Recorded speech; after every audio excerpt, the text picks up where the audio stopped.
right, folks, welcome back. Day before spring break. Congratulations.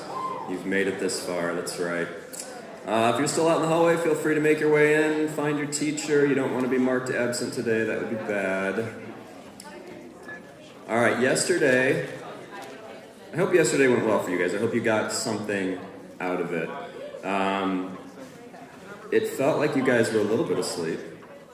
You seem like you're more awake today, though, so are we feeling more awake today? No? You seem like you have a little more pep in your step, though.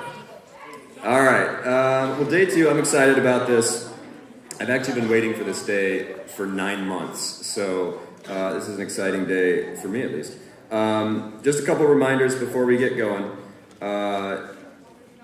Please, no food. Okay, keep that away. And if you have a beverage on you, if you could make sure that the cap is also on so we don't get any spillage, we would appreciate it. And if you could keep your feet, off the chairs, that would be amazing as well. Please be respectful to our guest presenter today by doing 3 things. Number 1, keep your phones away. Number 2, if you could not chat with your neighbor. Again, it's amazing how many of the whispers you can hear when you're actually up on stage. And then number 3, there's going to be plenty of time for Q&A. So yeah, just keep those brains active. Whether you have read her work or not, there might be a question you can throw her way that would help you out with something in life. So yeah, just be thinking about it. The same people that I thanked yesterday, we want to thank again. I'm throwing Mrs. Singleton and her freshman classes on the list today because they generated a lot of questions for our interview that you're gonna see today. So thanks to them. Can you guys do me a huge favor quickly? On the count of 3, I won't tell you who it's for, but one of my students, it's their birthday. So on the count of 3, just shout out happy birthday. 1, 2, 3. Happy birthday! Indeed, happy birthday. 15's a great age. All right, today's main presenter is a New York Times best-selling author of the Hazelwood series and recently the young adult novel Our Crooked Hearts. Her work has been translated into more than 20 languages already and has been included in the New York Times list of notable children's books. She also happens to be an LHS grad. Please welcome Melissa Albert.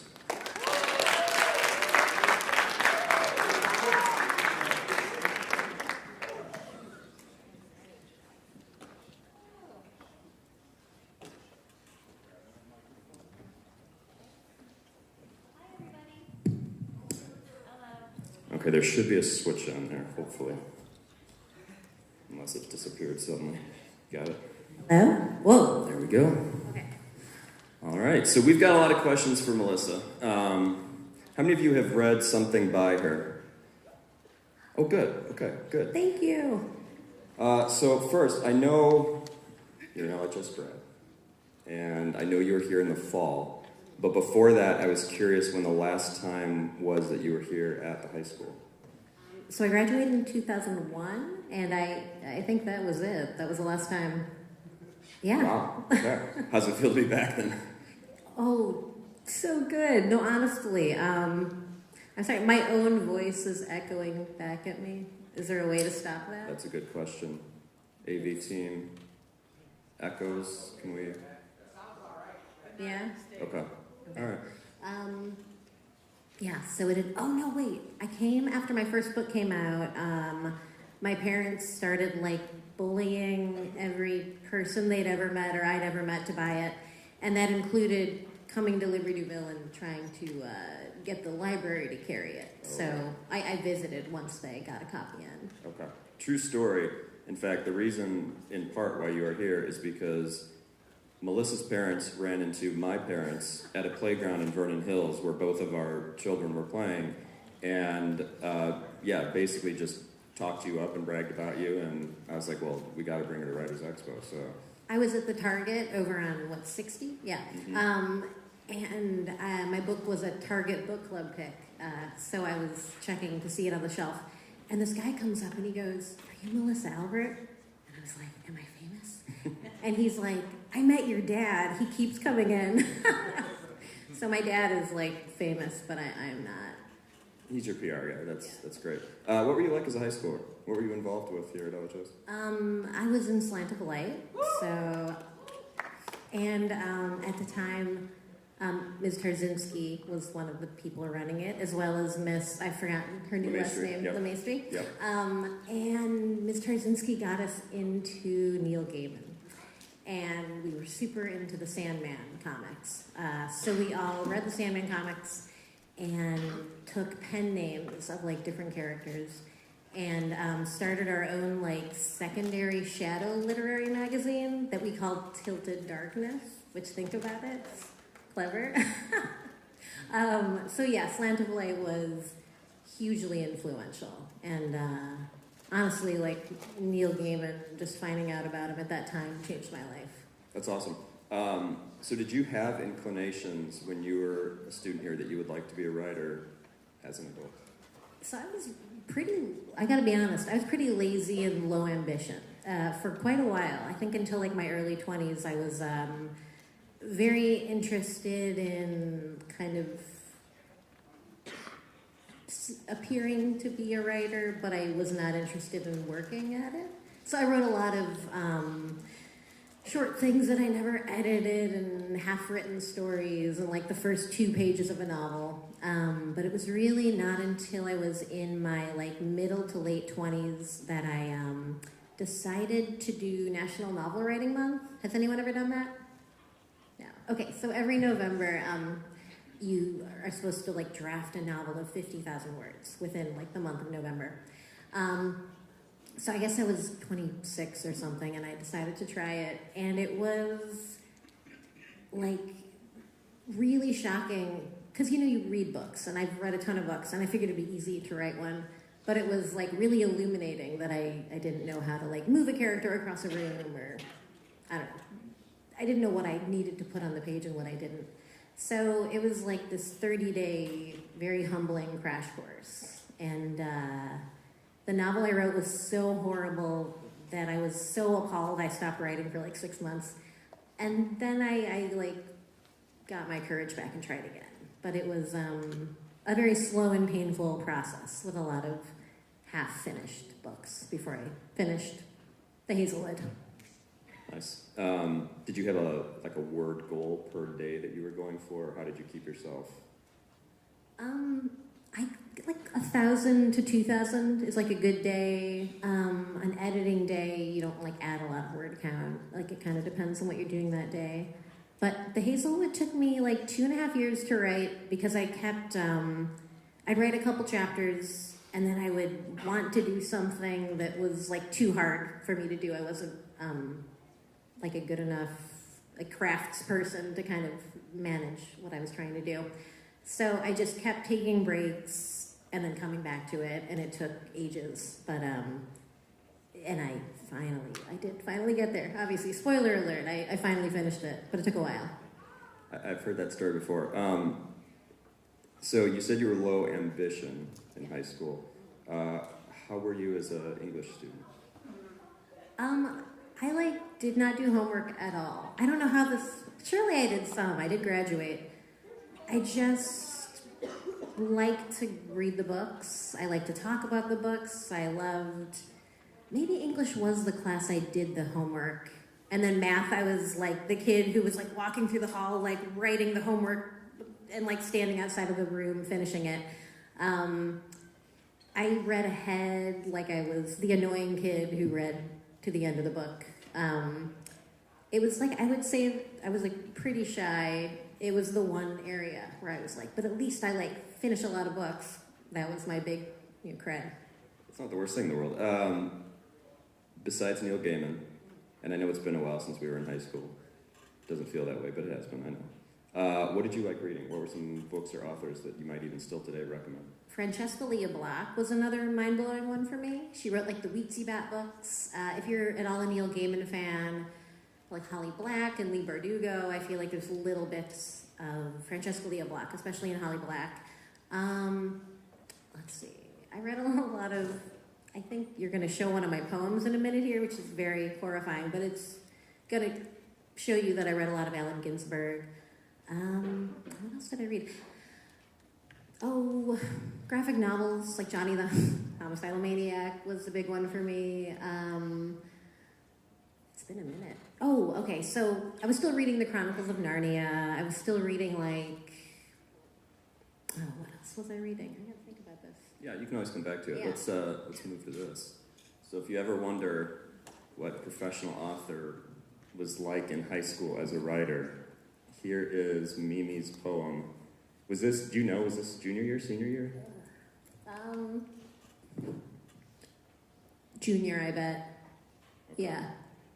Those of you who have read her, it's interesting, when I first saw this, I was like, I can hear the voice that's in the Hazelwood and Our Crooked. I mean, you can see this is you. This is like who you're becoming, you know? I have old printed out I am conversations between my friends and I. I don't know why I printed them out, but I found them in my closet at my parents' house.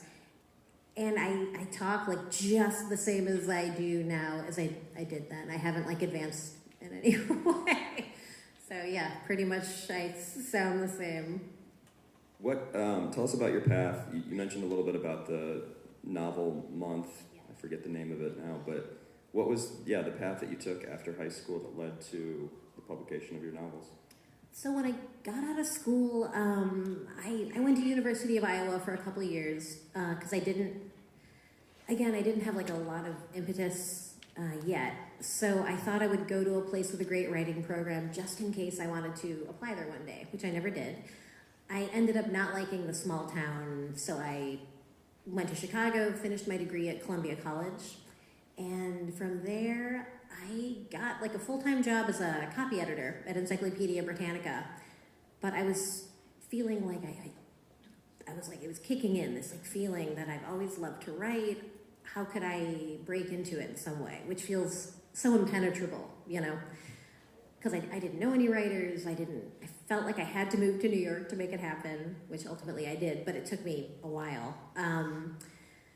So I started freelancing. I started with, there was this book review site that's now defunct called bookslut.com, and they would commission unpaid book reviews. So they would give you a chance because they weren't paying you.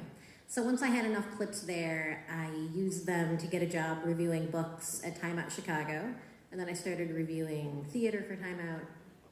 And then I started freelancing, writing comedy pieces for a teen culture website attached to Spark Notes, which you may know the book series. And from there, they had me doing this really cool freelance gig where they wanted to start commissioning books where we would create the plots in-house. This is like owned by Barnes & Noble. And then we would send the plots out for freelance writers to write. So all this time I was working first at Encyclopedia Britannica, and then I was like an editor at the Brooklyn Museum when I moved to New York 13 years ago. But I was freelancing all along for like little writing outlets. And then doing that kind of plot development work for Barnes & Noble freelance. They gave me a budget to buy young adult novels to kind of, because I wasn't conversant, I'd never read a lot of young adult novels. So I suddenly had a free book buying budget, and then I had this like freelance plot development job. And then when National Novel Writing Month hit that year, I was like, I'm gonna give it a try. Like I've been doing this development work, now I'm gonna try to actually write it through. And I was really in love with young adult at the time. I started with like The Poison Eaters by Holly Black, Daughter of Smoke and Bone. I don't know if any of you are at all fantasy readers. Laini Taylor's Daughter of Smoke and Bone trilogy is like the best YA fantasy there is. Winter's Curse by Marie Rutkowski. Hunger Games, obviously, John Green. And that is kind of this just like explosion of freelance energy in like the YA area kind of like led me to it. So everything cool I've ever gotten to do has come out of taking some underpaid freelance job. So those freelance jobs paid, but were you having other work that you were having to do to also help pay the bills, or was that pretty much your primary gig? Yeah, my day job was at the Brooklyn Museum, but it was a city job, a nonprofit job, so I had no money. right when I totally ran out of money, there was a break-in into my apartment, and they stole the laptop I just bought with like the last of my money and a camera, and So that led me to getting a new job, which I briefly worked in advertising. I was like a copywriter for a small ad agency in Brooklyn, and then that was like the hours were like 10 to 10, so that didn't work either. So I ended up getting a full-time job at Barnes & Noble, and I ran their, first I worked for like Spark Life full-time, and then I ran their YA content kind of blog and like content for the website. So I was able to kind of stay in the world of books and then do my writing on the side. So after all of that, any advice that you would say came from that for high schoolers who maybe are considering some sort of writing career? Yeah. Sorry to be so detailed. I think I'm like in the weeds with my own biography. It's not like totally applicable. I guess my advice would be, everything feels so daunting and like you can't get in, like all the cool things. When I lived, not in New York, I felt like I would never figure it out. Freelancing was like everything, because when you get out of college, how can you have experience to get a job? I'm still like confounded by how people do anything cool. And I think it was all out of freelance, like, because if they're not going to give you a job, try to find the way to do the thing, for a little bit of money, for 10 hours a week, whatever it is, to try to just get enough experience to kind of get past the wall. Were you writing in college too, submitting to like their literary arts magazines and stuff, or? No, I did a journalism major, so I don't think I was. I did like one creative writing class. So you said you had a budget with that one job to buy a bunch of YA books, and it was this little explosion. Is that why you ended up publishing YA novels, or is there a reason you've gravitated that way and not other directions? Yeah, that was how it happened. I just thought there was such cool stuff happening in the world of young adult. It's been awesome. Why adult fantasy is so good. It's turning now, it's a little bit away from the contemporary that I write and getting into like epic stuff like Sarah J. Maas and Leigh Bardugo, who I love. So I'm probably not going to last in that space much longer, but I'll probably write adult at some point. But I'm writing another young adult right now. Oh, you are? Okay. I am. It's coming out in February. Okay. So what do you have an idea what direction you might take then if you feel like the YA world is just kind of this temporary thing for you? I think I'm going to write in contemporary, like speculative fiction. That's always going to be my area. So always like the real world now with like some magic coming in. Because Neil Gaiman like totally wrote my brain for me. Very good. Okay, so growing up in this area, which I also did, I always feel like, and it's a stupid thought because we know the truth of it, right? But you kind of feel like, oh, how can you live this boring life in Libertyville or Vernon Hills and never go do anything interesting, right? But I'm curious how or if your childhood in this area helped you become the writer that you are. Oh my God, yes. Because with your friends, like every place becomes magic. So like we used to park our cars in a circle, like in the mall lot, and put our headlights on so we could have like a dance party in the middle. Just like stupid stuff. Or once we spent 24 hours at the Denny's by the mall, and we called it Denny's Day, and we had friends visit us like for every meal around the clock. Just like the stuff you would do in the city is the same as the stuff you do here. Like your world is inside with like your friends. Like that's like your microcosm more than like the place you're in. Plus suburbs are so creepy, just like driving around. I don't know, there's something excitingly creepy about the suburbs. Like if you watch David Lynch movies, it's like a little bit of that. I don't know, they're like a mix of empty and populated that I find really cool and inspiring. So you mentioned John Green earlier. Have you read Paper Towns? Yes. Did you resonate with that one at all? I did like that one. It was it was like the first book I read where a guy's kind of object of affection ends up having her own internal life he totally misread. So that was what resonated with me. there was something that you said that I'll come back to it.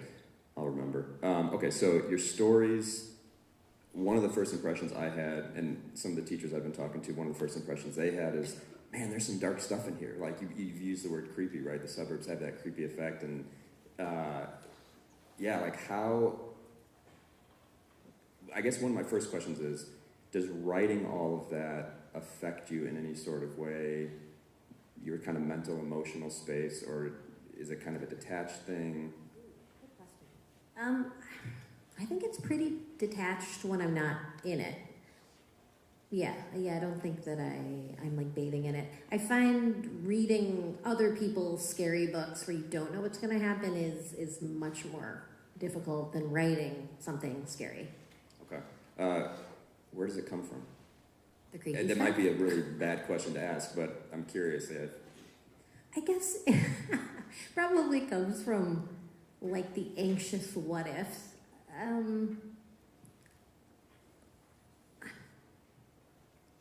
Yeah, I've been pretty fortunate to not experience much of the really, obviously, I've never been like sucked into a fairy tale world and no one's tried to murder me with magic. Where does it come from? What a good question. I guess I've just fed myself on like the right diet of books and I have like the right tenor of anxiety and that's how it's come out. So yeah, this is one thing I've always been interested in with writers is so many of them talk about the fact that they don't know where it comes from, right? And they feel like they can get into that groove where they feel like they're the medium and the muse is just feeding them. Does that... So I always felt like you couldn't sit down to write until you had some awesome idea and then you write a cool novel based on this genius idea you got. And then it turns out you don't need much of anything at all. You just need like time where you sit and actually do it. So if I sit for like an hour and write, I can start with the notion of like, I'm gonna write a scene of a girl driving in a car to the 7-Eleven. And then from just sitting there, you're gonna like pull stuff out of your brain you didn't know was there. It's almost like you're talking to your subconscious. It's I'm getting cheesy now. I don't wanna get cheesy. I don't know, it's just, I don't know, but it's really cool. I know some people journal and some people do like free writing. It's just if you engage yourself long enough, you will find all this stuff under your surface of your thoughts. So I don't know, I always felt like, what's the surface of my thoughts? I'm like, what's for lunch? And then what's for dinner? And then what's for breakfast? Like, I'm not, I'm just thinking about food all the time or, I like to eat. I enjoy it. So it never feels like I have surface thoughts that are worth putting down. But then when you actually sit with yourself, you should probably take the poem. No one's going to take me seriously if you don't make that poem go away. Well, I mean, is it better if we switch to that? Would you want your senior... Yeah. Yeah? Oh my God. I have another one where like they forced me to stand against a wall, crossing my arms like this. And my parents like love it and they hang it up. And whenever I come home, I like put it on the floor behind the couch. So that one's better than the James Dean photo one. Yeah, there's just, I think anyone who does anything creative, like whether you paint or write or whatever it is, cool stuff comes out of like just patience, I guess. Okay, so as someone who's only ever dabbled in writing, I've kind of categorized writers into two parts. The writers who, they have to do it because it's like breathing to them. And then there's the people who just want to do it, and it's work, but they're willing to commit to it. Do you find either one of those is true? Some third category I need to create in my head here? I'm totally the second. Like, I want to. I don't have to.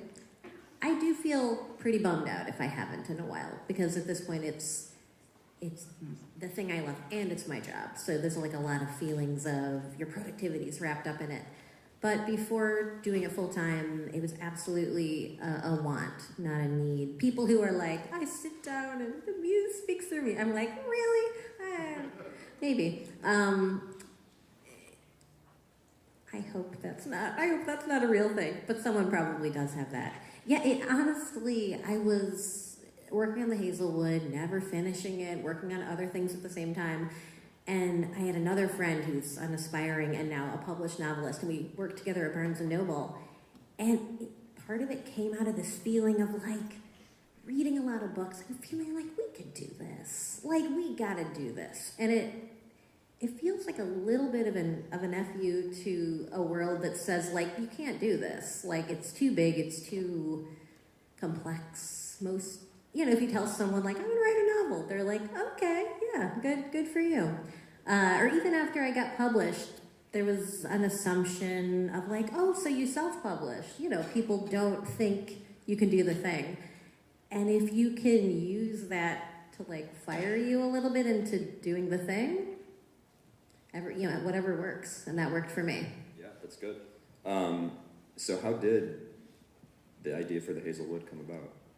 So I was reading a lot of Raymond Chandler, he's an author of noir mystery books about Philip Marlowe, this cool Los Angeles detective. He has this very like cool voice with a lot of metaphors in it, which my work is kind of metaphor heavy as well. And then I thought like, okay, what if I wrote like a noir novel, but it's about a teen girl? And at the time, I wanted to like bring in fairy tales in some way, because I had this idea of, based on something I've written in my terrible National Novel Writing Month I've abandoned, about a person who wrote a collection of fairy tales and then like closed themselves up in a big house. And like they don't talk to journalists, but their collection is kind of like this cult collection of tales it's hard to get your hands on. And then the ideas of like a noir novel and something inspired by that kind of collided. So if you're a writer, someone once told me like if you have all these ideas and you're not sure which one to write, it's possible they're all the same idea. Like how can you kind of marry different things that interest you to make like a richer book? So did you know at that point, I mean obviously the third book you had was that collection of fairy tales that you mentioned that is, the whole Hazelwood centers around the plot. Did you know that you were eventually going to publish that book of fairy tales? No, my publisher wanted it. And I had written a few already, and it was just a fun excuse to jump into, I read fairy tales from around the world, like a lot of Angela Carter, and just like kept running lists of tropes and stuff that I wanted to play with, so that was really fun. Also, this is what I want to come back to. You mentioned your parents, and I know they've been a very huge support system for you. But having read The Hazelwood, Our Crooked Hearts, the relationship those protagonists have with their parents, particularly their mother, is not great. But if I recall correctly, you dedicated one of the two, I think, to your moms. I was curious, it seems like you have a very good relationship with your mom. Was it hard to write something so different from that, or? I didn't think about it until it was almost published, and that's when I wrote the dedication. So Our Crooked Hearts came out last June, and it's a book about, essentially it's like The Craft, plus like what if, one of the characters had a daughter who's now dealing with the reverberations of what her mom did in the 90s. So it's this entwined tale of a girl who lives essentially in like a Vernon Hills, Libertyville mashup in the present day. And her summer break has just begun, and all this weird stuff starts happening to her, starting with like almost hitting a naked woman in the road, like in the forest preserve. And that was a crazy opening scene, by the way. Thank you. Yeah, right. And from there, she starts, alternates between her and her mother back in the 90s, and her mom is like becoming a witch, and she's going to do something terrible that will haunt her daughter 25 years later. So at the end of the book, writing of it, I realized I was totally not writing about my own mom. I was writing about like maybe my anxieties as a mom, like the worst thing I could possibly do. And then the dedication essentially is like to my mom, who is not the mom in this book, so she wouldn't get a complex. Yeah, that was, you brought up yourself as a mom. I mean, when you wrote The Hazelwood, you were not a mom yet, right? Yeah. And then, of course, Our Crooked Hearts, you were. And The Hazelwood is written primarily, I think, if I remember correctly, from the perspective of the teenage girl. But then Our Crooked Hearts, you're flipping back and forth between the mom and the daughter. So I was curious if, becoming a mom yourself really influenced your writing. Oh, definitely. And I wrote Crooked Hearts during the pandemic, so I was, like the real world was not so good. So writing Our Crooked Hearts was probably the happiest experience of my like writing life. So that was maybe the one time where instead of being like, oh, I should write, I gotta get it done, I was like, oh, thank God, like 2 hours to write, to like be in a world that's not a pandemic. That's cool. So we did have a couple students who were wondering, particularly based on the ending of Our Crooked Hearts, if maybe the one that is coming out, did you say February? Is that a sequel or is that completely separate? It's a sequel. Or no, I'm sorry. It's the opposite of a sequel. It's not a sequel. It's a standalone. I wrote The Hazelwood as a standalone, and then my publisher asked for a sequel, and I was like, yeah, what a great idea. Let's do it. And then it was pretty excruciating. Writing second books is like a unique kind of hell. And when I was going through it, first of all, I wrote the whole sequel, and then I was like 6 months late, and then I threw it out, and then I wrote a whole new book to replace it. It was an awful experience. So I think that soured me. I'm happy with the book it eventually became, but the process, I don't know if I'll ever write a sequel again. I was actually wondering, that was one of the questions I was going to ask you. Okay, so last question before we get to some Q&A from the students. When things, you touched on maybe the answer to this earlier, but I want to see if this is your official answer. And this comes from a couple students, Adam, Kevin, and Marco from, I think, one of Mrs. Singleton's classes. They were wondering, when things get tough for you as a writer, what is that driving factor to keep going? Is it that sort of like, I'm sad that I haven't done it in a while, or that sort of like, F you, I can still do this, you know?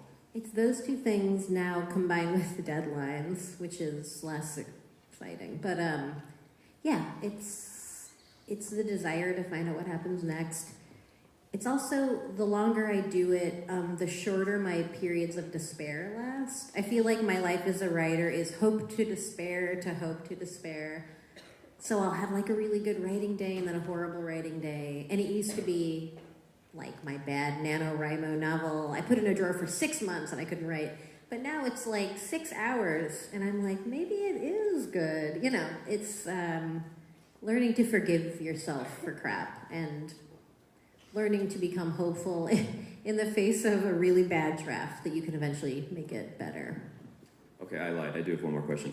You talked about how, I think, you don't always know. What percentage of the time are you not even sure where you're going?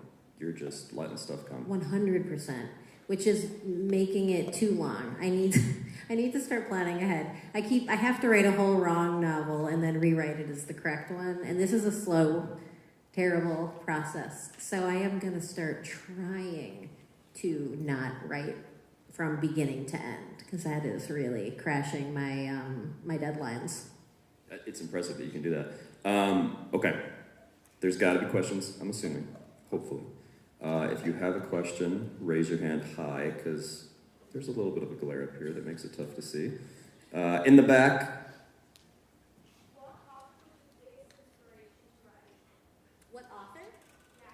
Ooh. So Neil Gaiman and Francesca Lia Block in high school were the big ones. But then when I started writing as an adult, like The Hazelwood, the biggest inspiration was Lev Grossman's Magician's Trilogy. So if you're into like any of the stuff I've been talking about in a book, please read the Magician's Trilogy. It's brilliant. It's kind of like this, the first book has like Potter vibes, you know, it's a guy going to a magic school, but then he like graduates and it's Potter plus Chronicles of Narnia plus, I don't know, very modern, contemporary kind of magic. Oh, it's so good. And because you're the first person to ask a question, I'm going to give you this book, so I'll leave it at the end of the stage for you. I have one for the first questioner in every period, and that is Our Crooked Hearts. You've been kind of killing me this whole time, because when I read Our Crooked Hearts, you mention my favorite book as a kid, The Westing Game, and you still haven't mentioned it. And then you mentioned my favorite book of poetry, Dream Work by Mary Oliver, and you haven't mentioned that. I'm like waiting for you to drop these two, and nothing so far. So wait, when did I mention The Westing Game? In one of the books? I thought you did. Probably. Maybe. I think someone picked it up. I like to tuck books into the books just in case someone ends up wanting to read them. It's like secret book recommendations. They're not very secret. But yes, those are wonderful. Okay, good. Sorry for not mentioning. We got it done. No, that's good. I just wanted you to say they are wonderful books. Okay. Yes, up front, Zoe. Yeah.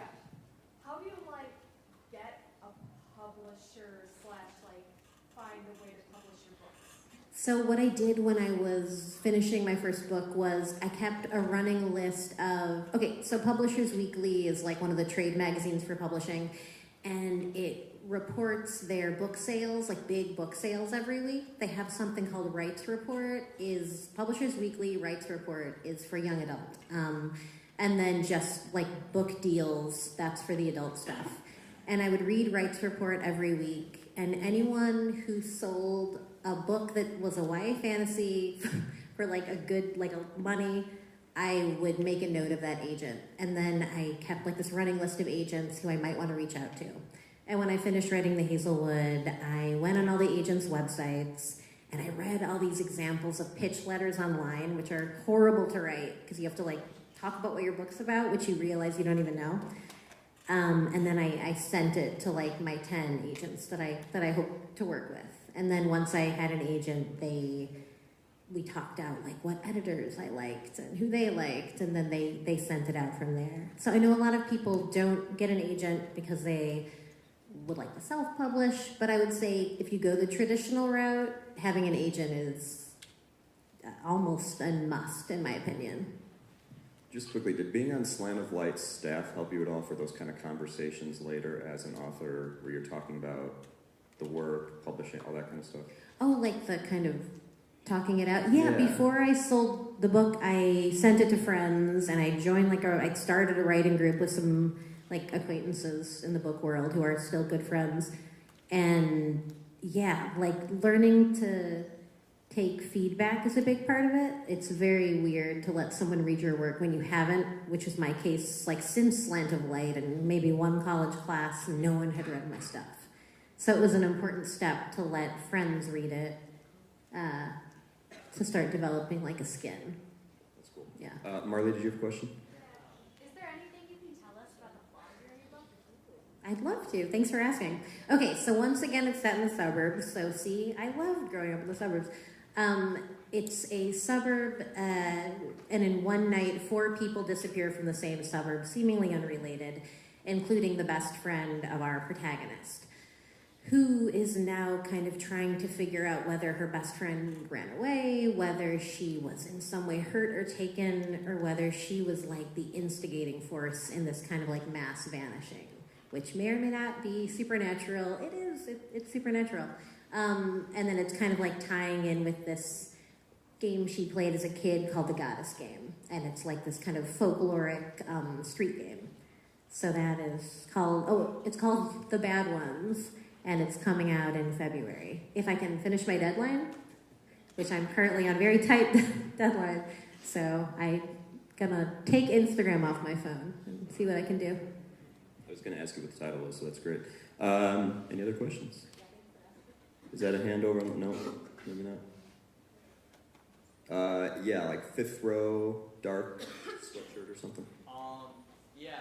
So you talked about early on being kind of broke, like early on in New York. I was wondering, retrospectively, do you think you found a good balance of taking like the fun jobs versus the ones that might be more boring but paid better? Yeah, I had boring jobs that were also not paying well. That's a good question. Like whether I could have gone into like a more lucrative line of work. I almost feel like with my degree, I painted myself into a corner. Like I had a journalism degree. I didn't want to be a full-time journalist because of the research and interview aspect was like, I found it exhausting, and ultimately I didn't want to write nonfiction. So I kind of found these jobs that were sort of already adjacent, so I would be just interested enough and make just enough. In retrospect, I think it was a good idea because I was making just enough to get by, and I couldn't go out as much as I wanted to, so maybe I like wrote more. But it did feel like the timing of getting a new job like literally happened right after my apartment got robbed, and it was like pennies from heaven almost. I was like, oh, I can pay my rent now because my new paycheck's coming just in time. So it was like a mix of the right balance with like luck at the right time. Awesome. Yeah, Luca. So you talked a lot about fantasy books, and what would you say got you interested into the genre of fantasy? Gosh. It was just always what I was drawn to. When I was a kid, my parents raised me on like Dr. Seuss, which is sort of like fantastical, I would say. And then it was, I have an older brother, and he had like books that were for slightly older kids, things like The Chronicles of Narnia, which is huge for me. And just like going into his room and feeling like he was so cool, and this is what he was reading. So it was picking fantasy books off of his shelf. Because I was also reading a lot of super digestible, like garbage, like YA or kid series about like 9-year-old party planners. That was a big one. But the stuff that stuck was like, honestly, C.S. Lewis, I think, was, and Peter Pan. I almost forgot. My favorite book, Peter Pan. That was a big one. And it was just what I was drawn to. I was very, very shy, very deadly shy for a long time. So just the escapist aspect of those books was irresistible to me. Anybody else? Yeah. Oh, wait. There's someone back there. Yeah, go for it. Have you ever read other fiction books, like, for example, Wings of Fire? Ooh, I know people love that book. So I've not read Wings of Fire. When I was at Barnes & Noble, I think that was categorized, I forget what, I didn't cover that in my line at Barnes & Noble, so I never got the chance to read it for work. And now I think I'm gonna wait and read it with my kid when he's a teenager, because I've heard it's like so good. So not yet, but I'll take that as a recommendation. Zoe, go for it. Another one.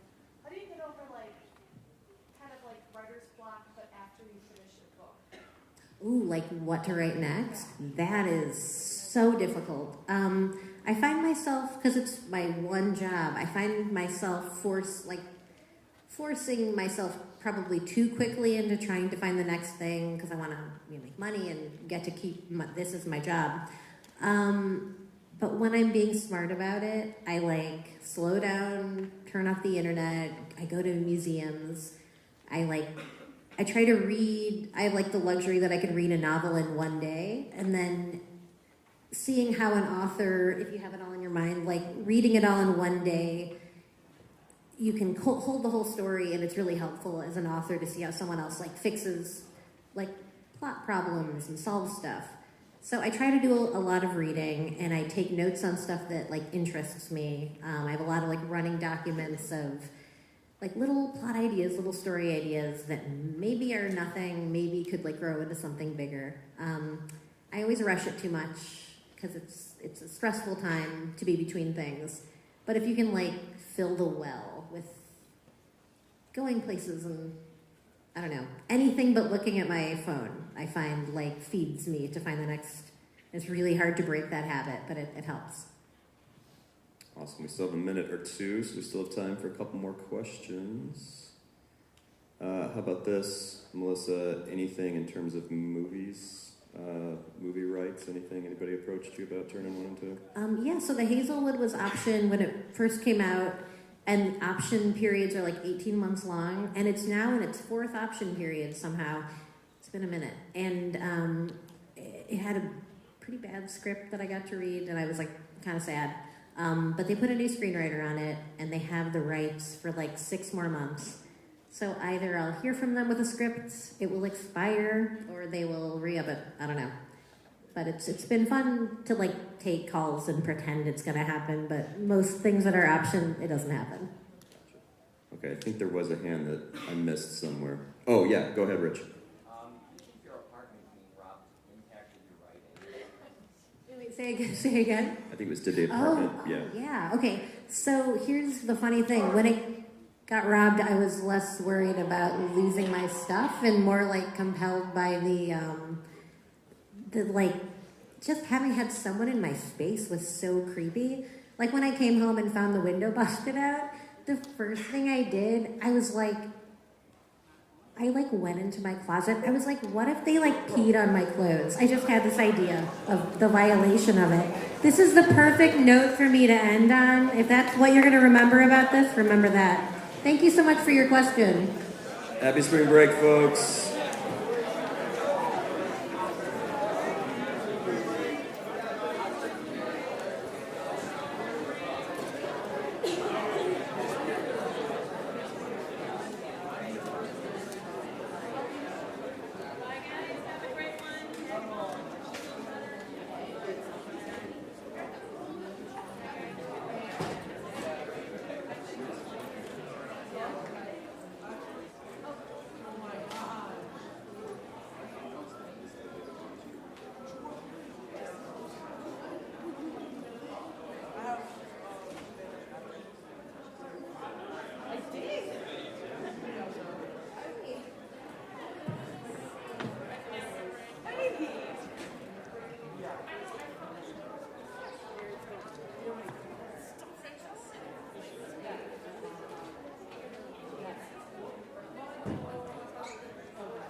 Yeah, we'll take Kate.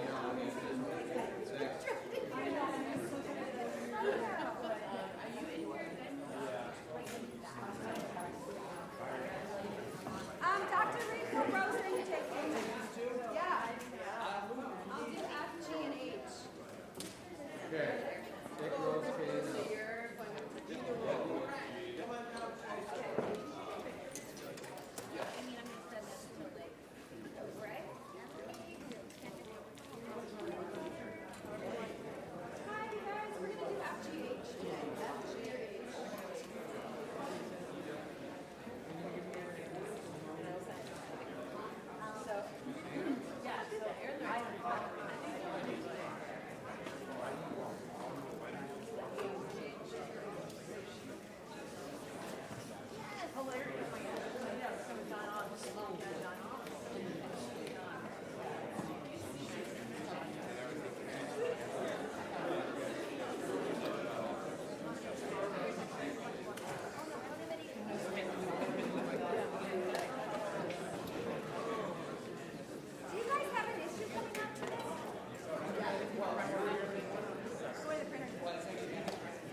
everybody. Welcome. Find your teacher.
Go into just a second, folks, after announcements.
Welcome back, everybody. Day 2, Writers Expo. Here we go. How'd yesterday go from your perspective? 2 people enjoyed it. All right, good. Hopefully, I guess today is better. I don't know what to say. You're one day closer to spring break, so congrats on that. But welcome back. Last day of Writers Expo 2023. We've got some good stuff for you for sure. Just a couple quick announcements again, right? Reminders at this point. So number 1, if you could make sure you have all food put away. Number 2, make sure you have caps on those beverages so we don't get any spilling, okay? And then, yeah, just keep your feet off the seats. Pretty good job yesterday. There was only a couple bits of garbage I had to pick up at the end of the day, so thanks for that. If you could keep that up, that would be awesome. All the same people we thanked yesterday, Mr. Helvey, B&G, the AV team, Wildcat Productions, Mr. Gerlach, the English department. Thanks to all those people. Special thanks, particularly for this period, to Mrs. Singleton and her freshman honors class, because you guys created a lot of these questions for the interview, so we appreciate that. I don't remember yesterday's schedule, to be perfectly honest, if you guys got to see a student present their work, but you do today. So without further ado, please welcome Elisa Drouhard.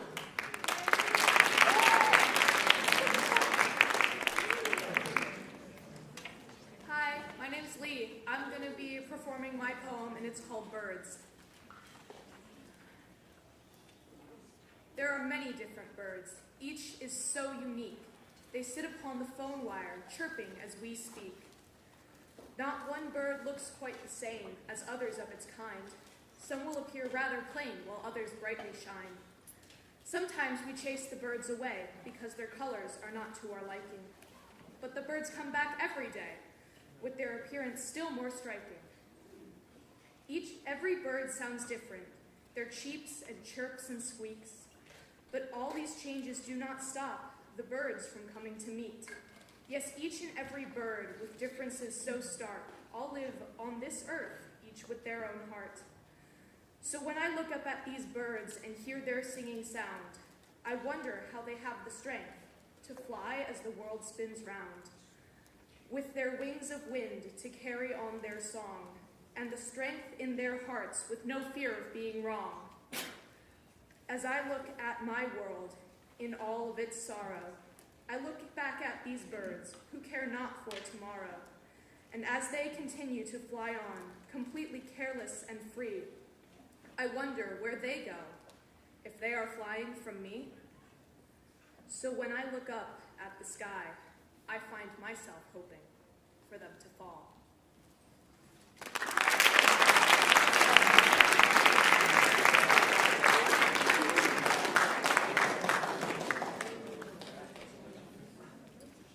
Awesome. Thanks again, Lee.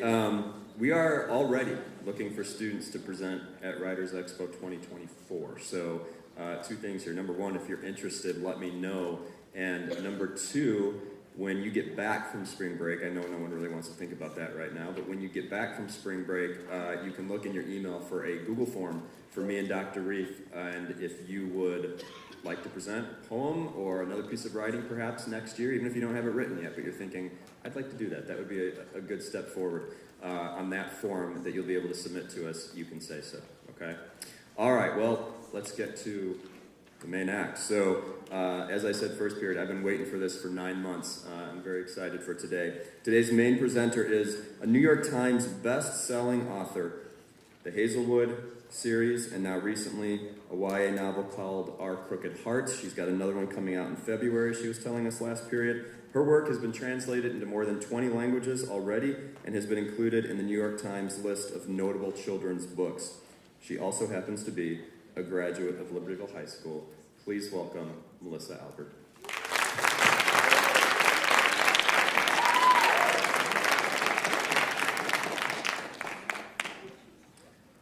Okay, so we're making a little bit of a last-minute change, perhaps. We'll see. We were asked at the end of last period to maybe have Melissa read something. For those of you who haven't read her work before, to have her read something from one of her books, and I gave her the task literally like 3 minutes ago, asking, can you do that? And she said, yeah, maybe, so what's the answer? Yeah, we're good? Okay. Do you want a mic stand for this, or good? Okay. Okay, I'm going to read you something from the Hazelwood, because I think I can cut it off quicker. And I'm so happy to be here, so thank you so much for coming to see me talk.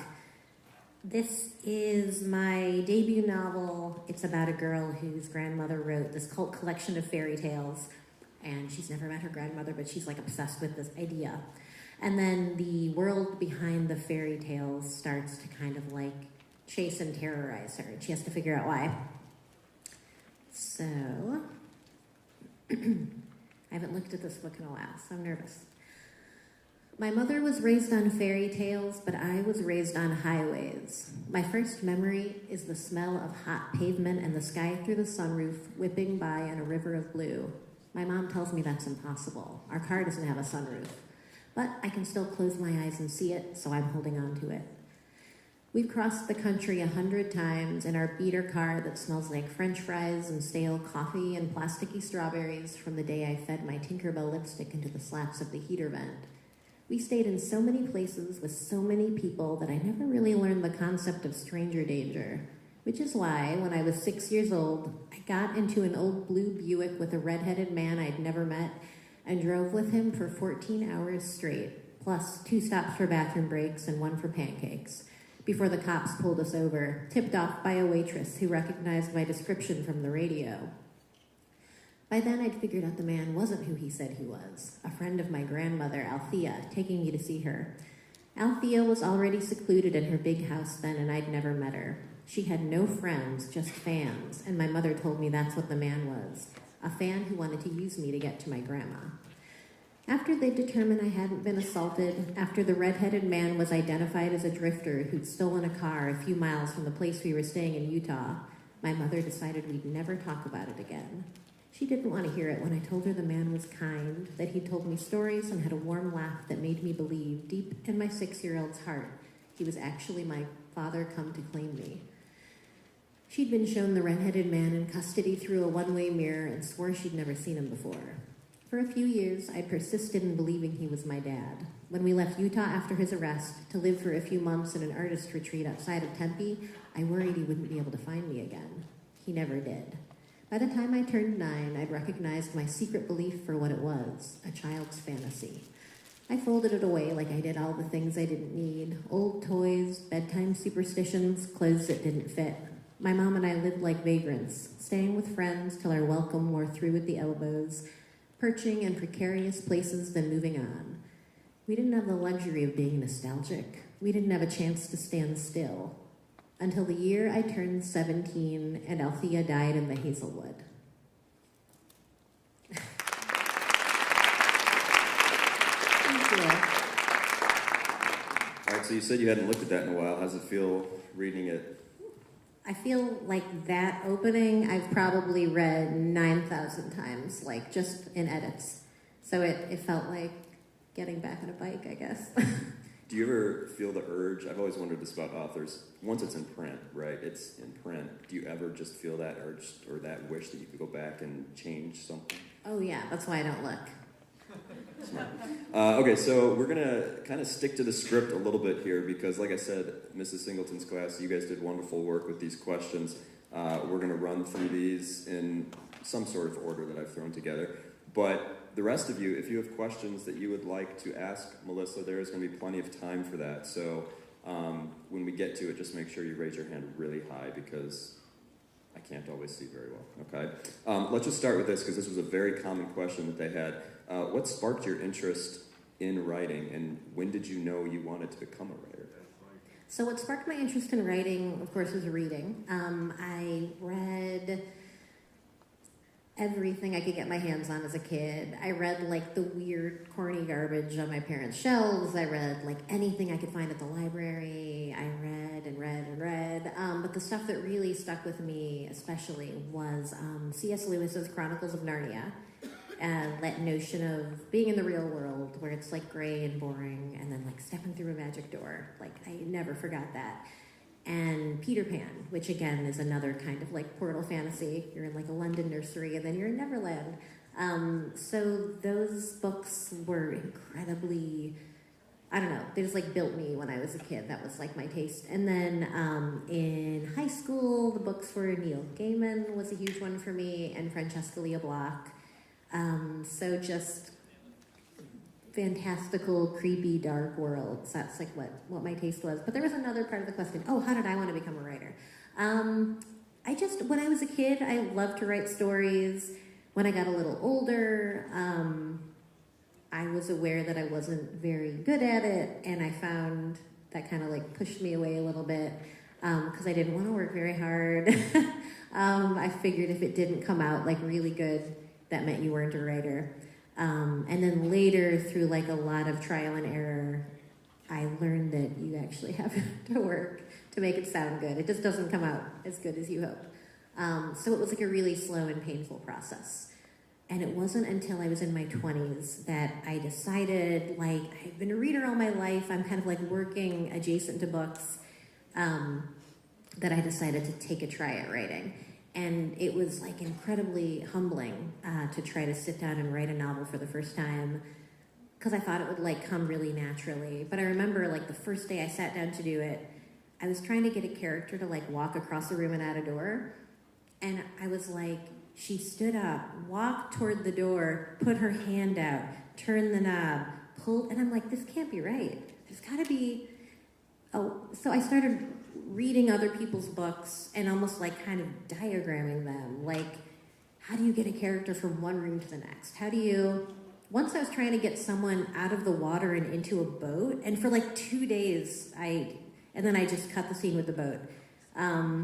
So yeah, I just started, I was a reader all my life, and it wasn't until I decided to like try to become a novelist that I became like a reader with intent, like looking at books as, I don't know, like secret maps or something to like how to actually do it. And then I started like really reading and writing kind of in tandem, like figuring out, learning like in my mid-20s how to actually do it. You mentioned an author last period, this period. I'm hoping I'm getting it right. Francesca Lia Bloch. Can you guys raise your hand if you know who that author is? Okay. I am not familiar with that author either. Can you tell us a little bit about her? Okay, she's this really cool, like, Los Angeles witch punk woman, which, you know, in, like, the late 90s was the coolest thing I could think of. So she writes these weird kind of magical realism fantasies set in LA with, like, kids who grew up around Hollywood and, like, going to shows and just very cool, very magical, and it's very poetic. It's no longer to my taste. It's like a little bit too poetic for me, but if you're at all a poetry reader and you like fantasy, you definitely got to pick it up. Start with a Weetsy Bat. Well, it makes sense to hear you say that too, because as I was reading your writing, I think some of the students kind of touched on this too, you get this sense of poetry. Like there are phrases, I remember I was talking with Dr. Reef about a moment where, Dr. Reef, I hope I get this right now. It was something like the character's voice sounded like the stars, right? And I'm like, that's like something out of poetry, you know? I mean, so that makes a lot of sense. Do you find yourself, you talk about the struggle, that moment of writing a character getting up and going to the door. How do you balance that like concrete need for stuff versus that desire to write something more poetic? That's a good question, and I'm still working on that. I feel like every book I write, I'm trying to draw a little closer to the bone, make it a little less poetic and a little more concrete, but it's a very slow process. Because I like a nice sentence. I like a nice metaphor. I just do. It's my taste. But I'm getting like a little more austere, and I'm trying to draw back from that a bit. But nothing I've published reflects that to this point. It's like pretty... I was going to say, I think Our Crooked Hearts, it felt... Is it a little spare? Yeah, yeah. Okay, that was deliberate. I'm working on it. Cool. Okay, so the students are wondering, where do you get your ideas from? It sounds like reading is a big inspiration for you. Are there others? Yeah, reading is a big one. Just like those weird little what-ifs you get in your head. I'm trying to think. Oh, okay, like I worked at a bookstore in Chicago called Powell's, which is now closed. It was the one on Lincoln Avenue. It's an awesome bookstore. And we would always find the weirdest stuff inside books that people sold to us.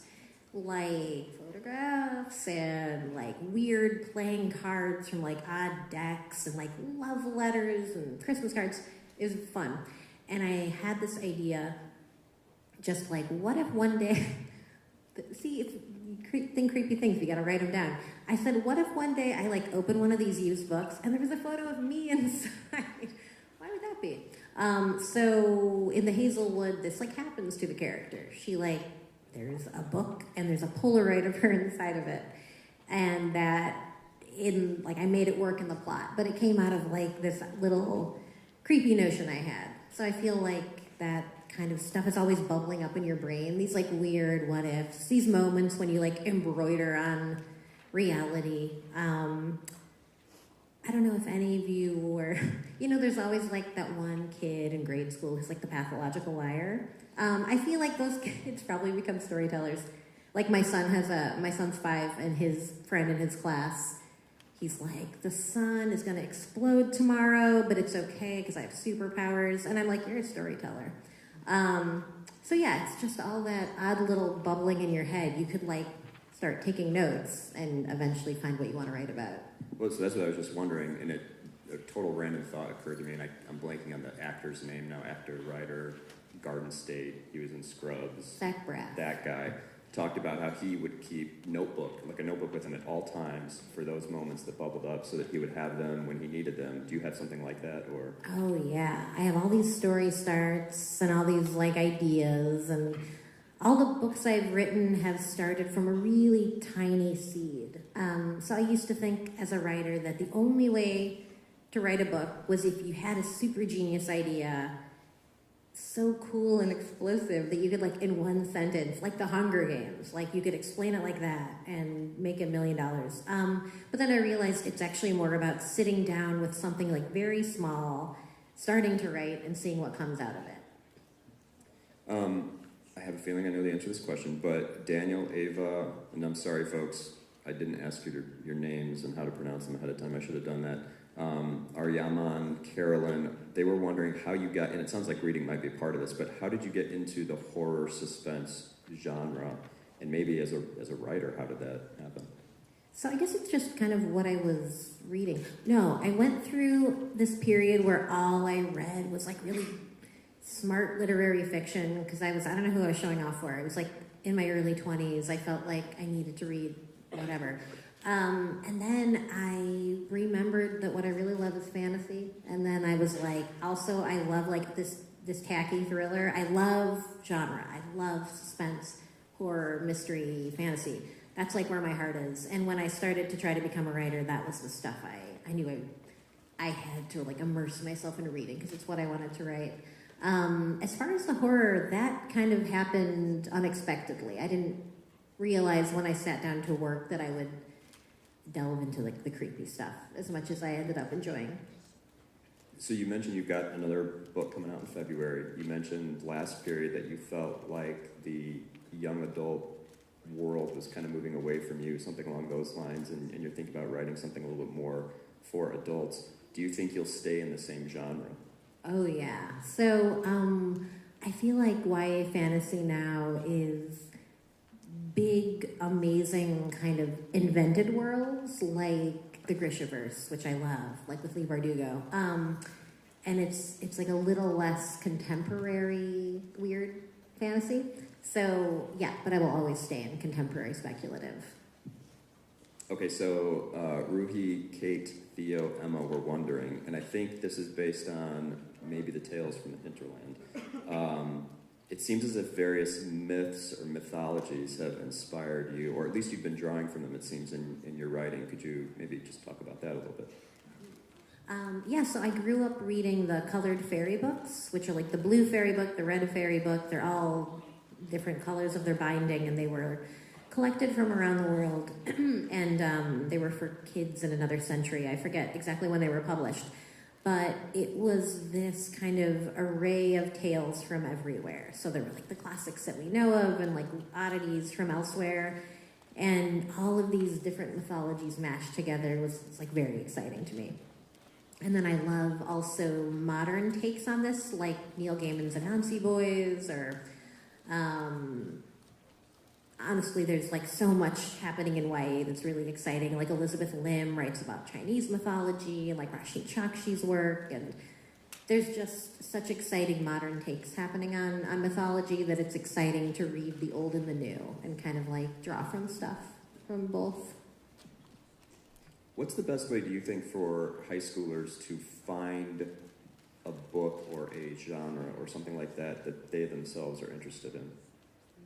I mean, read widely. Read widely and try to let go of your notion of what you should be reading, or what is like, I don't know. I used to feel like I should be the person who was reading. For some reason, the Communist Manifesto was really big when I was in high school. My friends and I all read the Communist Manifesto. I don't know why. We thought it was cool.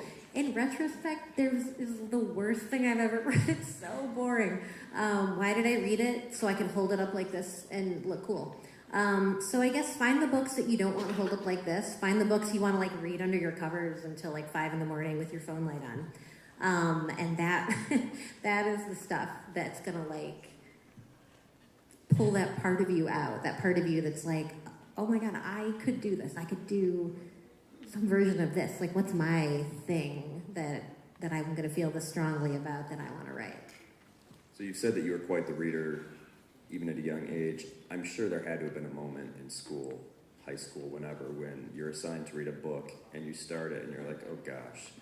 What did you do then?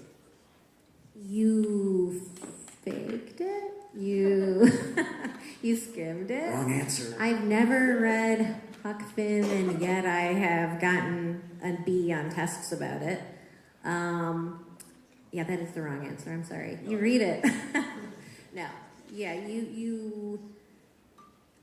I would hate the idea that you would get so turned off by a book that you're just like, I don't even enjoy reading, which I meet a lot of people. I like do a lot of this moderation for when people's books come out, I'll interview them at bookstores about it. And sometimes I'll be like, what did you read in high school? And they'll be like, I hated books in high school. Like the assigned reading was so awful, I didn't read until college. I'm sure LHS's assigned reading is not like that. But just that notion of like having your reading spirit crushed, I would say like do your best to like get through the assigned reading you don't connect with and find books you love to like treat yourself, you know? What do you do if you start a book now and you're not into it? Page 25, do you keep going? Or Never, no. In fact, by page 10, I'm like ruthless. So you need like a hooky start and like a good voice, or I will never read you. Yeah. That's fair. My professor in college, the last day of class one time, he said, I want you to calculate out the number of years you think you have left on this planet. It was very kind of morbid, but he's like, and then calculate out how many books you think you can read a year and do the math. And he's like, why waste your time on one that you're not into? So I think, yeah, that's really cool. Okay, so Matthew, Alice, Max, and Jack said that from their observations, a lot of your stories have, let's just say, less than great family lives, and some are just straight up bad. Where does that come from? I thought you were going to say some of your stories are less than great, and I was like, oh, I got to answer this? Yes, less than great families. Well, if we're talking about the fairy tales, then like that is the DNA of fairy tales. Terrible, terrible family dynamics. Yeah, there's just no way around it in a fairy tale. You can't be like, my wonderful parents sent me to the woods to die. It was a mistake. You know, that's like how a fairy tale begins. You need an impetus to get out of your terrible house. Now it's reminding me of all those Disney movies, too, with various stuff like that. But anyway, okay, so another group, Sophie, Evelyn, Tiona, Shagun, said, it seems as if nature is constantly popping up in your stories. Do you feel like there's any reason for that?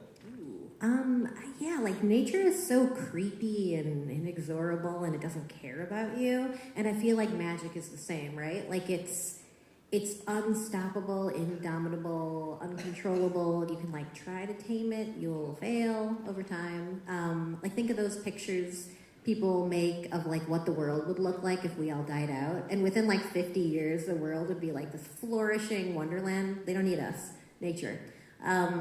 So maybe it's kind of like the same as if magic existed, that's how it would be. Plus it's just like fun to write something set in a contemporary world at like a gas station, but then you look up and you see the moon. I love like those juxtapositions have always excited me as a reader, so I play with them as a writer. Okay, so on the vein of nature, your recent book, Our Crooked Hearts, rabbits, let's just say, are kind of a central figure or role, and I think another class later on was wondering, but I'm going to ask you now, why rabbits? How did that come about? I can tell. Okay. Yeah. Okay, so... I mean, maybe no spoiler alerts, but... Oh, no.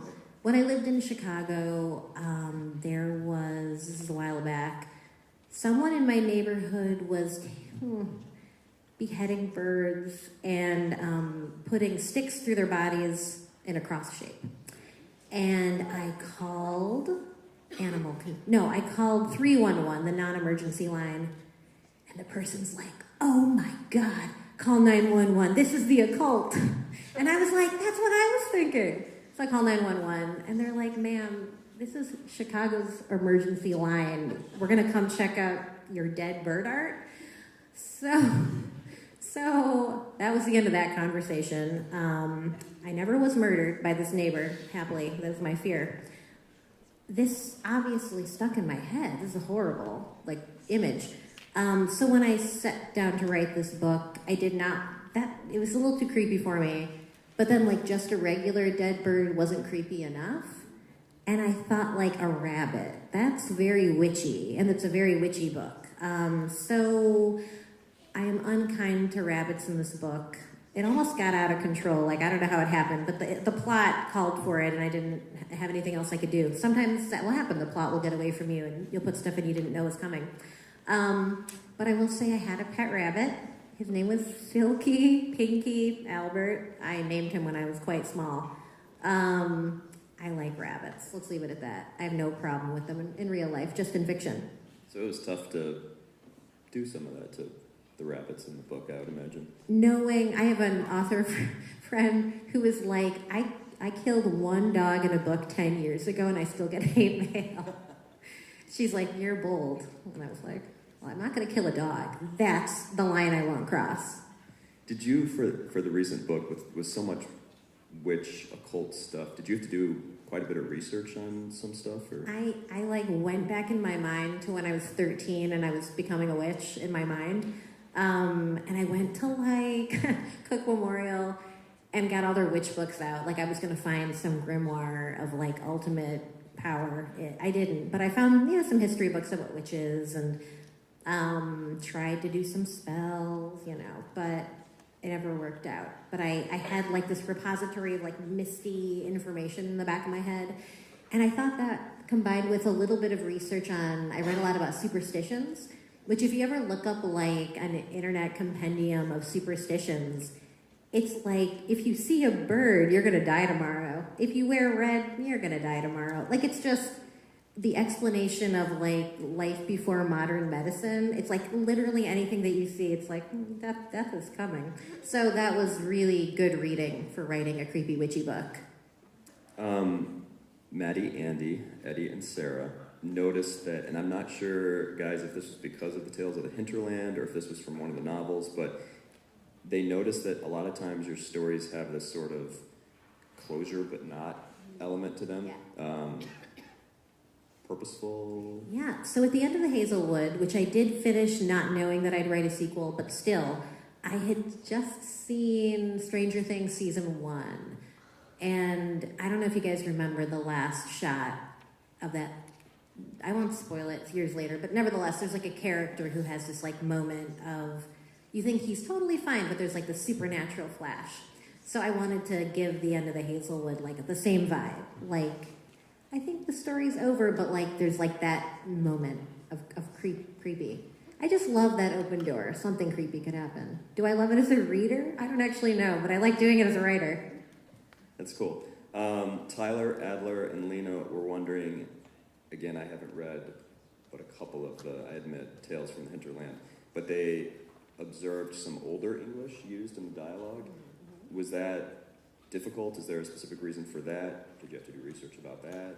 How did that come about? Yeah, in the Tales, definitely dropping into that voice was very, it was kind of like a discomforting process. You really have to like bring your mind to the space to write dialogue that seems fitting for a fairy tale. So I was just trying to kind of like fit it to how fairy tale characters talk, or how I imagine they would.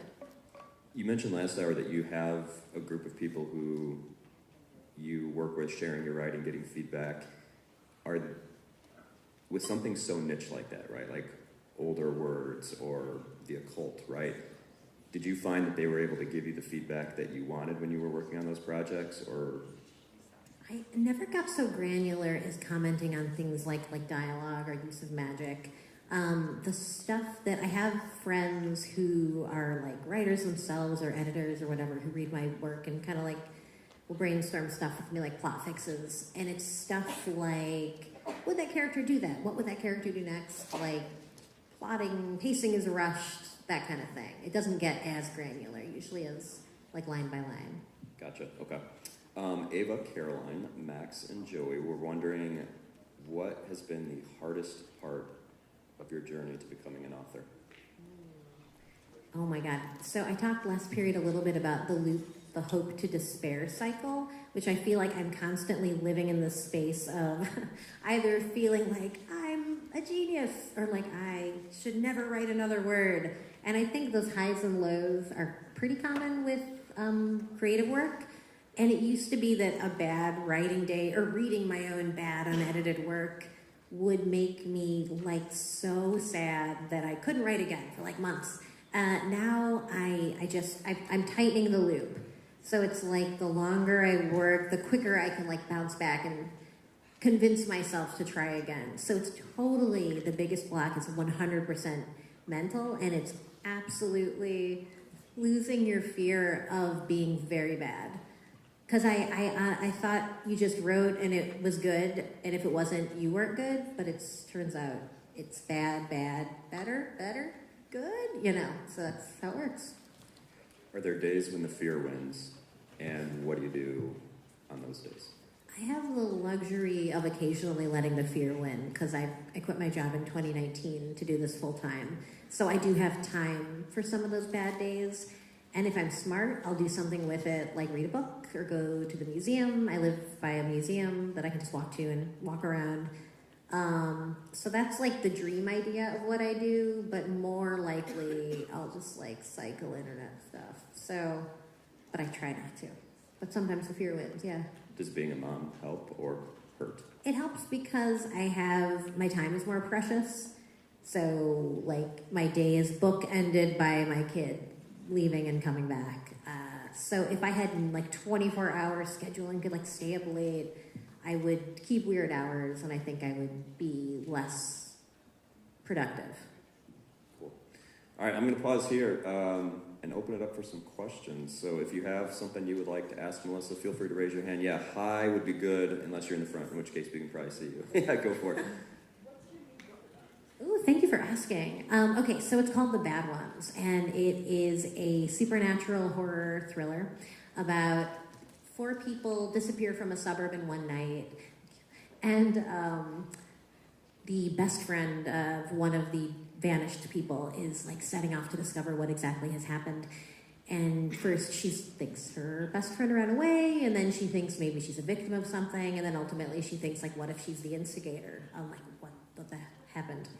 And she realizes it's all tied in with this like folkloric goddess figure that has figured into their childhood games. And it is called The Bad Ones, and it's out in February. And I'm giving a copy of Our Crooked Hearts to every first question asked per period, and it's so easy to hand it to you. Yeah, thank you.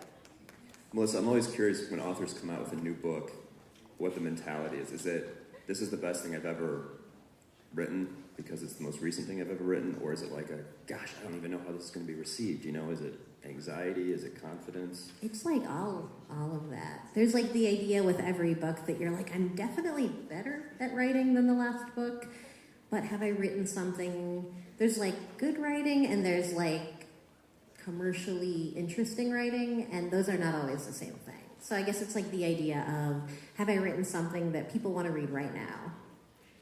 Like I have a friend who right before Twilight came out wrote this brilliant vampire novel that nobody read. And then Twilight hit, and he's like, I was 2 years early. Yeah, that happens. Can you give us your honest thoughts on Twilight? Can I give you honest thoughts on Twilight? Okay, so I have not myself read it, but I have seen the movies.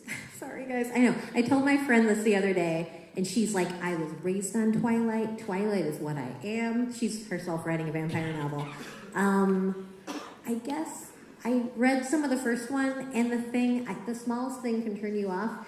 Bella kept screaming things, like, something, I screamed, and I was like, nobody screams them. I don't know. I guess, as you say, life is short, and, like, the weirdest things can turn you off a book. Believe me, I know, because people tell me on social media what turned them off about my books, so I know. They, like, tag me in. Why are you tagging me in? So I think that Twilight is a gateway drug for a world of books, and that you should 100% give it a try, even if it wasn't for me. All right. I can't believe we haven't even talked about this. How in the world, as an author, do you deal with people on social media? I mean, I'm sure there's some wonderful people on social media, but at the same time, I imagine there's got to be some just hurtful stuff. Well, you lie at events and say, I never look at my reviews, but I'll tell you guys the truth, because I went to school here. You look until it becomes actually affecting of your mood, which I would hit that point. Like, you read, like, nice reviews, and then you accidentally see a bad one, and it erases the 50 nice reviews you read. So, yeah, there's, like, a balance to be found, and it can be difficult to not look. I believe there was a hand up in the middle of the audience here a second ago. No? Yeah, there we go. Go for it. With me? Yes. How do you develop your characters? Because obviously you spend so much time with them. Do you feel like they're like almost like real? Ooh, that's a good question. So it's so funny. In first drafts, I find that my characters are very one note. They'll be like, I'm the mean dad, and like, I'm the whatever, I'm the cute, something. And then as I edit, the dialogue becomes less ridiculously sharp and more ambiguous. And like, I realize that the character who's mean doesn't know they're mean. For me, it's just that editing process of like seeing how one note a character can begin and kind of imbuing them with their dignity of being a human that's more than like the one note. A trick that I've heard is to think about the fact that every character is the hero of their own story. So if you've got a character who seems ridiculously flat, it's like, well, what do they want? What do they think and need? And it's helpful to just mentally, like for a second, center them. Are your characters built on people you know at all, or are they completely 100%? You know, they're not. I thought I could shortcut it that way, but it's actually, I found it impossible to try to do that, to try to write people I know. Yeah, I saw a question here. In second row? Yeah. You mentioned that The Hazel was your debut novel. Like, as a new novelist, how long did that process between finishing a draft to seeing it in stores? How long did that take, and like, what was that process like? So I finished writing it. It took me like 2.5 years of stopping and starting, and then I finished it in like 2016.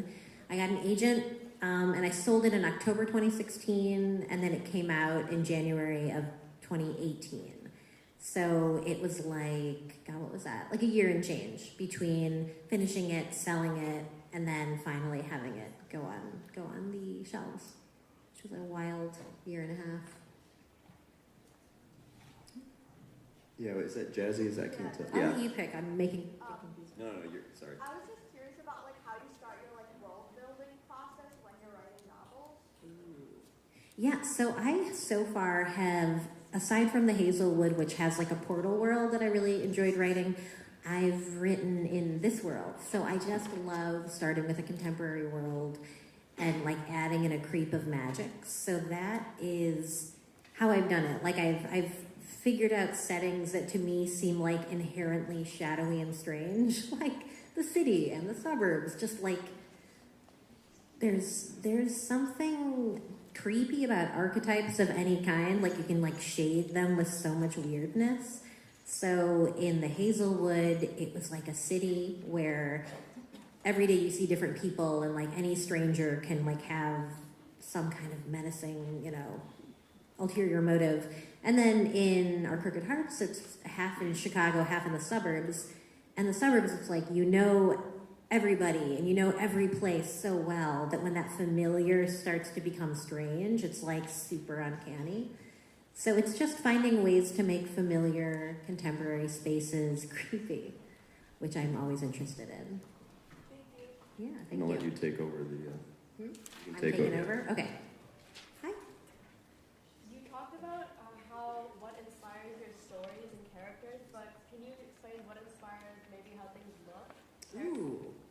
Yeah, I'm actually really bad at that. I'm bad at interiors. I'm bad at... I love to talk about how things smell. Smell and taste and that, but like the actual... I will not describe characters' faces and appearances for like 2 or 3 drafts, and I have to like fit it in somewhere. So that's been... I love to describe, I guess, the look of like outdoor spaces, but interiors and people are a weak spot for me. So that always comes in edits, and I try to really pay attention when people do it well. Like, I don't know if you've read Rainbow Rowell at all, but her people, when she just her people are phenomenal. Like her characters like breathes, but when she describes what they look like, it's like, oh, it's so rich and idiosyncratic. And I'm not good at that. So I try to, all the things I'm weak at, I try to like notice because I want to get better. Yeah? Yeah. Wait, me? What's that? You, yes. So I have this like bad habit of like getting a good idea for a story, then like writing half a chapter and being, well, I'm done with you, and then completely ditching the whole story. So do you have any ideas as to like not do that? Oh my gosh. So that is also my problem. And I talked a little bit about this in the last period. So you're going to get bored of an idea. And when you do, that's like probably, because I've done this 1,000 times, your brain telling you that you either don't know enough about the world or there's not enough to the idea to carry you through the full story. So one thing, if it's just that you don't know enough yet, then like just doing exercises to kind of like learn about the world. Like one question a writer that I know asks is, in this world you've created, like if it's a fantasy world, what are the fairy tales people tell their children? Like what's the mythology of the world? Or like whatever it is. Or another way is if the idea doesn't feel big enough yet to become a whole story, it's possible you could like marry two ideas together. Like if you have, you know, a story about a girl in a city over here, like a story about like a boy and a whatever over here, like if they're cousins and the story is like about the two of them meeting. I don't know, I'm just riffing, but just the way you can like squash different stories together, you might end up finding the thing that's like big enough to want to live with. But yeah, it's incredibly hard to finish something. Yeah. So it's a very similar setting, but have you read the Dresden Files? And what do you think of it? The Harry Dresden, right? Oh my gosh, I have the first one. I have not started it yet, but it has been recommended to me. It's about like a supernatural detective. Am I right? Yes, but it's set in magic in Chicago. Oh, all right. No wonder someone gave it to me. Yes, I have to read it. Thank you. Has a publisher or editor ever suggested that you remove something or change something in your book that you really want to hold fast to? And how does that work? So far, I've been working with the same editor through my career, and her edits are pretty much, she like asks questions and makes suggestions, but she has this feeling of like, your name is on the book. So she's never been overly pushy, which has been good. There was one thing she asked me to add that I knew was wrong, but it was my debut. So I wrote like a whole like 3-chapter spread to show her how bad it was. And she was like, yes, cut it. So, you know, I wouldn't do that again now that I'm a little more seasoned, but I feel like sometimes you have to prove that you're right. But I do have friends who've been forced into uncomfortable editing situations. So it's really about the good luck of landing with someone who cares to let your voice be like the main voice. So you said that Lisa was in your first book. What was it like seeing that for the first time? Oh my God. Okay, so I think the most exciting moments was when I called my mom and told her I sold it. That was the best moment. And then seeing it in stores was like so bizarre. I'm just trying to remember. Yeah, it was so weird. It was like real. Yeah, it's emotional. Those moments, because like all this stuff happens and you're like anxious or whatever, and it all goes so fast. But then you can like slow down for a second and try to be like, wow. And that was a moment where I slowed down and said, wow. And it was actually, I went to the Barnes and Noble that used to be in the mall at Hawthorne, and like posed, you know, in front of the book, and I have all these photos of it. So it was good. It was a good moment. We got about 2 minutes left. When thinking of your story, do you have to think of the whole story before you write, or do you like keep adding to it as you go? Definitely adding. I start with the smallest things. Our Crooked Heart started with the idea that I wanted to set fantasy in the suburbs. Like that was it. And I just started like what's creepy about the suburbs? Like what would I imagine when I used to be like driving around could happen like at night? So yeah, it started with setting. And the Hazelwood started with like voice. I wanted to write a female fantasy noir detective voice, but in like a fairy tale-ish fantasy.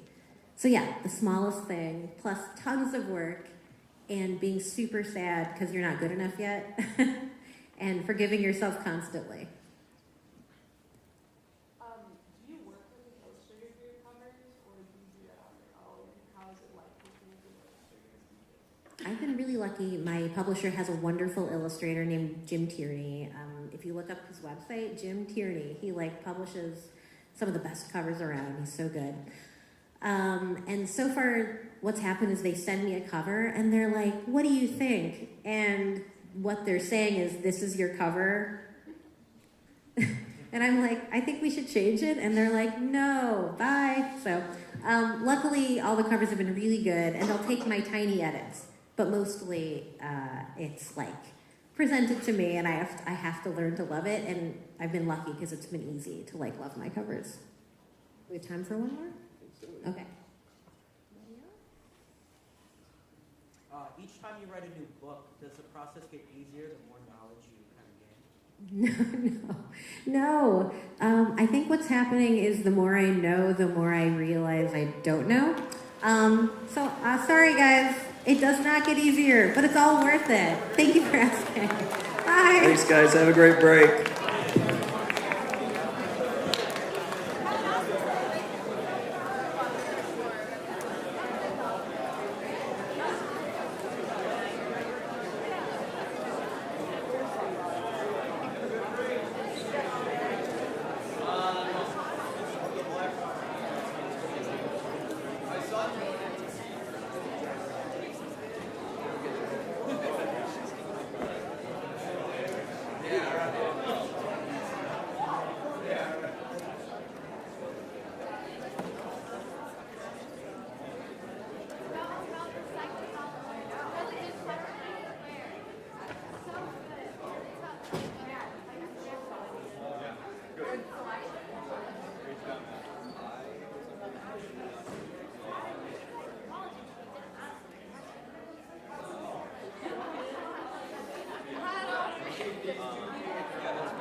Hi, everybody.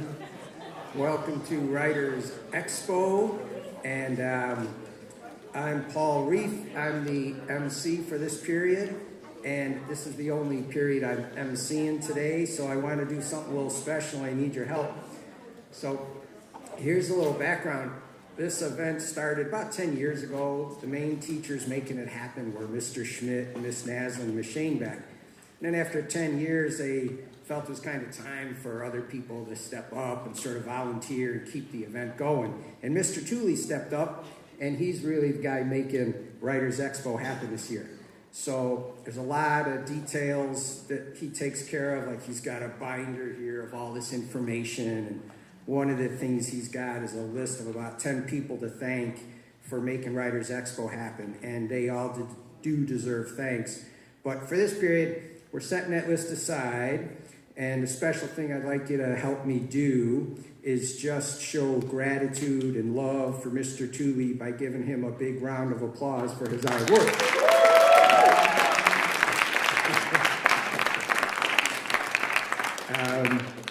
But he's not doing this for applause or recognition or for pay or anything. He's just doing it because of the love of the experience. So what is the experience that he's so passionate about? Really, the primary goal of Writers Expo is to give you guys an avenue to share your creative work. So we want to give you the stage and the spotlight and let you share out your work, your poetry, your short stories, your songs, whatever you have. So I'd really like you to keep this in mind as an opportunity for next year to let us know that, yeah, you'd like to share your stuff with your peers. That's our main goal here today. All right, some reminders before I bring up our first student presenter. Please, there should be no food or drinks in the auditorium. We want to leave no trace that we were here. Keep your feet on the floor as opposed to putting them on the furniture. And also really be here now, convey your attention and support for our speakers. So, put your phones away, put the homework away, and really help your speakers by just making eye contact and show you're attentive. It makes a really big difference. You can smile, kind of nod your head, and let them know that you are with them. Applaud, cheer, stuff like that. It really helps the speakers out. All right. Our first student presenter for this period, let's see, I heard Rishi Tipparti share her poetry at an open mic night in Vernon Hills, at the Vernon Hills High School. It was awesome. I heard her share her stuff yesterday. It was awesome. So I'm looking forward to hearing what she has to say today. So join me in welcoming Rishi Tipparti.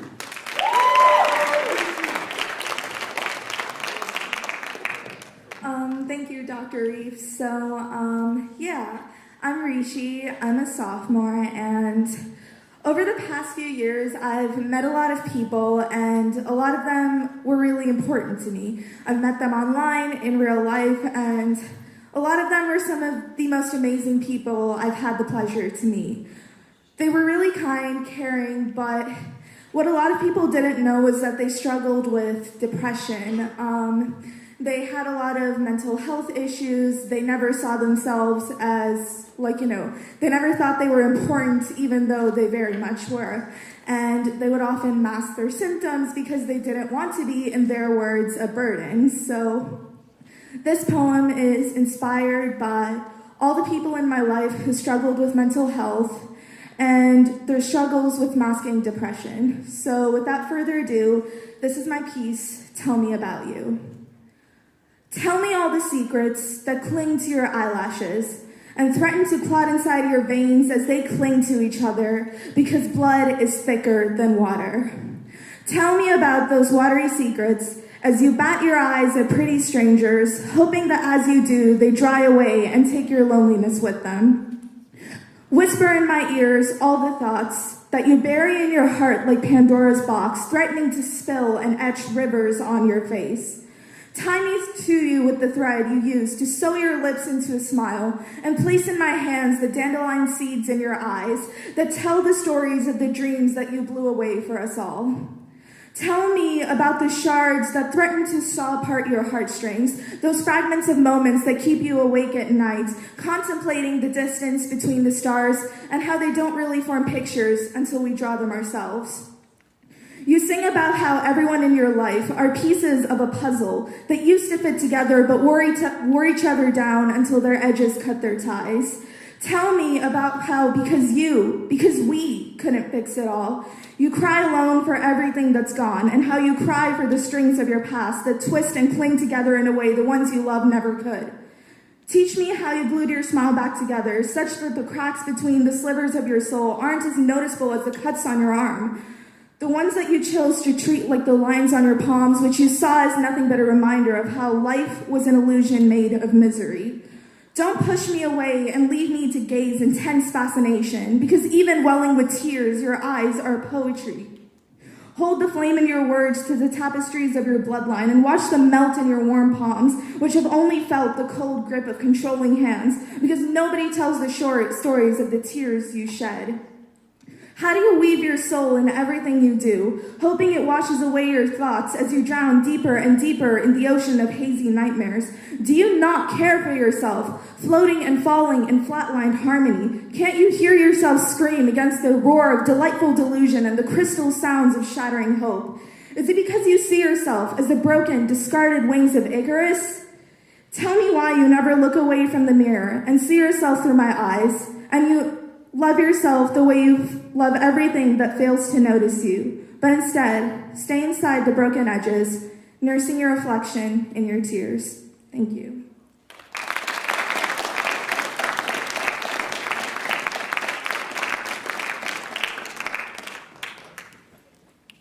All right. Let me make sure I'm not forgetting anything Mr. Toohey wanted me to cover. All right, today's main presenter is the New York Times best-selling author of the Hazelwood series and recently the YA novel Our Crooked Hearts. Her work has been translated in more than 20 languages and has been included in the New York Times list of notable children's books. She also happens to be a graduate of Libertyville High School. So please welcome Melissa Albert.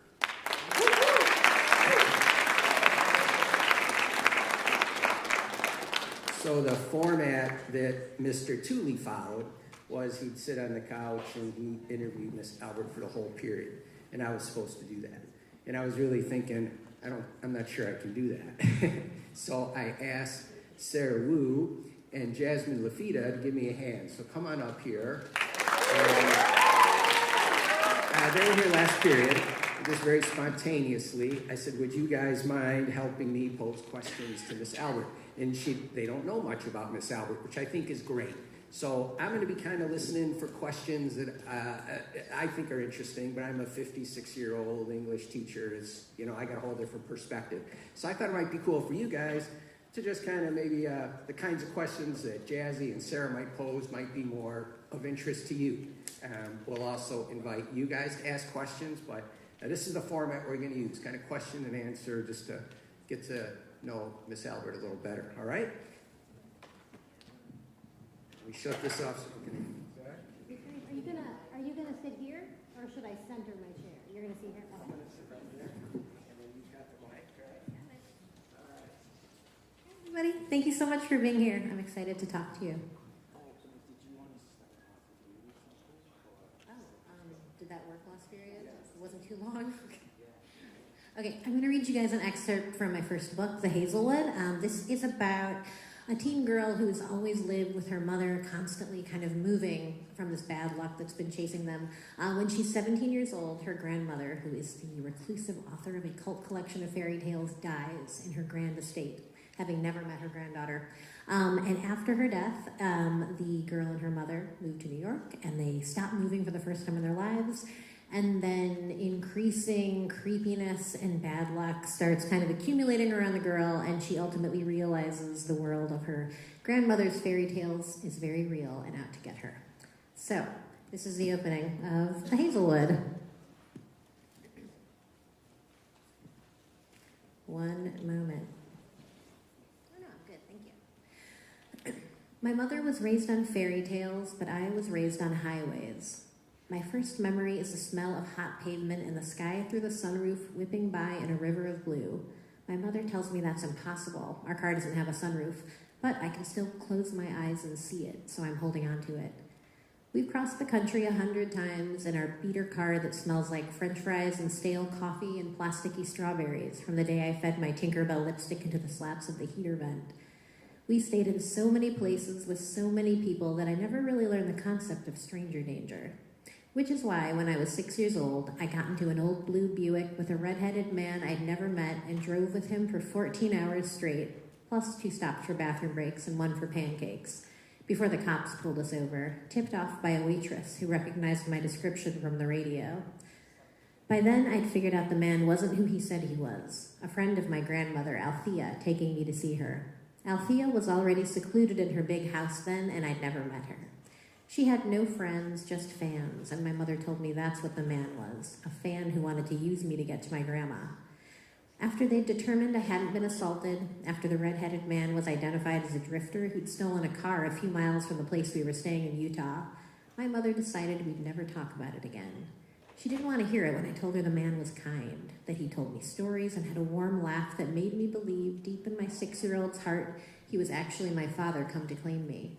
She'd been shown the red-headed man in custody through a one-way mirror and swore she'd never seen him before. For a few years, I'd persisted in believing he was my dad. When we left Utah after his arrest to live for a few months in an artist retreat outside of Tempe, I worried he wouldn't be able to find me again. He never did. By the time I turned 9, I'd recognized my secret belief for what it was, a child's fantasy. I folded away, like I did, all the things I didn't need. Old toys, bedtime superstitions, clothes that didn't fit. My mom and I lived like vagrants, staying with friends till our welcome wore through at the elbows, perching in precarious places, then moving on. We didn't have the luxury of being nostalgic. We didn't have a chance to stand still. Until the year I turned 17 and Althea died in the Hazelwood.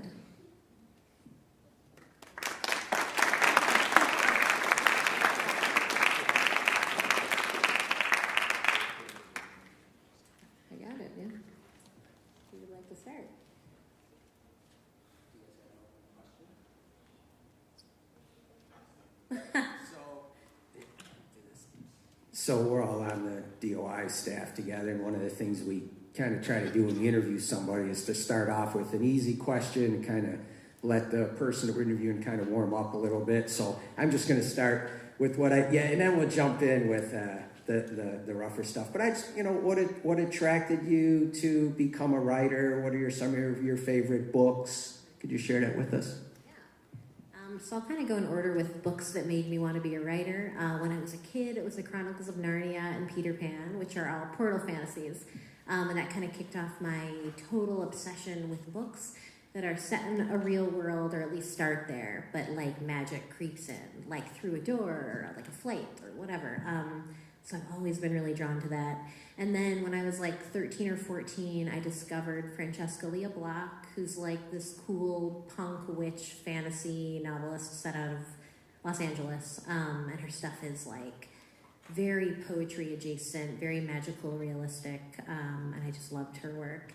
And then it was Neil Gaiman. I don't know if there's any Neil Gaiman fans here, but he's just brilliant, and his stuff is set often, like almost, I guess always in the real world, if I remember right, but it pulls from like myth and magic from around the world. And then I got a little older, and in my 20s I discovered Lev Grossman, and he wrote a book called The Magician's Trilogy, which like became a TV show on Sci-Fi, which I recommend, but start with the books. And it was like Harry Potter plus Chronicles of Narnia, but with this very like unhappy protagonist who like even magic couldn't like make him happy because he's like a real person. So it's like a real person experiencing magic, and it's awesome. So those are the books that like fed me, made me want to become a writer. You should read all of them. So I guess I was curious a bit more about how LHS shaped your decision to become a writer, and like what some experiences were while you were at high school. So I talked a little bit about this earlier. I was on Slant of Light, and it was so much fun, and I was on it with a bunch of friends. And Ms. Tarzinski gave us the recommendation of Neil Gaiman and the Sandman comics, and those like blew my mind. So that was really life-changing for me. And we were so obsessed with the Sandman comics that we like it was like our thing. And we started our own like shadow lit mag that we called Tilted Darkness, which we thought was super clever off of Slant of Light. And we all took pen names that were like characters from the Sandman world. So just that notion of writing is like community, because writing is really lonesome. And sometimes I don't feel like writing because I have to be there all by myself doing it. But just those like little bits of community, and then that bigger community of being a reader is super inspiring. And I really first experienced that at LHS. And I was a shy and miserable grade schooler. Junior high was like a little better and worse in some ways. But in high school, it was when I found like other weirdos, I guess. And then I was like, I felt like the Doctor, right? Like the only one of your kind or whatever. That's like what it feels like to be young and not have found people you connect with yet. So in high school, when I finally found that, it was like really through books and writing was a big part of it. You're next, sorry. You in the Hazelwood, which is just so much fun to read. I know there was like echoes of Gaiman right away. I picked up on that, and then it was cool. You talk about Narnia a little bit and Peter Pan, but you also mentioned Kurt Vonnegut a little bit. He's a favorite author of mine. Like reading Slaughterhouse-Five really changed the way I perceive the world. So it was really cool to see Kurt Vonnegut make an appearance. You want to expand on that at all? Okay, so there's this line in Slaughterhouse-Five that goes, "Listen, Billy Pilgrim has come unstuck in time." And like, I get like the hair stands up on my head when I hear this line. And just like that kind of talking right to the reader. So I was like, 12 or whatever when I'm reading this. And like Kurt Vonnegut goes, "Listen." And I just like got chills. Like it felt like he was talking to me. Just like that connection you can get with a book. That's like why I became a writer. It's like why I wanted to read, why I wanted to write. And I forget that sometimes because I'm like on deadlines and I get muddy-headed about what I'm even writing. So it's books like that have that like purity, that like have that pull on me still, because I discovered them when I was a kid and their power is never broken. That's like why I'm a writer. And that's why I would call it out in that book. So obviously reading has been a huge inspiration for you. What were the first steps kind of transitioning from someone who loved reading and writing to actually working on your debut novel, The Hazelwood? Okay, so I wrote a little bit, but primarily poems, because they were like short, and I've always loved like creation of mood. I didn't actually get into writing anything with plot until much later. So when I was in my 20s, I decided I'd been doing some freelance developing plots for a fiction development company. So I don't know if you're into books like Pretty Little Liars, Sweet Valley High, Gossip Girl. Those all started as fiction development projects. So like a room full of editors, or like one editor freelancing, whatever, will like pull together a plot, send it to a team of writers, and like different people will write the different volumes. I think Sarah Shepard like started with Liars, but then it ultimately became like a project that other people also wrote. I actually wrote one, but it was a spin-off, and I don't remember if it ended up getting published. Okay, so that was part of it. Before I wrote The Hazelwood, I did write books for fiction development companies, so I wrote them under pen names, not my own plots. So that's kind of how I started before The Hazelwood, but before that, I did a thing called National Novel Writing Month, and I'd been kind of working on, has anyone heard of this?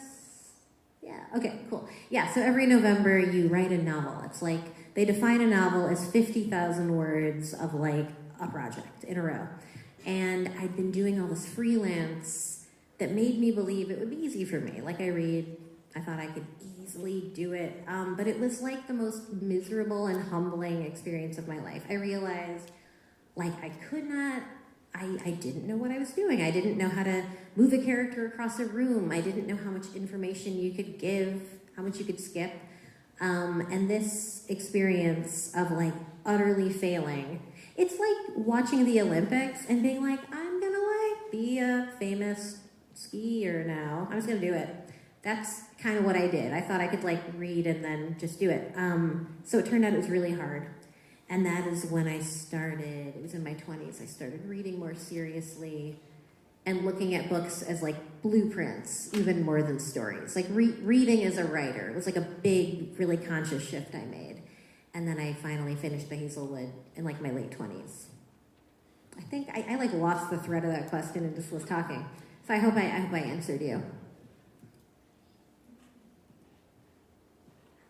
I guess I was curious a bit more about how you like push past writer's block and other things that might get in the way, like anxiety or stuff like that.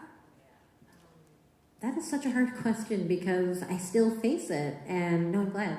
And the anxieties like change. So there's the thing of like, if I could just finish a book, and then if I could just sell it, etc. There's always like a new thing to worry about. For writer's block, for me, it's absolutely tied into looking at my phone and the internet too much. Like, I get blocked by the anxiety of, like, FOMO, or the anxiety of feeling like, oh, my book wasn't on that list. Or just, like, there's so many ways to be anxious, and there's so many ways for... All good? Okay. I'm, like, being hooked off stage for blabbing. Yeah, there's so many things to be anxious about, and I find that, like, somehow...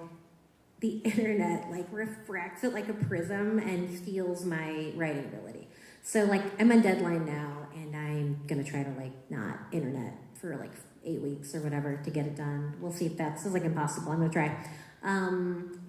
So that helps, and reading helps. Reading old favorites helps. I find that I have a particular, it's again the Lev Grossman Magician's books. If I sit down and read like 10 pages of one of those books, which I know by heart by now, I instantly get excited about writing. So I guess everyone kind of, if you're a writer, you find like your key texts, the ones that unlock you and make you remember why.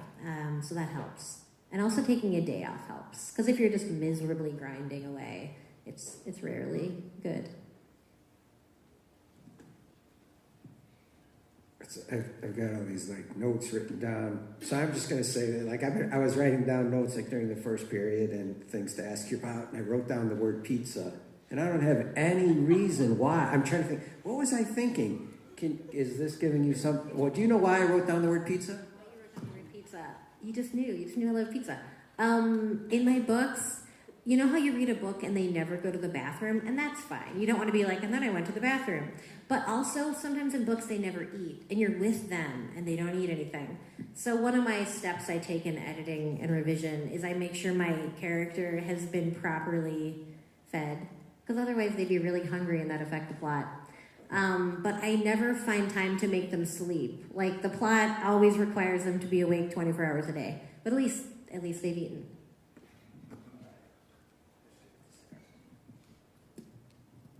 So last period, you mentioned how when you're working on the plot of a story, many times you don't really like know what's going to happen next. So like how do you develop the plot as you work on your novels?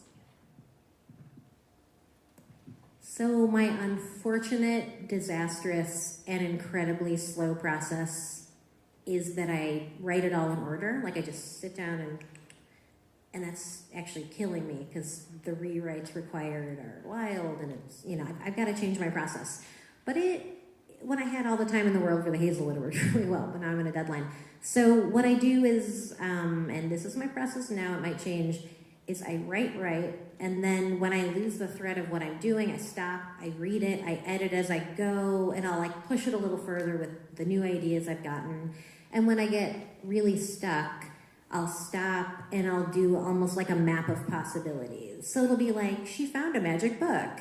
And it's like, the magic book is, and it's like a spell to bring back her dead frog. Or like, it's a, when she reads it, like, whatever. Like just all the little possibilities that could, there's no dead frogs in my books. That'd be cheesy. My books are way better than that.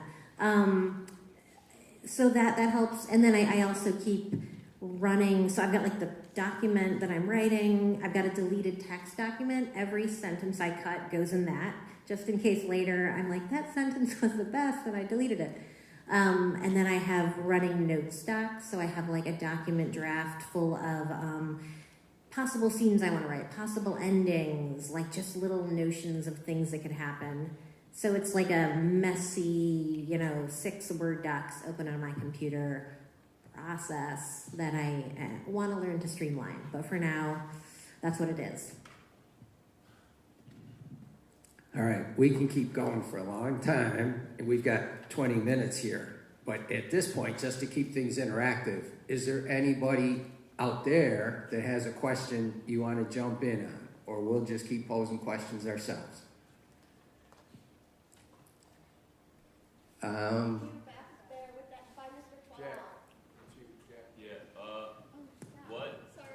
What school did you go to for and was writing your major?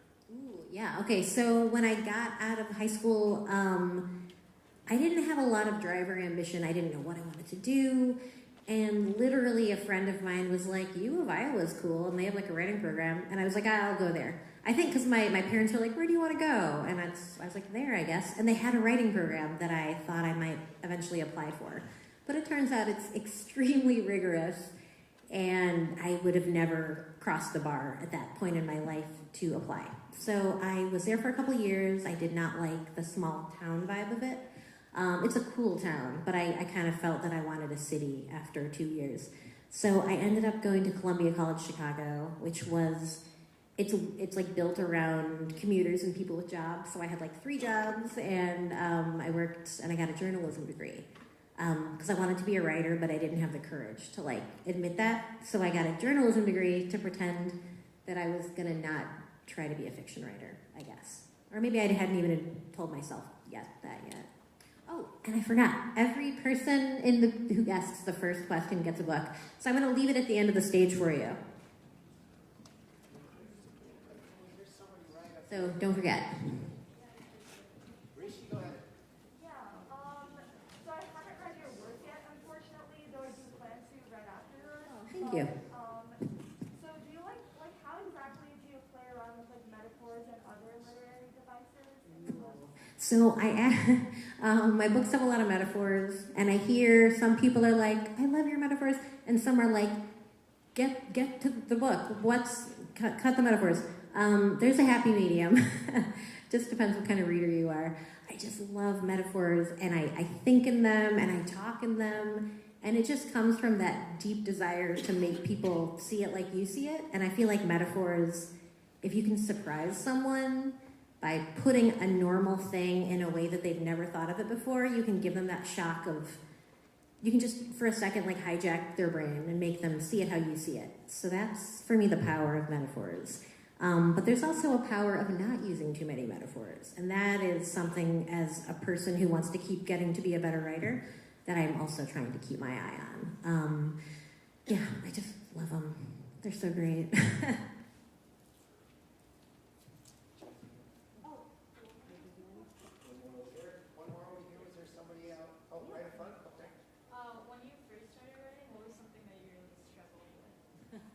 Writing too many metaphors.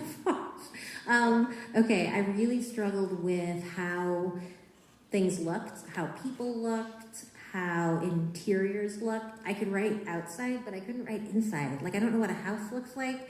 So if you were to see my house that I grew up in, every interior that I write looks like that, because that's the only house I can think of. And another thing was figuring out what you had to say and what you could leave out. Like, do you have to, how do you end a scene? Do you have to make them leave the room first? There's like a real learning curve in figuring out what you can leave out. And then just mentally, consistently forgiving myself for writing badly, which continues to this day and is hard, like consistently difficult, yeah.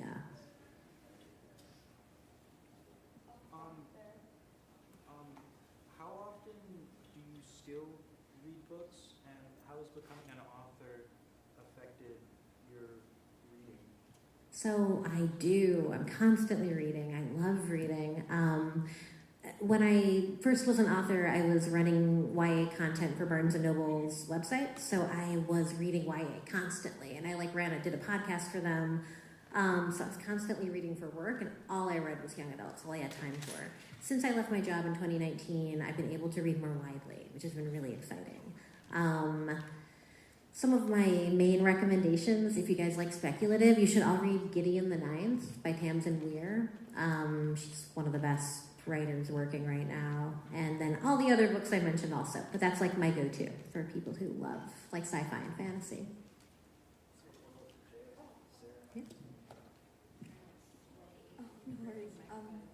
I guess I was wondering, once you have an idea for what you want to write, do you develop like the plot or the world or the characters first? Like, which do you delve into? Again, to go back to the time-consuming process that I use, I can't figure out anything unless I'm writing.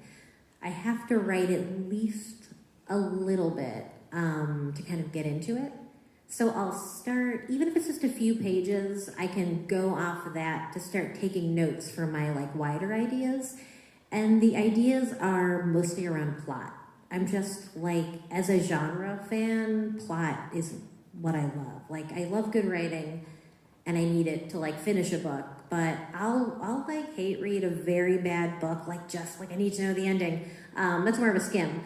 But if you can like marry good writing with like a really sharp plot, like Gone Girl is one of the best books I've ever read. Horror, thriller, fantasy, and mystery are like all really plot heavy, and they're my favorite genres. And that's how I start plot ideas. I have a mic now. My question is, so you're a New York Times bestselling author now. Has it kind of settled in how much you can kind of influence people now in the wide audience you have? So I feel like I have a small, it's like young adult is as amazing and big as it is, and as big as you can get as an author within it, like looking at someone like Leigh Bardugo, it's still like a fairly small part of the market. So it's wonderful going to festivals and getting to actually talk to people who've read the books.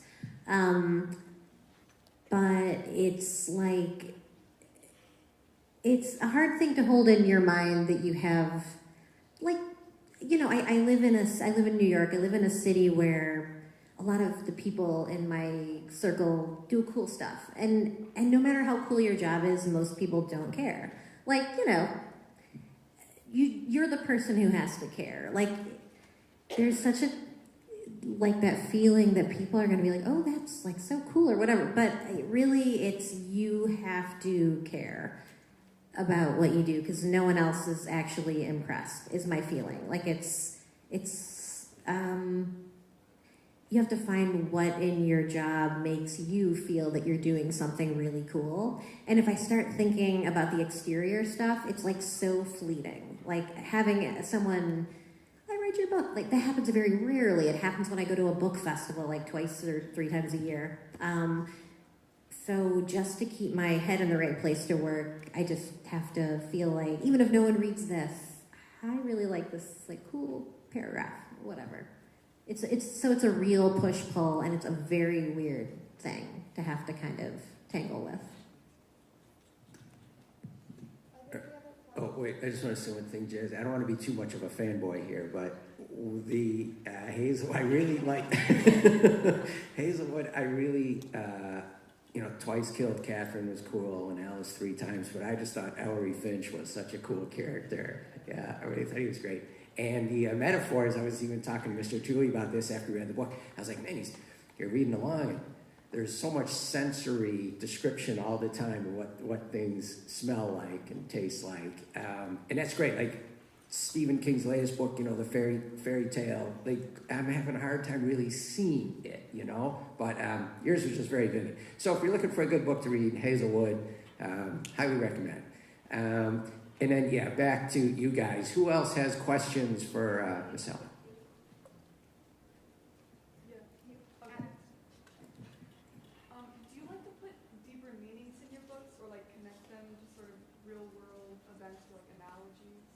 It's so funny.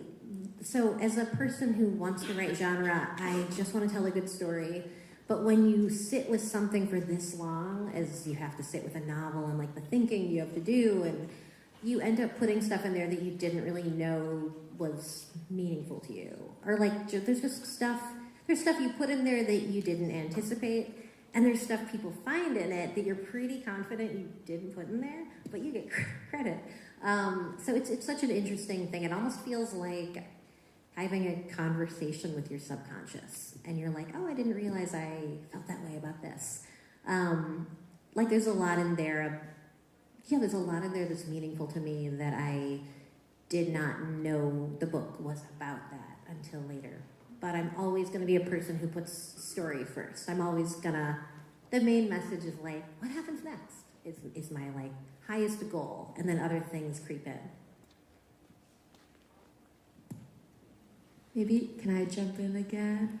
I was wondering if there's like a favorite thing you've written, or like a favorite passage you've written, or something that you have.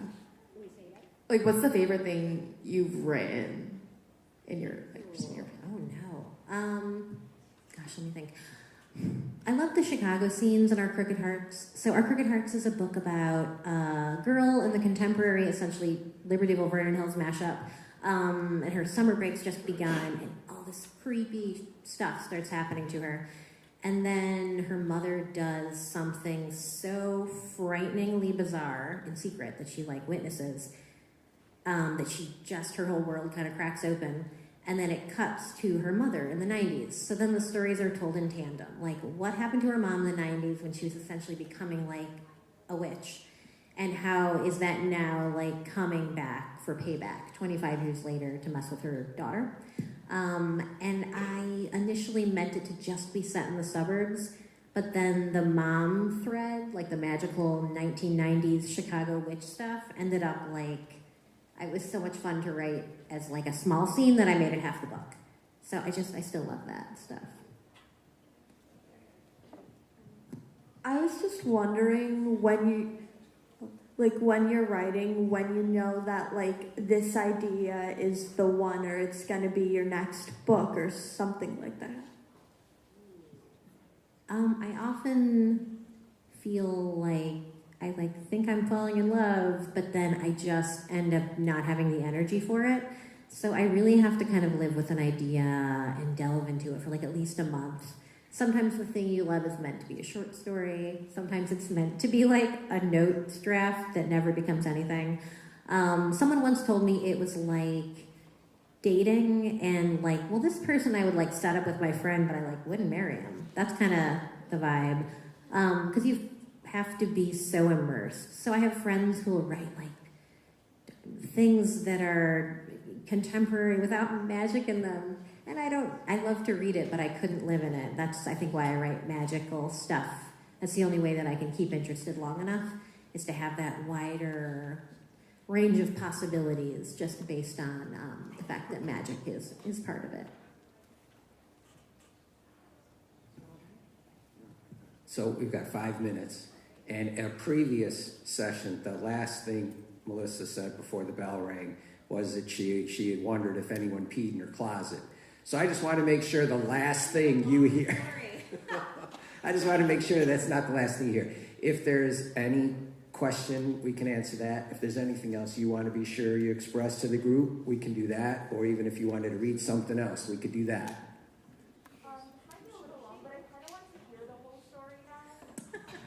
Okay, so I was living in Brooklyn, and I'd moved there to take a job at the Brooklyn Museum, which paid nothing, and I had no money. And with the last of my money, I bought a new laptop because mine was broken. And then my apartment got broken into, and I came home to like wind and like a busted window, and I like ran and my laptop was gone. And I had that like feeling of violation is definitely like present. There's like home invasion type scenes, and I guess at least one, maybe two of my books. Just that feeling of someone having been in your space who did not belong is like very creepy to me. And I was like, what would I do if I like hated someone enough to break into their space and steal their stuff? It's like, what's like one of the ultimate violations? I would like go in their closet and pee on their clothes. I wouldn't personally, but what would you do? This is like my writer brain was spinning. And I like ran to my closet and my clothes were like totally fine. And I was like, okay, like respect. They just want to sell my laptop. They don't want to like ruin my life. And that is the story. Let's not end there. Please, someone ask a different question. In the back. Where do you write? Ooh, so I write in a horrible IKEA chair in my apartment. It's terrible. My back hurts all the time, but I won't buy a new chair. I don't know why. Yeah, and it like faces, like there's always some action figures set up watching me, like this really creepy Spider-Man.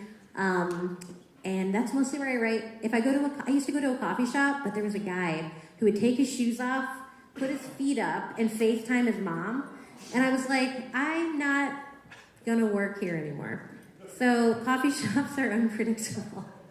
And I work now in a sad IKEA chair.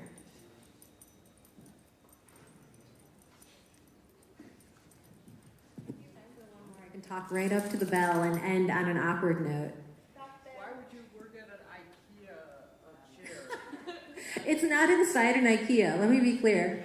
I go to the IKEA, I go into one of their fake rooms that they have set up, and I got my coffee, I put my feet up and I FaceTime my mom.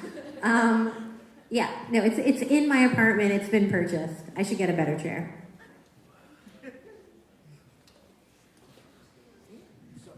I just want to go back to the story about the break-in because I admire you a lot as a writer, but I just think it's marvelous that I think most people would have been like, my place has been broken into, I'm furious, I'm angry, you know, I want to get these people back or something, and your reaction was, well, hey, at least they didn't pee, you know, in the closet. Like you're like, it was, they just wanted my stuff and it wasn't a personal violation or attacking me. I just think it's such a marvelous life perspective you had there. No, honestly, it's like a New York perspective. I was like, I wasn't murdered. While the cops were there, they're like, oh, this is so sad for you, your laptop, but got your head.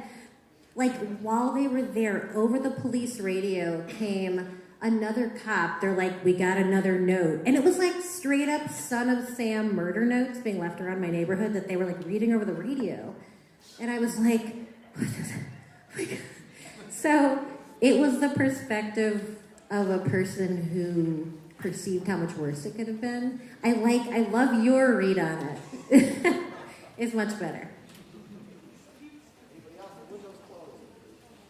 I have one last one. What piece of advice would you have for people who want to be writers in their future? I mean, just like read a ton, write a ton, let other people read your stuff because you have to kind of like break through that wall at some point.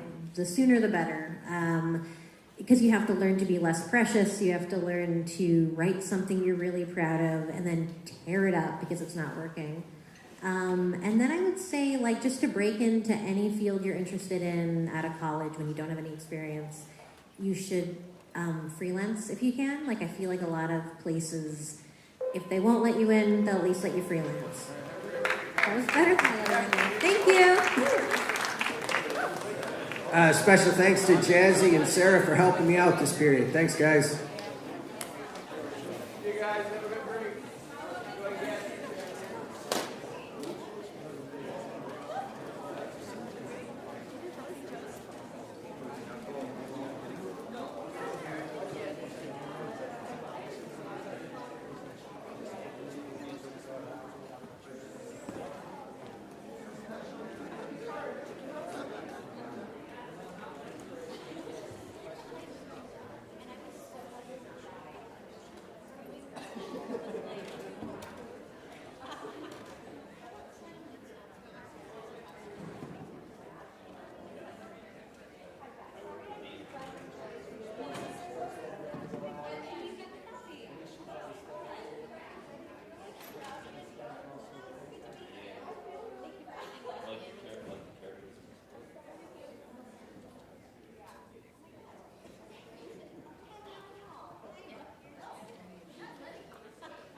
might swing after the verse.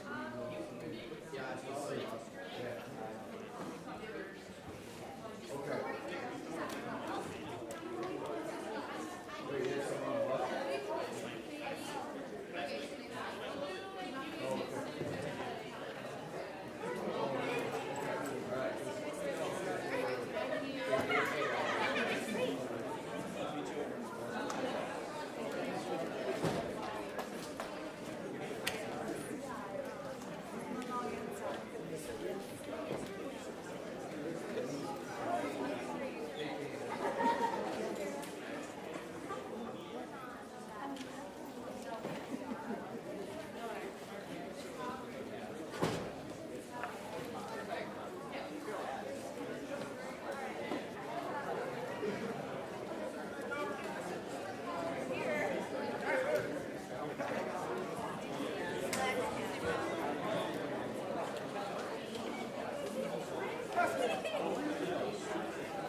Folks, keep coming in. Welcome back. Day 2, Writers Expo 2023. Just like always, you can find your teacher, find seats. Make sure your food is put away or left in the hallway. Make sure your beverages are capped. We would appreciate it.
Folks, if you're still coming in, go ahead and make your way in. You can find your teacher, and you can find a seat.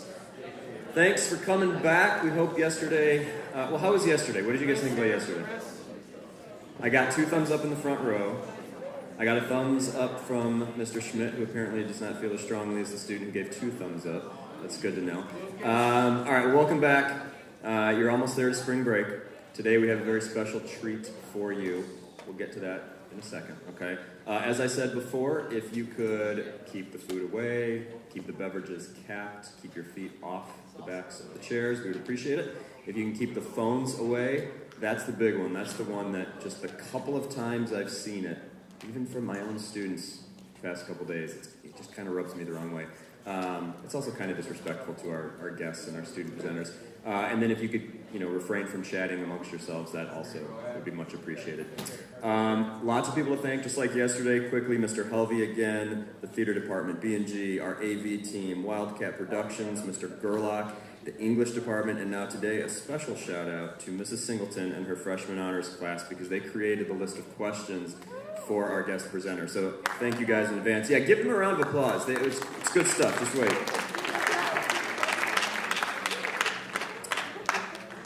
All right. One of the coolest things I think about Writers Expo is when we get students on stage sharing their work with you all. And I have to say this, 2019, before COVID hit, we averaged about 2 or 3 students per period coming up and reading their work.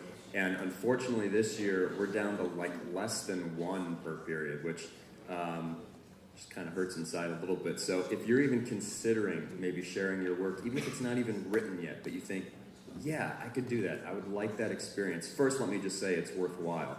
But second, we would love to have you. We would love to showcase you and give you the stage. next year. I can tell you right now, we've already got a couple students booked who are going to have like half a period to share different stuff they've got. So if you're interested, you can talk to me personally, you can talk to Dr. Reef, you can talk to your English teacher. I know nobody wants to be thinking about coming back from spring break right now, but when you do, I'm going to have a Google form that I'm going to send to all students, and there will be a spot where you can say, you know what, I'd like to participate next year. Okay, so consider it over spring break or this afternoon or something, okay? And speaking of student presenters, we do have someone who would like to share her work with you all. So please give a round of applause to Kassi Stringer.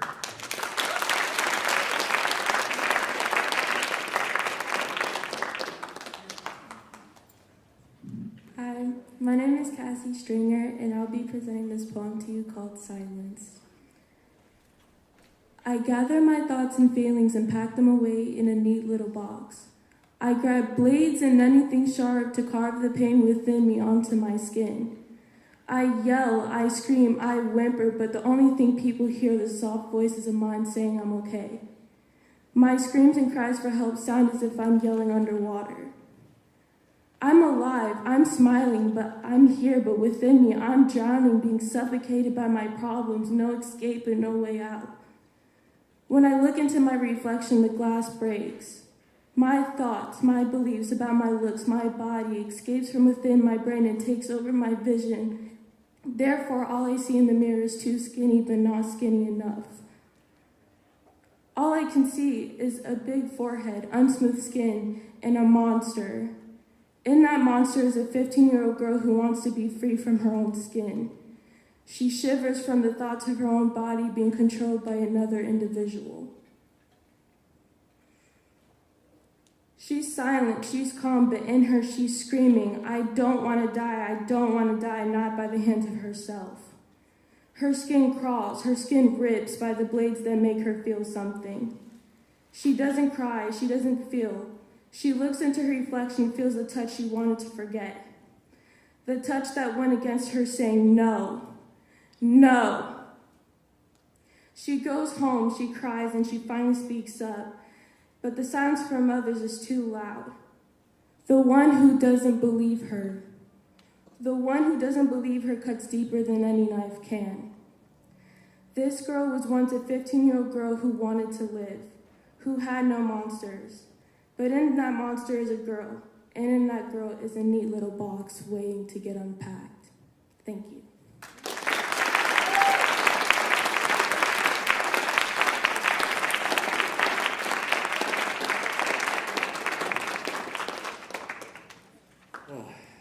Shivers. Kassi, thank you. Thank you for speaking up. Can we give her another round of applause?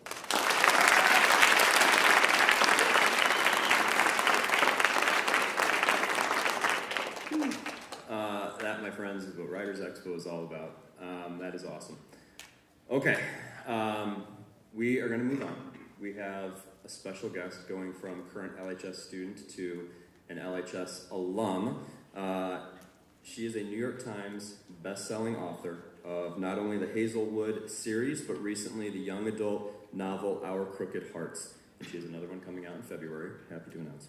Her work has been translated into more than 20 languages already and has been included in the New York Times list of notable children's books. She also happens to be, like I said, a graduate of our fine school. Please welcome Melissa Albert.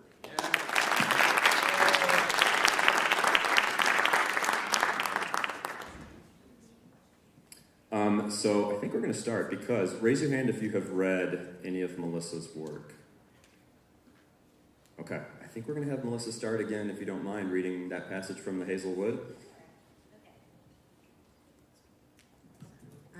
Thanks so much, guys, for being here. I'm excited to talk to you today.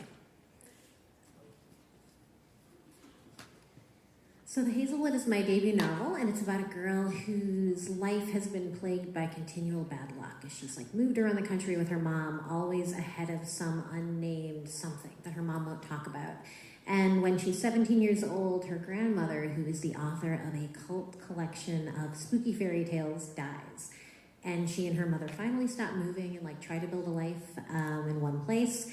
And then all the creepy stuff that's been happening actually catches up with her, and she realizes that the world behind her grandmother's book of fairy tales is very real and it's out to get her. And I will read the first page and a half. My mother was raised on fairy tales, but I was raised on highways. My first memory is the smell of hot pavement and the sky through the sunroof whipping by in a river of blue. My mom tells me that's impossible. Our car doesn't have a sunroof. But I can still close my eyes and see it, so I'm holding on to it. We've crossed the country 100 times in our beater car that smells like french fries and stale coffee and plasticky strawberries from the day I fed my Tinkerbell lipstick into the slats of the heater vent. We stayed in so many places with so many people that I never really learned the concept of stranger danger. Which is why, when I was 6 years old, I got into an old blue Buick with a red-headed man I'd never met and drove with him for 14 hours straight, plus 2 stops for bathroom breaks and 1 for pancakes, before the cops pulled us over, tipped off by a waitress who recognized my description from the radio. By then, I'd figured out the man wasn't who he said he was, a friend of my grandmother, Althea, taking me to see her. Althea was already secluded in her big house then, and I'd never met her. She had no friends, just fans, and my mother told me that's what the man was, a fan who wanted to use me to get to my grandma. After they determined I hadn't been assaulted, after the red-headed man was identified as a drifter who'd stolen a car a few miles from the place we were staying in Utah, my mother decided we'd never talk about it again. She didn't want to hear it when I told her the man was kind, that he told me stories and had a warm laugh that made me believe deep in my 6-year-old's heart he was actually my father come to claim me. She'd been shown the red-headed man in custody through a one-way mirror and swore she'd never seen him before. For a few years, I persisted in believing he was my dad. When we left Utah after his arrest to live for a few months in an artist retreat outside of Tempe, I worried he wouldn't be able to find me again. He never did. By the time I turned 9, I'd recognized my secret belief for what it was, a child's fantasy. I folded it away like I did all the things I didn't need, old toys, bedtime superstitions, clothes that didn't fit. My mom and I lived like vagrants, staying with friends till our welcome wore through at the elbows, perching in precarious places, then moving on. We didn't have the luxury of being nostalgic. We didn't have a chance to stand still until the year I turned 17 and Althea died in the Hazelwood.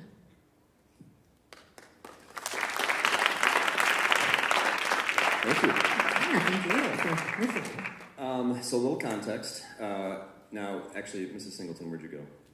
Okay, so tell us what your students read, just so we know. They read 2 stories from Tales from the Hinterland. We read The Sea Seller and Hans of the Traveler. Okay. So Sorry for the sad endings. Melissa's first book, The Hazelwood, turned into a second book, turned into the collection of fairy tales that the grandmother in the Hazelwood wrote. Can you talk just quickly about the process and whether or not when you sat down to write this debut novel, you had intentions for book 2 and book 3? I totally didn't. I just wanted to get something done. So I wrote The Hazelwood, and it did well enough that my publisher asked for a sequel, and based on reader response, they ultimately asked me to write the fairy tale collection as well, which was a really fun, weird challenge. It kind of felt like I wrote myself a writing prompt, like in 2016, which was this table of contents for a story collection that doesn't exist. And then like years later, it's like, here's your prompt. Write a fairy tale that suits this title. And it was like just a tight enough, interesting enough writing prompt that I was like into it. And I decided to do it. Excellent. So we're going to bounce back and forth. I'll ask a question. I'll ask a question that Mrs. Singleton's class came up with, and then we can bounce out to you guys too if you have questions. So just be prepared for that. Let's just start with Callie, Mimi, and Anya. They wanted to know what activities you participated in at LHS, 1. 2, if there were any courses you would recommend to students who want to pursue writing. So all I did was Slant of Light, which I loved. It was very life-changing. Especially because Ms. Tarzinski got me and the whole group into Neil Gaiman. Really, the Sandman comics changed our lives. We made our whole personalities were Neil Gaiman's Sandman comics. It was like a group hypnosis by him. And then the second question was... any courses you would recommend? Courses I'd recommend. Oh, wait, one more thing. I did audition for a lot of plays, and I never got cast, so I'm here. I'm gonna do a monologue for you all and a song from Damn Yankees. Just kidding. Yeah, so a course I'd recommend would be any kind of introductory fiction course that requires you to share your writing. Like anything that you either have to read it out loud or pass out printouts that people like mark up and talk about in class. I've heard the workshop method can be very brutal if like someone has a big head and is mean, but it's important to, if you want to be a writer, get over the hump of sharing your work pretty early. Like I waited for so many years and didn't let anyone look at anything that it was pretty wrenching when I finally did. I would recommend doing that as early as possible to like rip the Band-Aid off. Do you think that process, even for people who do not want to become professional writers, has any sort of benefit? I think it punctures your ego in a way that's probably useful in your life, even outside of writing. And I think it teaches you empathy, because you can it teaches you to like clock other people, like see their body language responses when other people are talking about something that's like important to them. It's an interesting thing, and I think you can go in and be the guy who's like, this isn't enough, like da da da da. But or you can be like someone who's learns how to deal kindly with something someone holds dear. So we were here at LHS kind of sort of at the same time, and I often wonder, and I'm curious your response to this, if you had to go through high school with social media, do you ever wonder how your life would have changed? Oh my God, so since we didn't, like we IM'd each other all day, but there was no social media of any kind until I was in college. So I like, my backpack was all laminated pictures of like PJ Harvey and like Billy Childish and all these people I thought were cool. I like put them on my backpack because I had no other way of letting people know anything about me, because I didn't have like a social media page to like show that stuff. So that was embarrassing and dorky enough. I can only imagine with horror what kind of, also I can't dance at all. So I would be a huge failure in any kind of dance content. I don't like that. I don't like the notion. Yeah, it sounds scary. It was fun not knowing what anyone was up to. Everyone was mysterious. Like if you had a crush on someone and you saw them for like 50 minutes and then like 5 minutes in the passing period if you ran really fast and got to the hall they were in. And that's it. They were a total mystery. And that was exciting. No, it's very true. Mrs. Singleton wanted to know if you have a dancing TikTok account, but I guess we answered that question. So my dad asked me, he's like, what if we did a Mimi and her dad dance TikTok? And I said no, so that's not existing in this world. Are you guys still talking then after that? Yeah. Yes. Good. Okay, so Ava, Ella, Megan, and Sasha wanted to know if there was anything while you were here at LHS that inspired you to write. Like being bored in the suburbs. At the time, I thought I was just being bored, but then I put that suburban boredom into like this book and the book I'm working on now. I think boredom is like pretty underrated rather. Just all the driving my car around and like riding my bike around. For some reason, like those are the memories that are strongest to me. Is like driving places with my friends, riding my bike with my friends.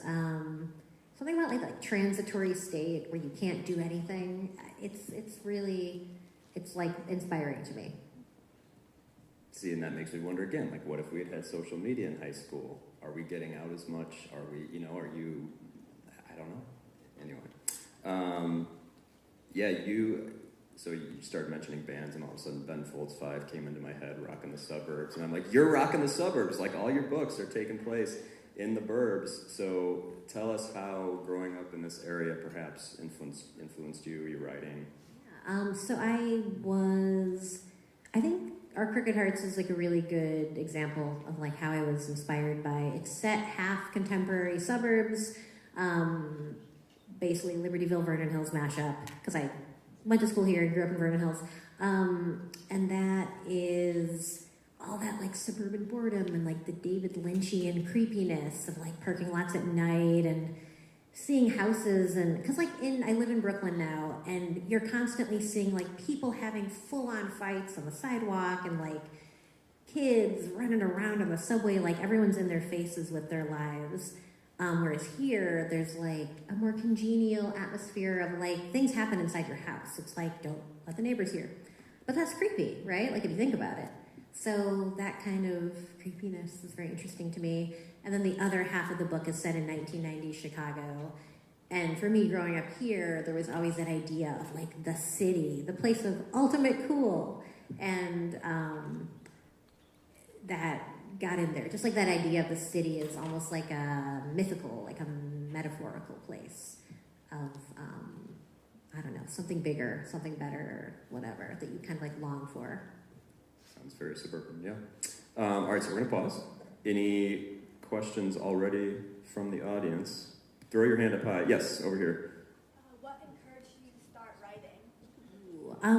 So I wrote a lot when I was a kid, when I was like, I'm a genius and everything is perfect. And then I got a little older and was like, everything is terrible. I hate my writing.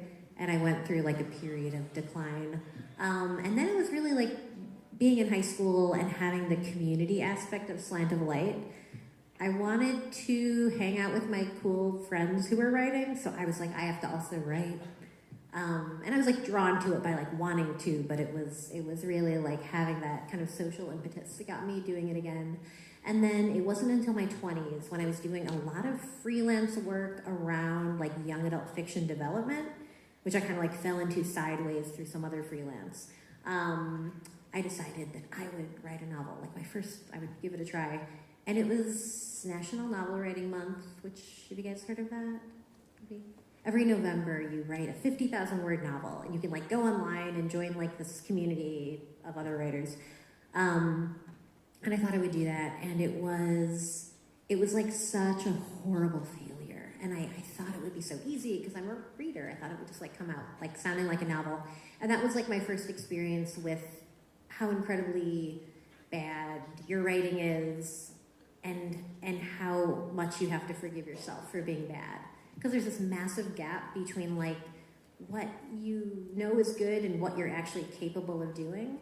So I feel like if you look at your own writing and you know it's bad, it's because you have good taste. It's because you can get better, is what I always tell myself. So like the worse it looks to you, it's just like your excellent taste and skill spurring you on to get better.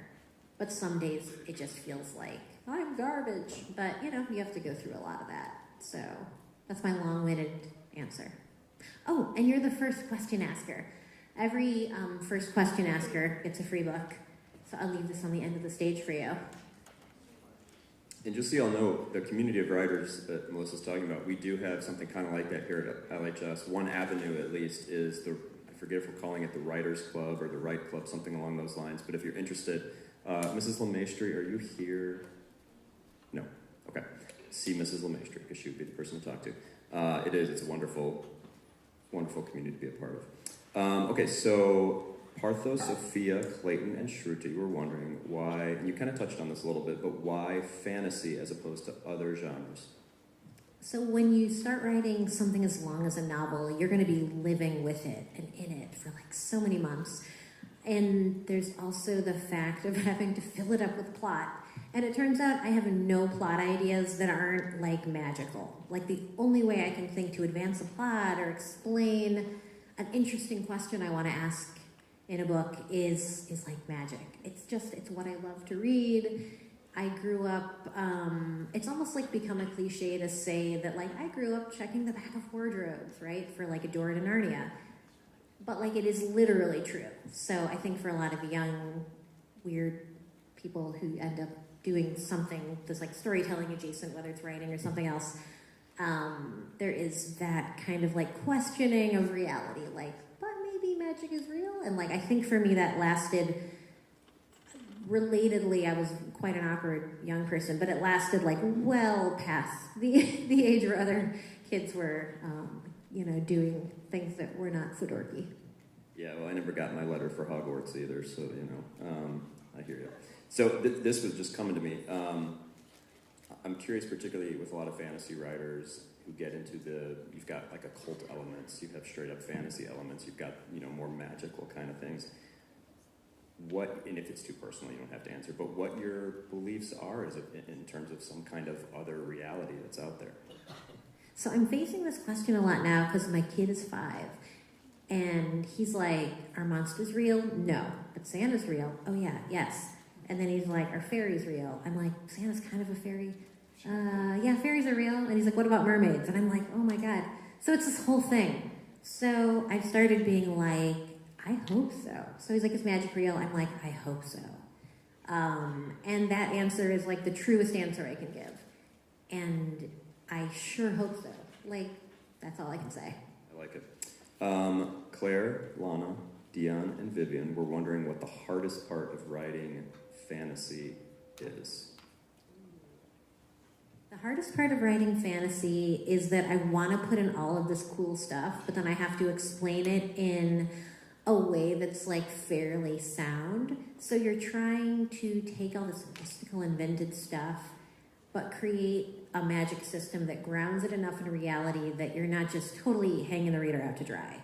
Like, I don't want to drag someone through a story, and then at the end I'm like, they were dreaming. That's like the classic example of like bad writerly practice.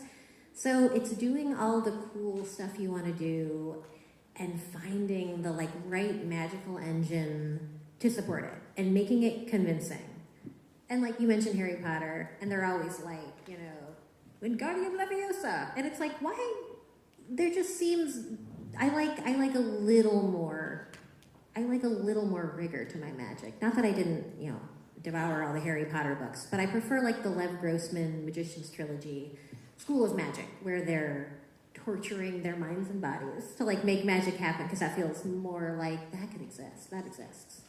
And I forget what you said earlier when I asked you a different period, how much research in that regard you had to do on magic for Our Crooked Hearts specifically. Yeah, so Our Crooked Hearts is a book. I'm forgetting who I've told what. Did I already explain? Did I tell you guys about Our Crooked Hearts yet? Take that as a no. I'll tell you again no matter what. So it's about a young girl. She's living in the suburbs and her summer break has just begun, and all this creepy, bizarre stuff is starting to happen to her. And then her mom, she witnesses her like strange, evasive mother doing something so creepy that it kind of like breaks her life open, and she realizes there's something happening in my life that I've been looking away from forever. And then it's told in tandem with her life and her mother's life in the 90s as she's becoming a witch, and she does something so devastating that it like will shape her daughter's life 25 years later. It's going to come back to mess with them. Having said all that, I've forgotten your question. Oh, research. Yeah. Okay, so when I was 13 years old, I wanted to be a witch. And the way I went about it was I went to Cook Memorial and I checked out other books about witches, really dry nonfiction stuff. And I did my best, but I did not ultimately become a witch as hard as I tried. But I had all of that like fizzy, supernatural stuff kind of hanging out in my brain. And then I read a lot about superstitions because they felt very witch adjacent. And there's such like it's just like superstitions are like death is like threaded through them. And I feel like witchy magic, it's the same thing. So that kind of inspired some of like the motifs and stuff in the book. Yeah, Reese, Kiernan, Debbie, and Zara were wondering about that kind of gothic, somewhat sinister atmosphere that's present in your writing. If that's really, is it purposeful or does it just kind of come out? It's what I love to read. I love mood. If I could, I would just write mood and weird magic forever and never explain any of it. But you can't do that.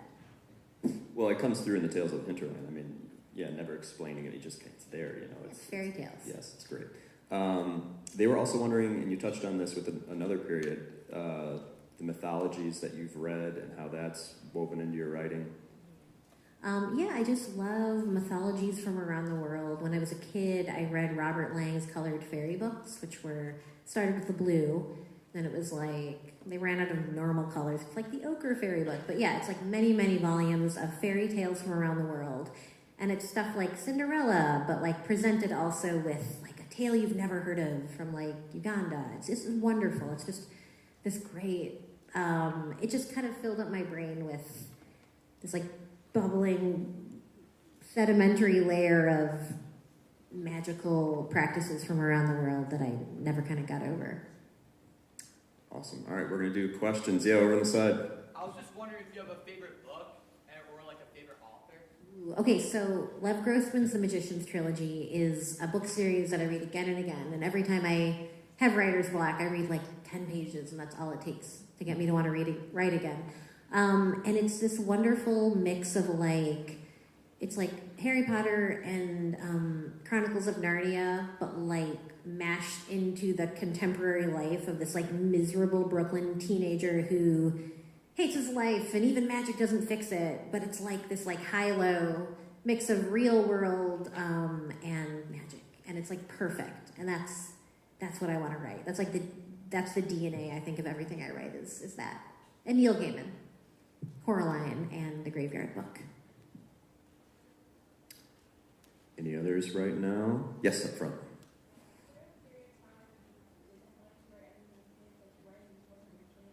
Oh, yeah, like for years after I got out of high school. Yeah, it was like I wrote as a kid, and then I kind of stopped because I was shy and weird about it, and dabbled in it in high school. And then in college, I kind of did like some journalism stuff. I was like, got a journalism degree, so I had to. But yeah, it was like not present in my life. Fiction wasn't for a really long period, I would say. I would say like a period of maybe 5 to 10 years where I didn't really touch fiction. And then it was like in my or maybe like 5 to 8 years. It was in my mid-20s that I like came back to it. So yeah, it's always like waiting for you if you go through a break. Yeah, go for it. Was there any career you were like thinking of before like writing? So I knew I wanted to do something with words because I had no abilities in any other direction. So like I'm a good speller, and I turned that into a job as a copy editor. I was at like Encyclopedia Britannica. But it was for me, it was like an unhappy and boring job. So I started freelance writing, and I was like freelance writing like book reviews and theater reviews and stuff like that, just to kind of like, because I couldn't find a writing job and I wasn't ready for one. And I felt like if I could just keep freelance writing, I could at least like keep getting better in case someday like a writing job opens itself. And I was constantly applying. I thought I'd be an editor in like New York, and I was constantly applying, and like no one would ever even give me an interview. So I came at it kind of weirdly, like I knew I wanted that editing job. I became an editor at a museum, and that is how I ended up moving to New York, which was like my goal. So I was never able to like get a straight line to writing. It was all like I took any writing or word editing adjacent freelance job I could get. And I was like, something one day will like lead to a job, and that's how it worked out. So I would say like creep around the edges of the thing you want to do if like the straight shot is not open to you, which I don't know how anyone without like a parent, in the field does it. I don't know. A couple questions have popped up today about writer's block, when you get in those moments of kind of dead periods, and you've talked about going to a museum that's in your neighborhood. I was curious, what type of museum is it? I live by a museum called the Brooklyn Museum, which is where I used to work, and it is kind of like a general interest art museum, but it's like a neighborhood museum, so it's super approachable, and I don't know, it's just like a cool place to kind of like refill the well. And they have these thing called the period rooms, where they've rebuilt houses like inside from other times in history, and it's like kind of like dimly lit, and you can like peek in the windows, and it makes you feel like a creepy other century, thief. It's very enjoyable. I love that museum. So a piece of advice definitely then you would say is, for that type of writer's block thing, go to the places of other people's creativity that can help inspire your own creativity, sort of. Creep around houses. No, I was kidding. Yeah, that's actually a good way to put it. Go to, and like other people's creative brains, like try to access them in some way. And stay off of the internet. That is what kills me. If I look at the internet in the morning, I half the time I've ruined my work for the day. I try to like make coffee, like turn off put on like my internet blocking software and work. And that's the only way I get things done. Okay, so Maggie, Julia, Sophia, and Lucas were wondering, This is a great question. How do you know when to end a story? That is a good question. Especially with your writing style, because you said you don't necessarily plan the end ahead of time, right? You just kind of find your way there. My issue is more, how long should the middle be? Like, I don't know. Like, I feel like you can get a strong feeling for the ending sometimes, and then the middle's like all wibbly wobbly.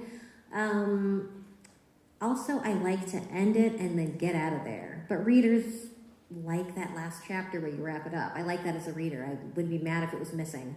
I do not enjoy writing the wrap-up chapter. I want to just get out of there after the like climactic thing, you know, but that's not allowed. It would be unsatisfying. So I feel like you have to force yourself to write the wrap-up, and that's a struggle for me every time. Okay, so Eli, Ashley, and Kate were wondering which story, I'm assuming you guys meant in the Tales from the Hinterland, but maybe if you've written other short stories too, which short story you are the most proud of and why? Oh, the last one in the collection. What's that called, though? Oh, the last one in the collection is my favorite, and I don't remember what it's called. And it's like, it's got this opening that's very like Snow White juniper tree, and then it's like tells a totally different tale after that, which I always love, that like two-story thing that fairy tales do, where you think you're reading one thing and then you're reading another.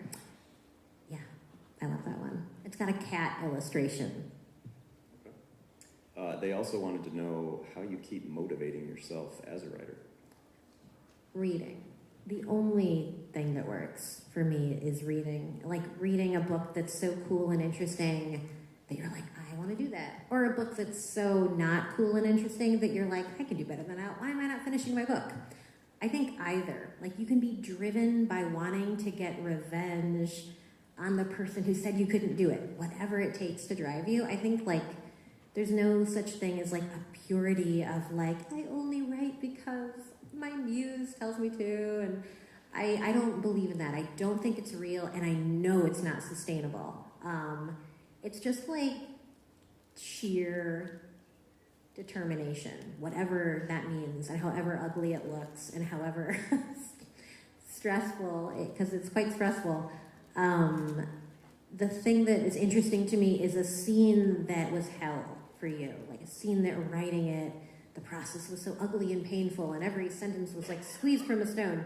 And then you read it, and you can't even tell. Like, it just like is in there, and it's hard to, you like don't see the blood under the nails when you actually read the thing. Speaking of kind of that work, how long did it take you to finish each of your novels? Hazelwood I wrote on and off for 2.5 years. I kept taking breaks because I actually wrote novels under pseudonyms for a development house, which, like, I won't talk about those or tell you what they are. They're embarrassing. And then the sequel was a horrible experience to write. It was very difficult. Second book started not fun.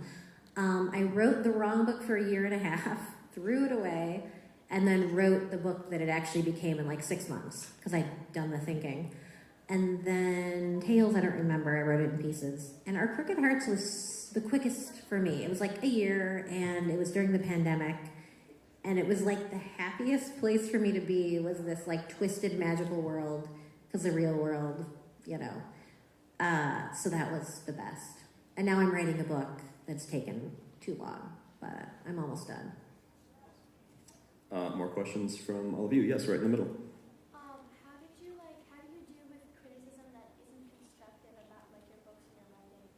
That's such a good question, because you have to learn the difference, and there's this impulse to read all of your reviews, at least for me, like when my book first came out, because I wanted people to say nice things about me. But there's a difference between, I mean, people like will tag me into reviews, and they're like, this book was boring, and I'm like, that's not constructive criticism. I don't know you. You try to write a book. I'll wait. Go ahead and write a book. Is always like my feeling.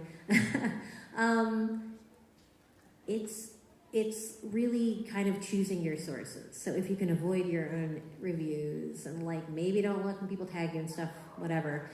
And I would say the places I get my most constructive criticism comes from my like team of people, like my friends, my editor. And I do read professional reviews because generally they're a little more, I've never had someone be like, she sucks, you know, in a professional review. And sometimes there will be like a little bit of a, oh, like they have a point. And as I keep on writing, I can see flaws in my earlier books, which is really interesting, like stuff I would edit out if I could. So yeah, it's just about choosing who to trust and who to like open yourself up to, because words that are, you know, unkind can like really stick with you. So yes, over here. How hard is it to like publish and sell books? Say again? How hard is it to publish and sell books? Okay, so publishing was, for me, I did a ton of research before, and I was working for Barnes & Noble. I was like running their young adult content arm, and I got to talk to a lot of writers for my job. And just kind of being immersed in that world, I had at least a sense of how it worked to get an agent. So the places that I found myself taking all my notes from were Publishers Weekly's, a trade magazine that announces book deals. So I took notes on which agents were selling books similar to mine, and like had my list of agents I wanted to pitch.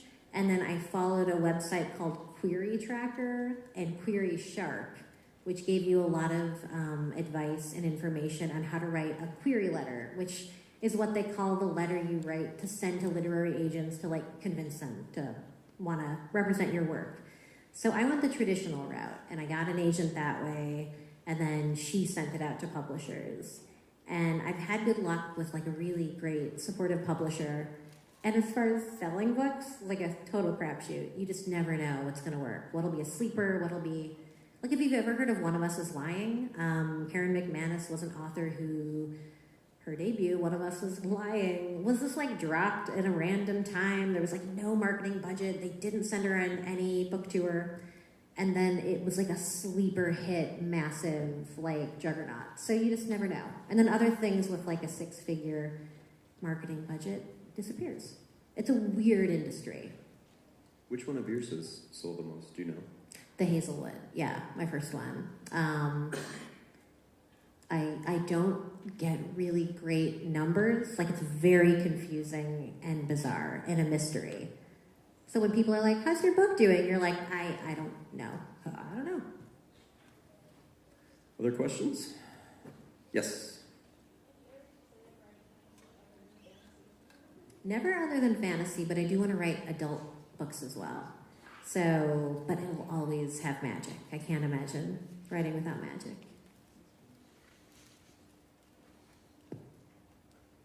All right, I hope I'm not missing somebody. If I am, just shout out.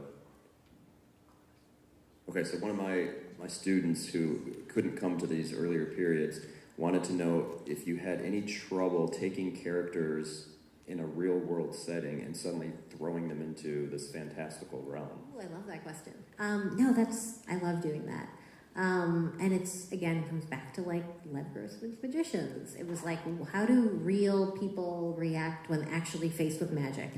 I just find that like kind of friction so interesting. And it's one of the things I love to write about. So I thought this was kind of interesting. Another one of my students wanted to know this. It was not this period, I believe, that we talked about rabbits, was it? It was an earlier period? Okay, so Our Crooked Hearts, rabbits have kind of a central role. You can even kind of see from the book cover there. And yeah, one of my students was like, why rabbits? And I thought, it's a great question. Can I tell the story? Okay, so I was living in Chicago, it was like 15 years ago, and someone in my neighborhood was beheading birds and then putting sticks and a cross on their body with their wings out, which to me looked like the occult, and I was going to get murdered. So I called 311, which is like the city non-emergency line, and the person on the other end of the line was like, that's a cult, you got to call 911. And I was like, you're right, I'm going to call 911. So I called 911, and the woman was like, this is you got a dead bird? She's like, try animal control. So that image of like this super occulty like bird murder stuck in my head. It was too creepy. I did not want to put it in the book. But when I just did a dead bird, it was not impactful enough. You see dead birds all the time. So I made this, it's one of the first sort of things that happens to my modern day protagonist in Our Crooked Hearts that lets her know there's some like creepy stuff happening is she finds a beheaded rabbit on her driveway. And that's sort of like one of the first signs that her life is about to become real weird. Yeah. Okay, so in some sense you've already done this because your books take place in suburbs that are kind of like Vernon Hills and Libertyville, but I'm going to put you on the spot. If you had to set a story in a real place around town here, where would it be? The Denny's closed. Okay. I mean... The story about the Denny's, though. I thought that was cool. Oh, yeah. So my friends and I did something we called Denny's Day, where we stayed in a Denny's for the whole, like, time. Is it 24 hours? I forget now how we did it. But we stayed there, and we, like, took over the smoking section back when there was a smoking section. And then we had our friends, like, visit us throughout the day. So it was, like, a procession of, you know, people. And we had it was, like, a great day. It was just, like, a great way to, like, I don't know. It was like being in Jane Austen novel, but like the Denny's was your sitting room and people would visit you. So that was a really good day. And we would park our cars in a circle in like the lot between the Denny's and the mall, so we could put our headlights on and like have a party in the middle. I just like the ingenuity of having nowhere to go.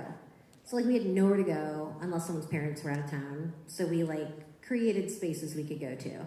So I guess I would set a book in like one of those spaces you create, or like transform to your liking. How do you feel about the fact that the mall is basically being destroyed to create condos? So the mall is not what it was. Like when I was a kid, there was like a fountain and a natural wonders, and you could like buy a rock. It was a very cool rock store. And you would, at least when you were in like 6th grade, you'd walk around and see people you knew. Less in high school, but it's sad. It's sad to go to the mall now. It bums me out. Okay, I want to give you guys a chance. Make sure we hit anyone. Yeah, up here somewhere. Go ahead, shout it out. Do you outline your life stories? If you do, how long do they take? Sadly, I don't, and I want to have a better process and outline, but I just like write them in order, and then inevitably the editing process takes longer than the writing. So I would like to outline, but so far I do it in order while taking tons of notes, like as I go and what I think is going to happen. But there has to be a better way. If I outline, I feel less excited about the book. If I just draft, I take ages. I'm going to try to find a happy medium, but I haven't found it yet. Thank you, everybody. Have a good one. Thanks so much. Have a great spring break.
Check, check, check.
Check, check. Hello, hi. Hi, everybody.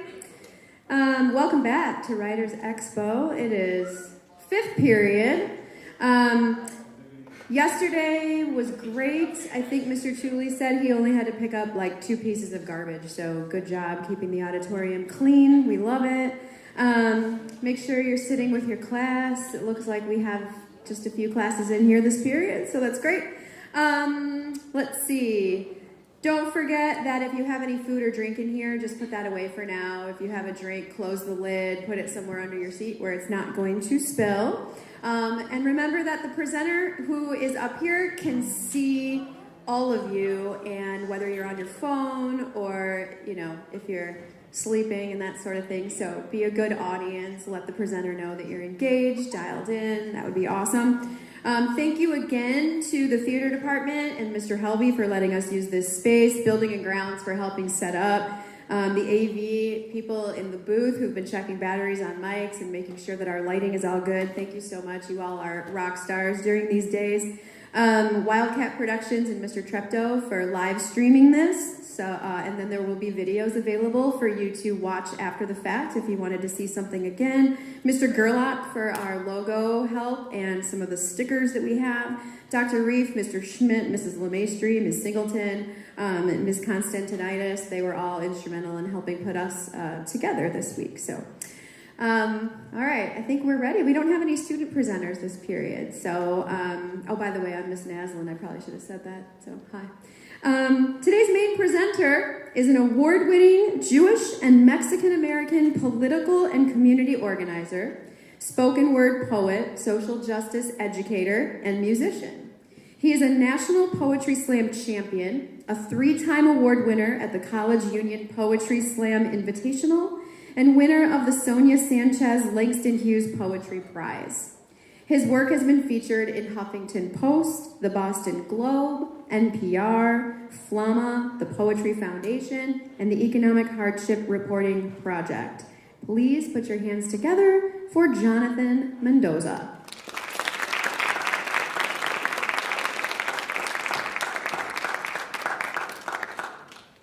Ooh, they got my book up here. I didn't even know that. Look at that. That's cool. How are we doing, everyone? That was so weak. How are we doing? Good. Oh, that was a little bit better. We'll work on it. Are you excited for spring break? Yeah. When is spring break? Is that like after tomorrow? Yeah. Nice. Where are you going? To the beach? Portugal. Portugal? Is everyone going to Portugal? No? Why wasn't I invited? Okay, please send me my plane ticket. Cool. So my name is Jonathan. Oh, that's me. Well, that's really pretty. I use he, him pronouns, and yeah, thank you for that lovely introduction. I'm really excited to be here. I am from Massachusetts originally. I'll talk a little bit more about myself in a second, but I lived in Chicago for a number of years and kind of just like wandered around the area. So, but I don't know that I actually like have been in this part of the state yet. So it's really nice to be here. I went to that diner, the Libertyville restaurant. Do you know, people know what I'm talking about? Yeah. Okay, I see one head nod. That place is awesome. Has anybody not gone there? Okay, everybody. Okay, only one person. Great. Good to hear. But you should go there. That one person who raised their hand. So we're gonna kick it off with a little poem here.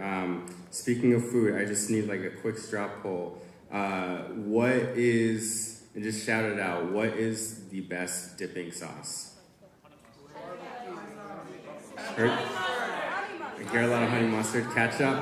Okay, raise your hand if it's honey mustard. Raise your hand if it's ketchup. What was something else I didn't hear? Ranch? Okay, you're all incorrect. The correct answer was barbecue sauce. It was tangy barbecue sauce. Thank you. Good job. Extra credit for you. Okay. So here's a new poem. Ode to tangy barbecue sauce. Ode to tangy barbecue sauce. My sweet melted sugar butter. My delectable delight. Maple syrup ketchup. High fructose brown thick Gatorade dip. Who would I have become without your blessings? Few items of McD's could I enjoy in the company of friends, mother too kosher and too dietitian, for me to ever have near the monolithic Whopper. But you, my sweet tangy, my sauce-delicious saucy, you steadfast salvation at the 2:30 a.m. drive-thru, respite from the anxiety of a 3 a.m. chiding from parents upon our return home. Route 126 Enterprise, the only location open at the hours of possums. You entertain the wrath of newly licensed teens, pleading for the McFlurry machine to not be broken, even as we all know it is working perfectly fine. Suburban oasis, fountain of youth, even in my late 20s, as my awareness of my eventual and dependably increases. Red mustard juice permeating my teeth, my gums, my still good jawbones. Oh, sweet awareness of the inevitable. You rock me to sleep sometimes. Even when the preservatives have burrowed into my blood, you linger on my tongue, savoring the day to keep me awake. A bad feeling for the night and a good memory for the morning. Shout out to Tangy Barbecue Sauce. Yes. Okay. So we're gonna try this again. What's the best dipping sauce? Okay, we'll work on it next time. But how do I do the clicky thing to go to the next slide? They'll do it for you. Oh, they'll do it for me. Okay, beautiful. We're ready. Oh, look at that. Wow, that's beautiful. So my name is Jonathan Mendoza. That's my website. If anybody's interested to see more in depth what I do, we can go to the next slide. So I want to do a quick reflection. One thing I want to talk about is a little bit of kind of the input and the output of a little bit of what I'll share with you today. So I have a certain upbringing, a certain background and experience that has informed the work I do. I don't think I just came out the womb and was I want to be a writer and I want to do social justice things. There's a lot that developed me into wanting to do those things. And I know that you all have kind of that input and output too, right? There are experiences that you're gaining, different things in your family, friends, community that are informing the kind of person you want to be and what you want to create out into the world. So that's what we'll dive in a little bit to today. But for a second, just take 30 seconds. This is usually a longer workshop I do, but just to kind of ground ourselves in that as a point of reflection on this question, who and what brought you here? Who and what brought you here? If you want to write on something, I don't know if you're allowed to use a device, but feel free to do that. If you have pen and paper and want to do that, or if you just want to meditate on it quietly, that's fine too. Take this however you interpret it. If that means a bus or a car or a bike that got you here, if that's your parents, teachers, mentors, grandparents, just think pretty broadly about that.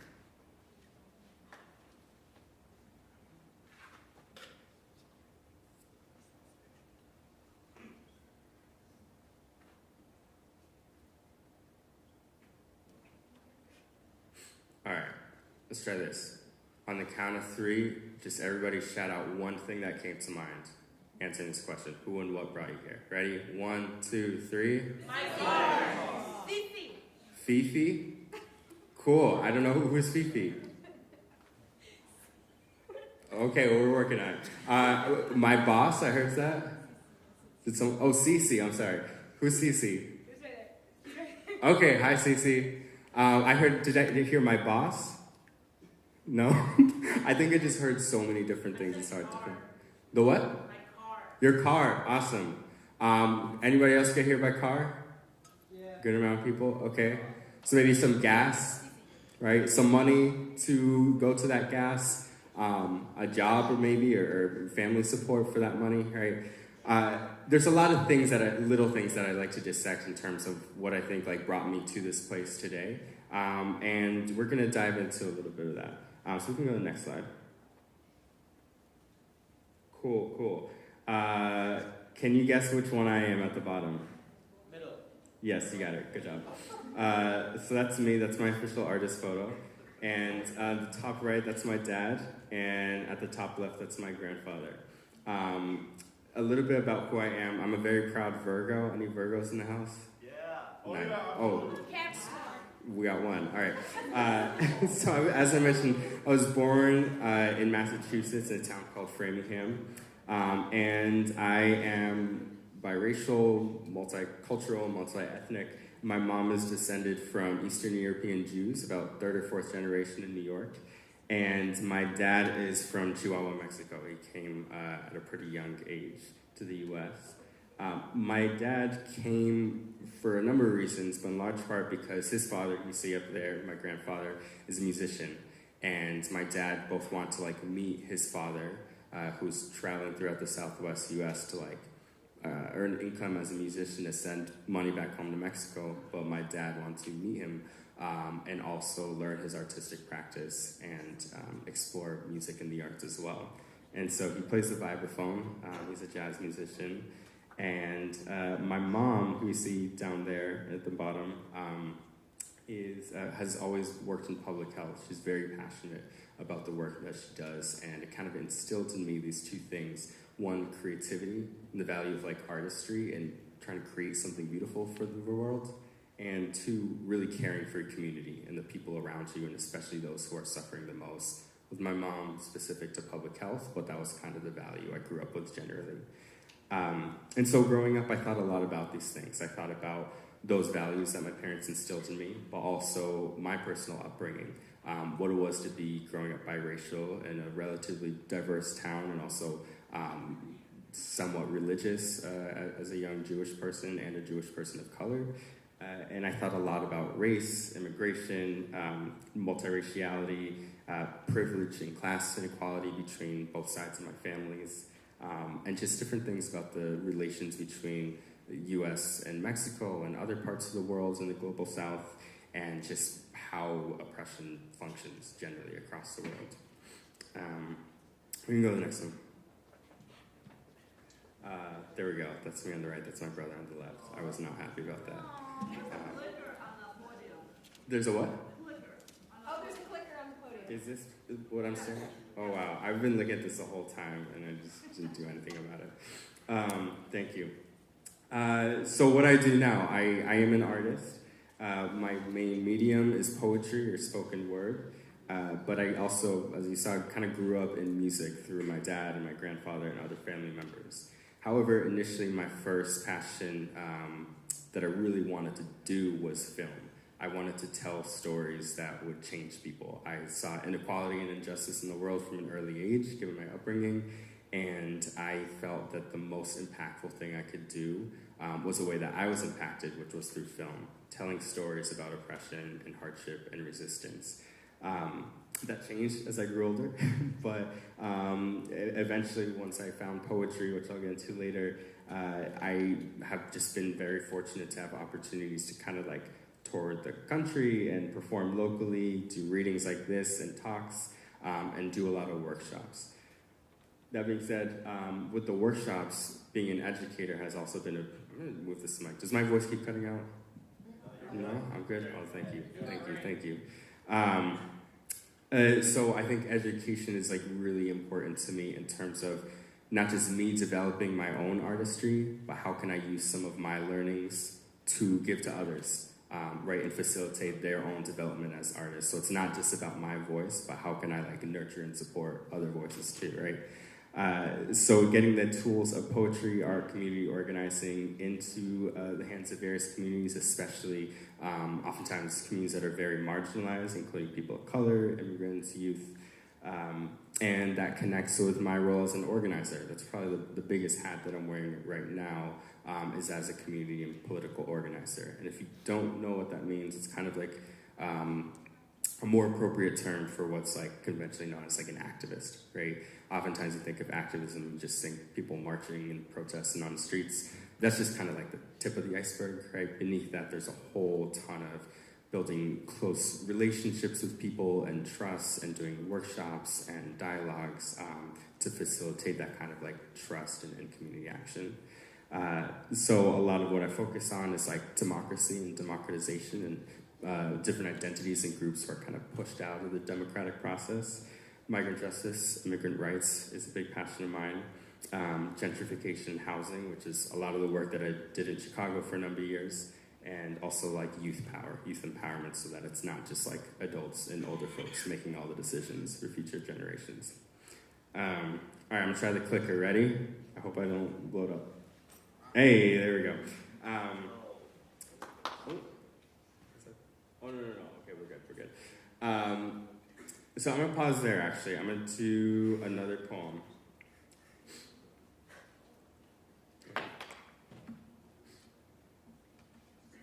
And this is a poem I wrote a long time ago, a bit about my identity, and just grappling with my identity. Biracial boy in social justice seminar is asked to join a racial affinity group. People of color or white. White boy does not want to infiltrate safe space for people of color. Brown boy does not want to keep white people from having honest, constructive dialogue. Biracial boy does not know what he is. Recalls posting a survey on Facebook in middle school asking how people categorize him, that it would determine his clothes, his music, how he spoke. Biracial boy wishes his skin came with an instruction manual. Brown boy tells white boy he should not identify as a person of color, that he can pass, that he should not appropriate a struggle that is not his. White boy tells brown boy he will not identify as white, erase the brown from his blood, will not be the one who finishes the colonization of his own body. White boy visits family in Mexico, realizes that he is the whitest intruder since conquistadors. Brown boy goes to white synagogue, is the only family not invited to the dinner party. Biracial boy is welcome everywhere. Biracial boy is not welcome anywhere. Biracial boy is tug of war, but biracial boy is both sets of hands, pulling at each end. And biracial boy is sorry for this poem, for taking up space. Does not know if it's his white self that's doing so, if it's even letting the brown self speak. White boy apologizes for his privilege. Brown boy resents white boy for taking up so much space with apologies. White boy says, I'm sorry. Brown boy says, you're doing it again. Brown boy hates his white. This legacy like shingles all over his face. White boy gone, but biracial boy to brown family is still white. Still looks like coyote. Biracial boy is both the discolored sheep of each family and the dog that hunts it. Wishes he were purebred and not a mutt. Brown boy asks white boy what it's like not to get profiled, to go to your cousin's wedding in Arizona and feel safe. White boy goes to white barbecue, meets white cop. White cop does not know boy is biracial, starts talking immigration policy. Brown boy screams, hides inside white skin. White skin silent, white skin shield, white boy protector, white boy savior. Brown boy does not need white savior, strikes back at white self, but biracial boy during Latinx uprising does not know if he should sit down or speak up, to which army society has drafted him. Biracial boy is tug of war, but biracial boy is the rope, is fraying, cannot hold his selves together. Biracial boy hates being two different selves, recalls it's the world that made him this way, that split him in half, held oppressor and oppressed, insect and the boot, and biracial boy is both of them.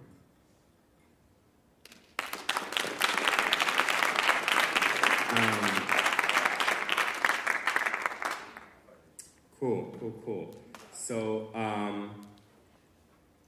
That's, I'd say, as far as today, like that poem probably communicates a bit more of like what I predominantly try to do with my work.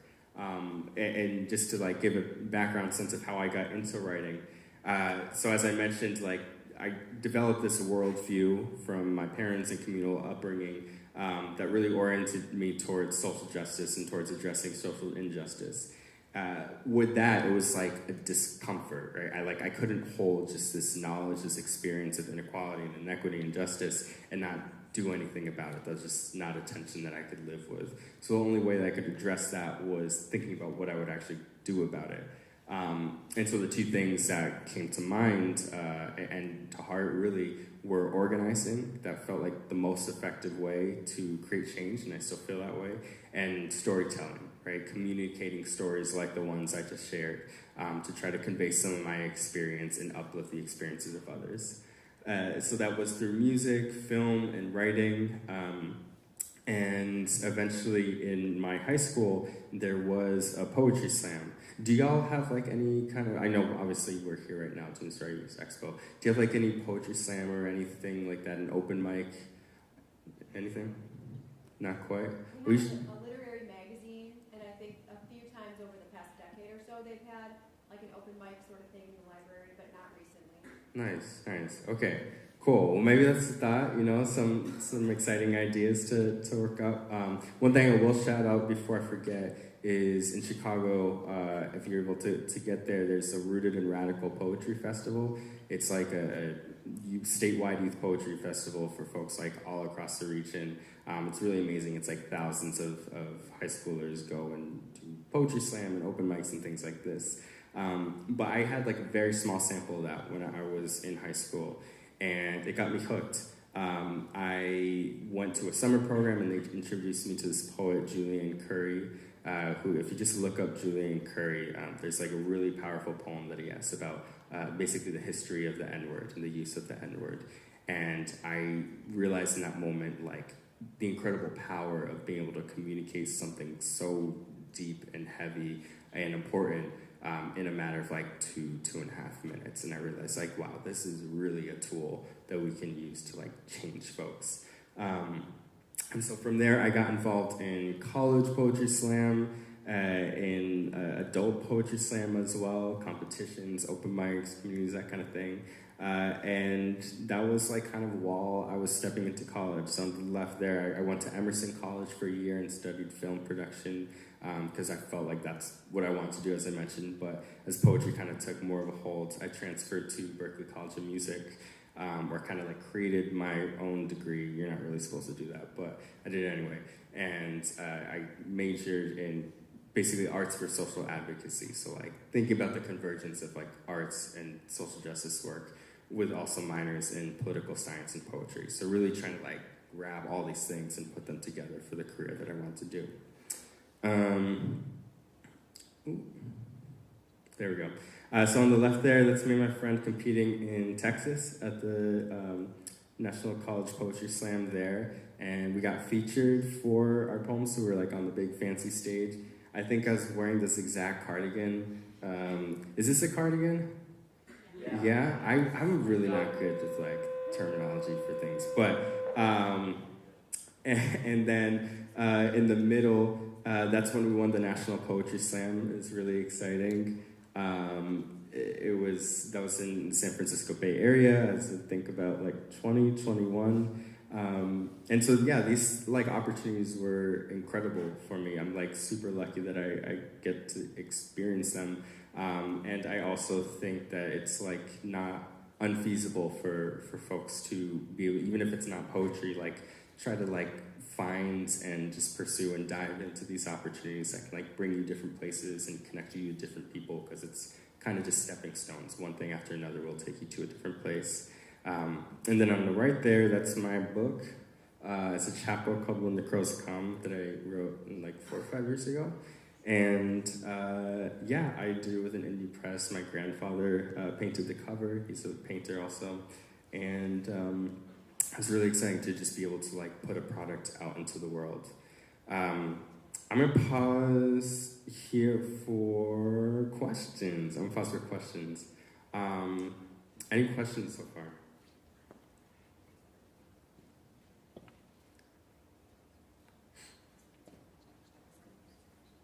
Check. Okay, first of all, that last poem you read was like really, really good. That was really impactful. It was really good. Thank you. But second, like, what kept you going, and like, especially in college, when you said you kind of like created your own major, and like, an industry that isn't known for like stability. What kept you like going to pursue what you wanted to do? Yeah, that's a great question. That was like a really hard period. Like, not gonna lie, like I write about it extensively in this book. But my first year of college, I felt really lost. I knew that film wasn't really something I wanted to pursue as like a career at that point, and I didn't really know what I want to do, but I knew that it wasn't that. And just the adjustment to college was like really difficult for me. Just like had a big toll on my mental health, and I don't think I was fully prepared for like the kind of like support that I would need then. It's interesting what kept me going. I mean, I think family is the first thing. Like, I'm super lucky that my mom, and especially, but also my family more broadly, just like was very supportive for me during that time.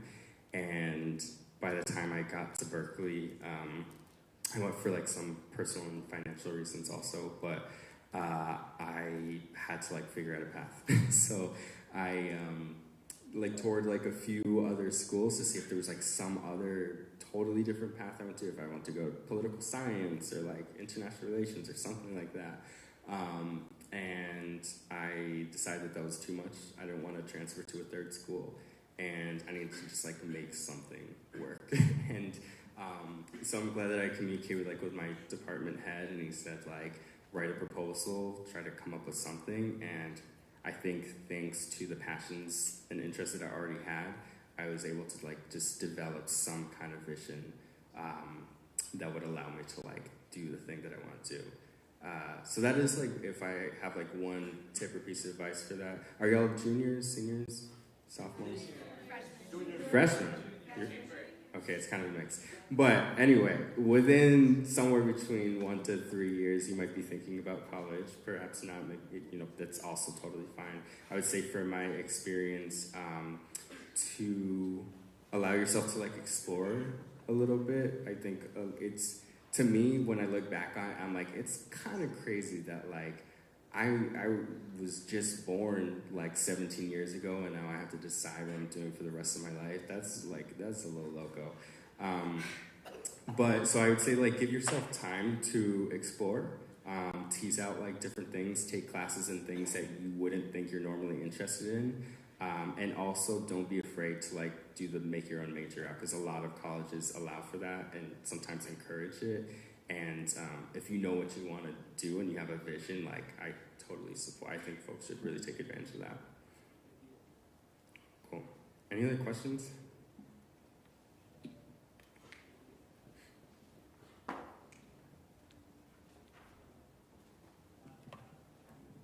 What was the first time you saw your work really impact someone, and what effect did that have on you and motivating you? Yeah, that's a good question. I think probably in high school, also like still mental health poems in this book. The crows are a metaphor for depression, spoiler alert. But that's like a lot of what that was unpacking for me around that time. And I wrote a poem about it and shared it. And I will say, like, I think I was probably in too vulnerable a space to share it. Like, looking back, like if I could tell my younger self something, I would have been like, hey, you don't have to do this right now. But I do remember experiencing like sharing it aloud, and I can't think of a particular moment, but I remember like the first couple times I shared it, it just like resonated with a lot of people, like just like growing up is hard. It's like mental health is still like really stigmatized, and it's oftentimes hard to get support. And I think folks just maybe like saw themselves a little bit in the poem, which is what I wanted out of it. And that felt like really empowering, just like the idea that I could just like with a paper and pen do something that can like chemically like change people's bodies in a certain way for the better. Yeah. Cool. I have a quick question for you. A lot of times as teachers, we will see talent in a lot of our students, but they don't see it in themselves. When did you know, it's kind of a weird question, but when did you know you were good at writing poetry? You know, like poetry slams maybe come find you now, but when did, like you had to go find poetry slams, you had to, so like when did you have the confidence to know this is something I'm good at? Yeah.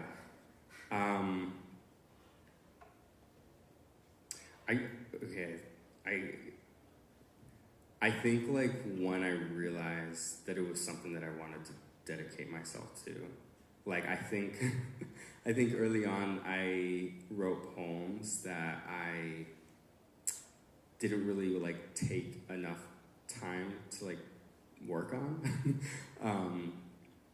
Here's what I'll say, like the synopsis. I don't think like talent is really something that folks are born with. I think it's something that you like work on.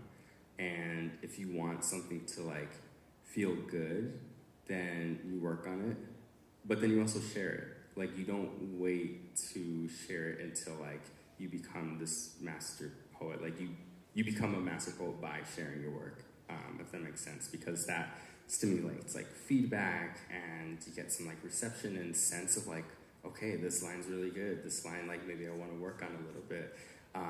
But I think like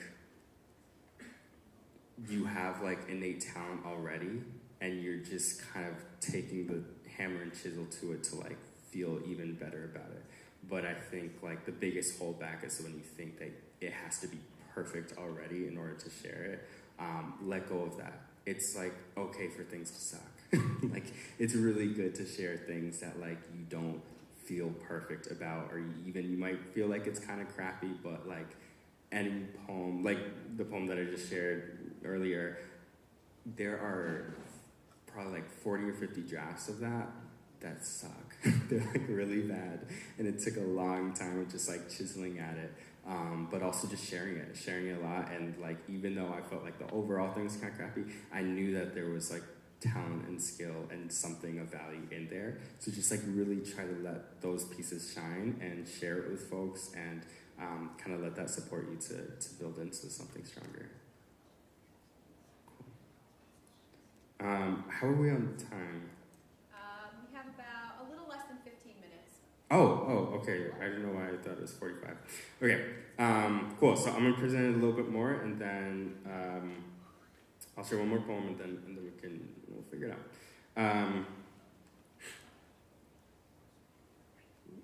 Okay, so a little bit about like why I write, right?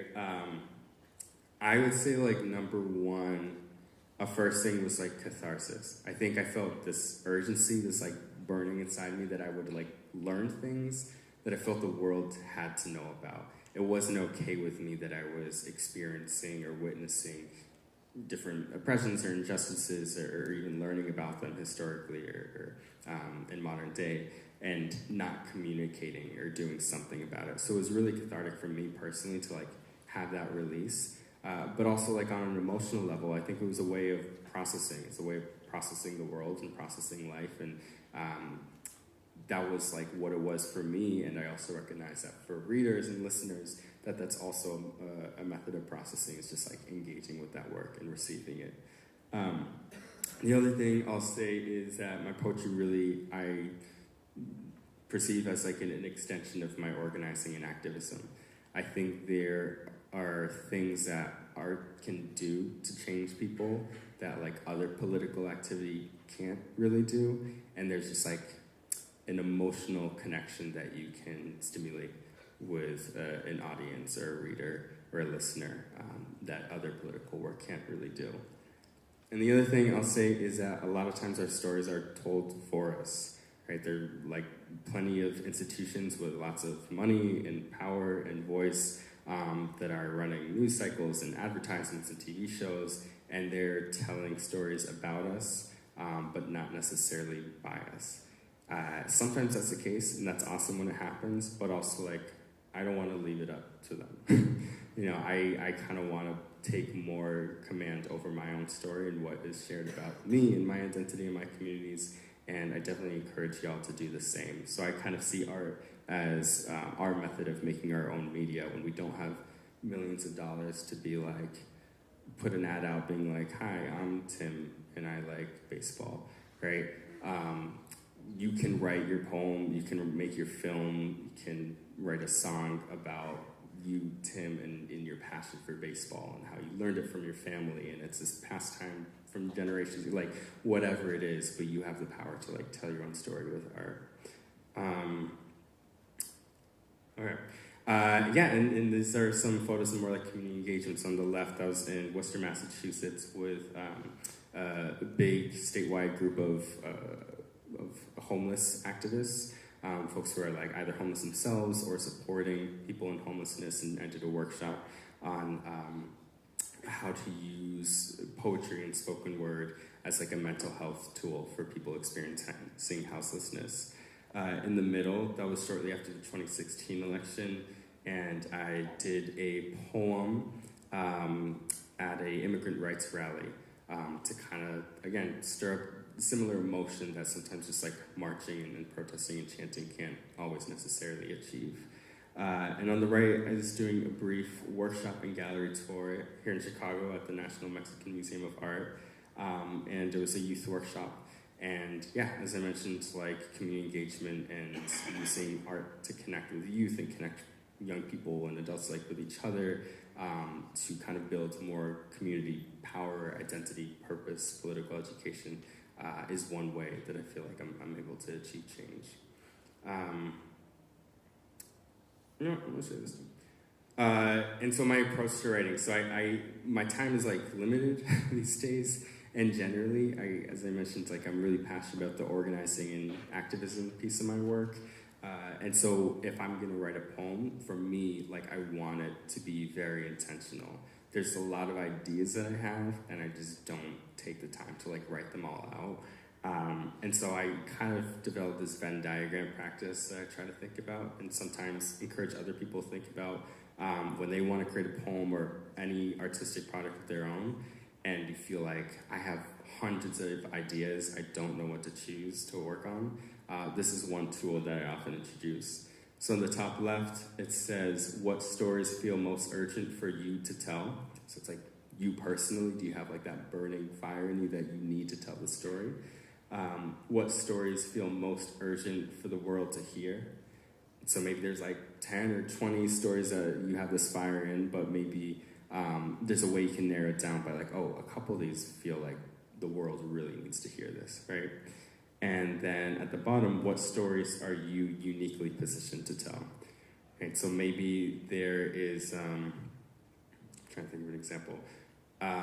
There could be a story, right, where it's like you feel this fire to tell it and you think the world needs to hear urgently, but also like a lot of other people are telling it.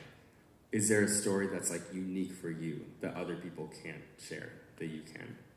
So sometimes I use this tool or incorporate it to try to think through, like, we have this whole mess of ideas, how can we narrow it down a little bit to focus on something? Okay. Let's see. Any other questions for right now? Cool. I'm going to read another poem, and then if we have some more time, we can go back into it. Okay.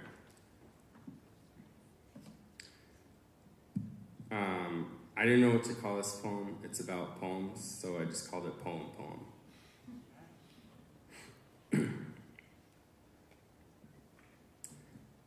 Poem. I want you to jump off of the page, poem. I mean it. I want you to perform an elaborate dance for the reader. I want you to have theatrics. I want you to be blue lights flashing with white shimmers and glimmers and scorching pyrotechnics. I want you to sing, poem.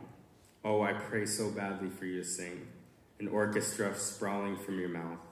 I want you to move and shake the reader alive, like they've been asleep and need to wake up. I want you to heal our dear reader. I want you to be a sorcerer, a priestess. I want you to lift people alive. I want you to be so much more than what you are, poem. I'm so sorry, so dearly sorry, poem. I expect so much of you, too much of you, poem. I want you to do so much more than what you are, but you are mere language on a stripped parchment of tree. Maybe, if we are lucky, someone will raise you to their eyes and notice you. Maybe they will remark on what adrenaline, serotonin, and dopamine you cause to react in them. Maybe, if we are lucky, they might speak of your existence to another. But I believe, even in your most significant potential, you will be another file of memory, logged away in the back of a drawer far behind more drawers.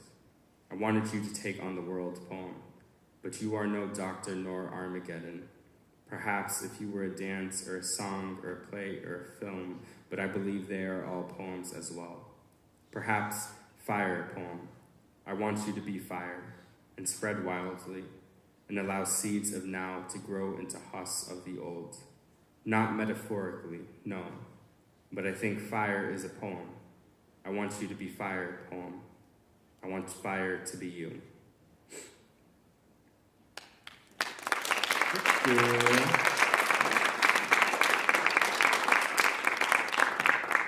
about 5 minutes left. Perfect.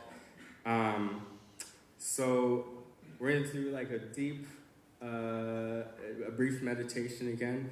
Think back like earlier to what you reflected on at the beginning, right? About who and what brought you here. I spoke a bit about like who and what brought me here, a little bit of my output, and what I want to contribute to the world, but I want to offer that same reflection to y'all. What do you want to bring to the world, right? What will you bring to the world? So again, if you want to write this out, if you want to just take 30 seconds to reflect on it, feel free to close your eyes and just think about that. What do you want to bring into the world?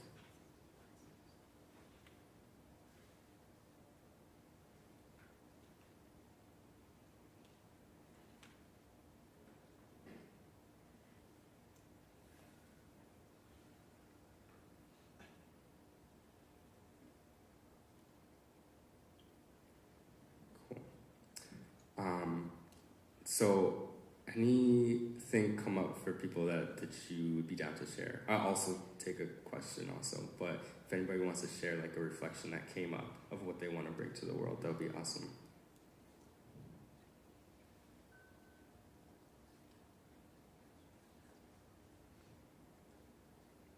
That's all right. You can pair it with a question too. Any questions, and feel free to pair this reflection with it.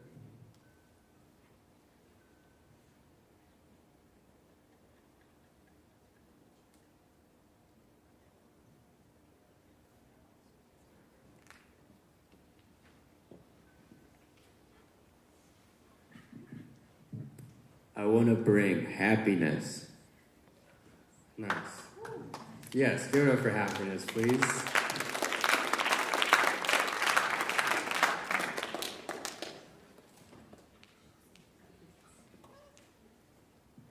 Do you have a question as well? No? No? That's perfect. I love that. I want to bring a new perspective into people's lives about like opening up, about knowing what other people's stories are and being interested in their stories as well. Nice, beautiful. Give it up for that. I love that. New perspective.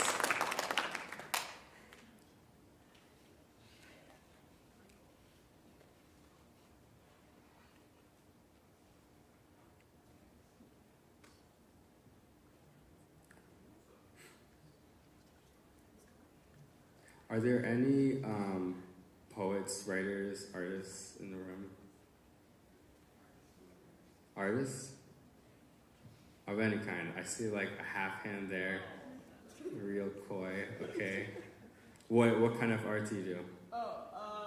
Me and her in theater. She does band, both do choir. I draw a bit. Nice. Do you have like a favorite out of those?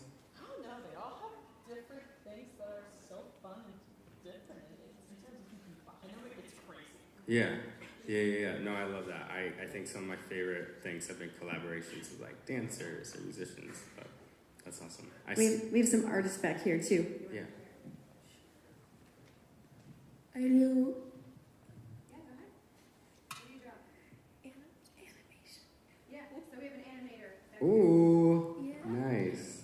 That's awesome. Do you, what kind of like animation do you like to do?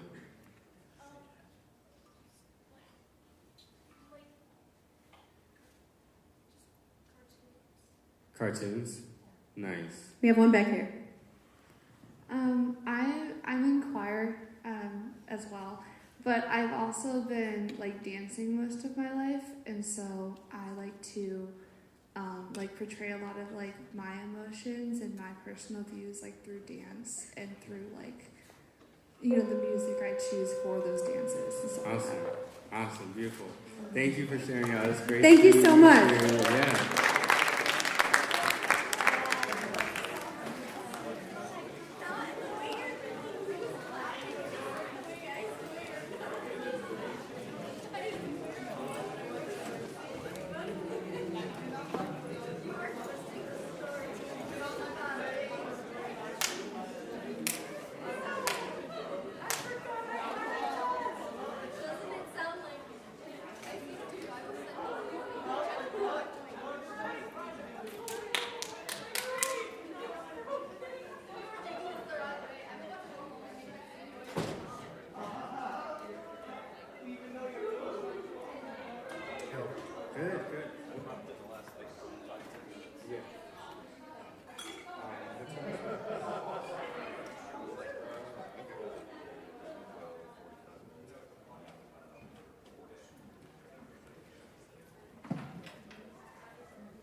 All right, folks, welcome back. Day 2. If you're still in the hallway, come on in.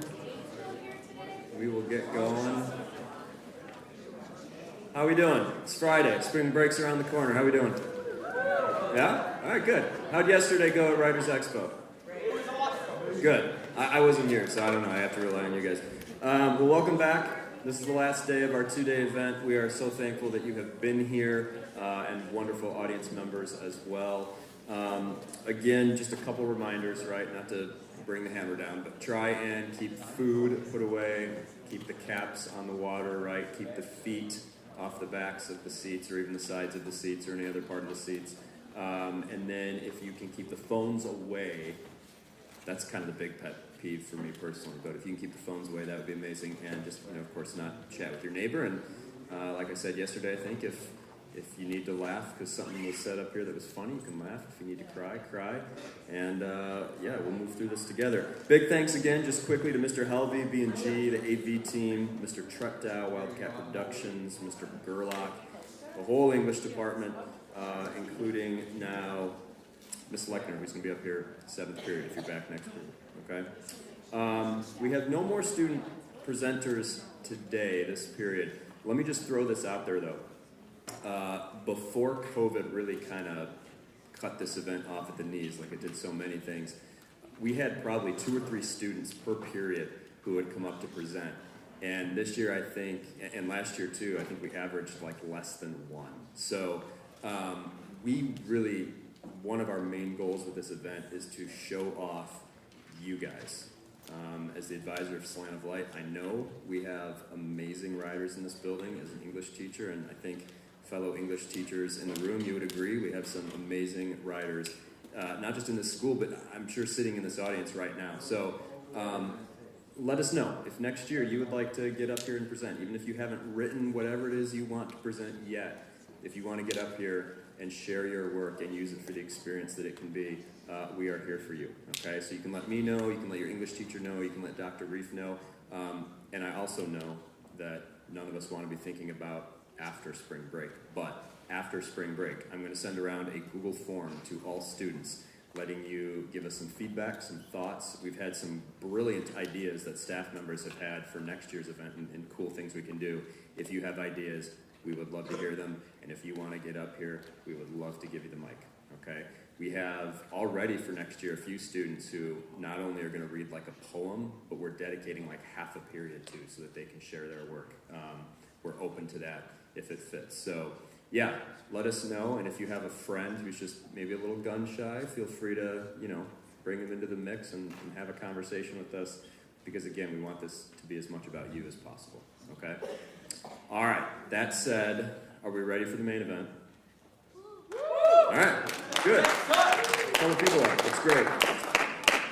Well, let me introduce our main event. So today's main presenter is an award-winning Jewish and Mexican-American political and community organizer, spoken word poet, social justice educator, and musician. He is a National Poetry Slam champion, a 3-time award winner at the College Union Poetry Slam Invitational, and winner of the Sonia Sanchez Langston Hughes Poetry Prize.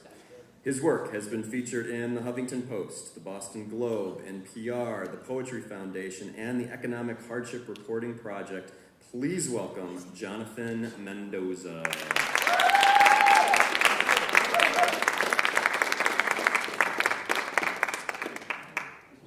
What's up, everyone? How are we doing? Okay, that was like slightly better than the previous period, but they were like a third the size. So how are we doing? Yeah. I see is that a Duke sweater? A Duke sweater? Nice. I'm sorry that they didn't beat Tennessee It's okay though. Anybody watching college basketball? 2 people, 3 people. Wow, who do you have winning? Is Texas isn't still in it? Are they? Oh, they are? My bad. Okay, correct though. Alabama is going to win because if they do, then I win $60. So shout out to Alabama, everyone. All right. I have another question for you. What is the best dipping sauce? Ketchup? Mustard? Ranch? Sweet Baby Ray's. Very specific. Anything? Okay. The correct answer is tangy barbecue sauce. But good job. Ode to tangy barbecue sauce. My sweet melted sugar butter. My delectable delight. Maple syrup ketchup. High fructose brown thick Gatorade dip. Who would I have become without your blessings? Few items of McD's could I enjoy in the company of friends. Mother too kosher and too dietitian for me to ever have neared the monolithic Whopper. But you, my sweet tangy, my saucelicious saucy, you steadfast salvation at the 2:30 a.m. drive-thru, respite from the anxiety of a 3 a.m. chiding from parents upon our return home. Route 126 Enterprise, the only location open at the hours of possums. You entertained the wrath of newly licensed teens, pleading for the McFlurry machine to not be broken, even as we all know it is working perfectly fine. Suburban oasis, fountain of youth, even in my late 20s, as my awareness of my eventual end dependably increases. Red mustard juice permeating my teeth, my gums, my still good jaw bones. Oh, sweet awareness of the inevitable. You rock me to sleep sometimes. Even when all the preservatives have burrowed into my blood, you linger on my tongue, savoring the day to keep me awake. A bad feeling for the night, a good memory for the morning. Cool. How is tangy barbecue sauce? Did I convince you? No, not really. Okay, show of hands, who said honey mustard? Okay, ketchup? Ranch. Okay, this section is very big into ranch over here. I don't know if you did that intentionally. Barbecue sauce? Okay, this is a good crew. So I'm going to talk a little bit about myself, and then I'll do some more poems. It's me. This is my website at the bottom if anybody is interested in learning more about me later. But I want to start off first with like a very brief meditation. Who and what brought you here? What I hope to talk about today is a bit of like the experiences that informed me and kind of like the input into who I am. And then later a little bit about the output, which you got a brief sample of there. But it's like from all the things I'm created of, what do I want to put out into the world? What are the things I want to create and kind of inject that don't already exist, right? Well, first thing about this, who and what brought you here? It can be very literal, if it was a bus or a car or a bike. It can be your parents, mentors, grandparents, guardians. However you want to interpret this, just take a brief 20, 30 seconds. Feel free to close your eyes if you prefer, and meditate on who and what brought you here.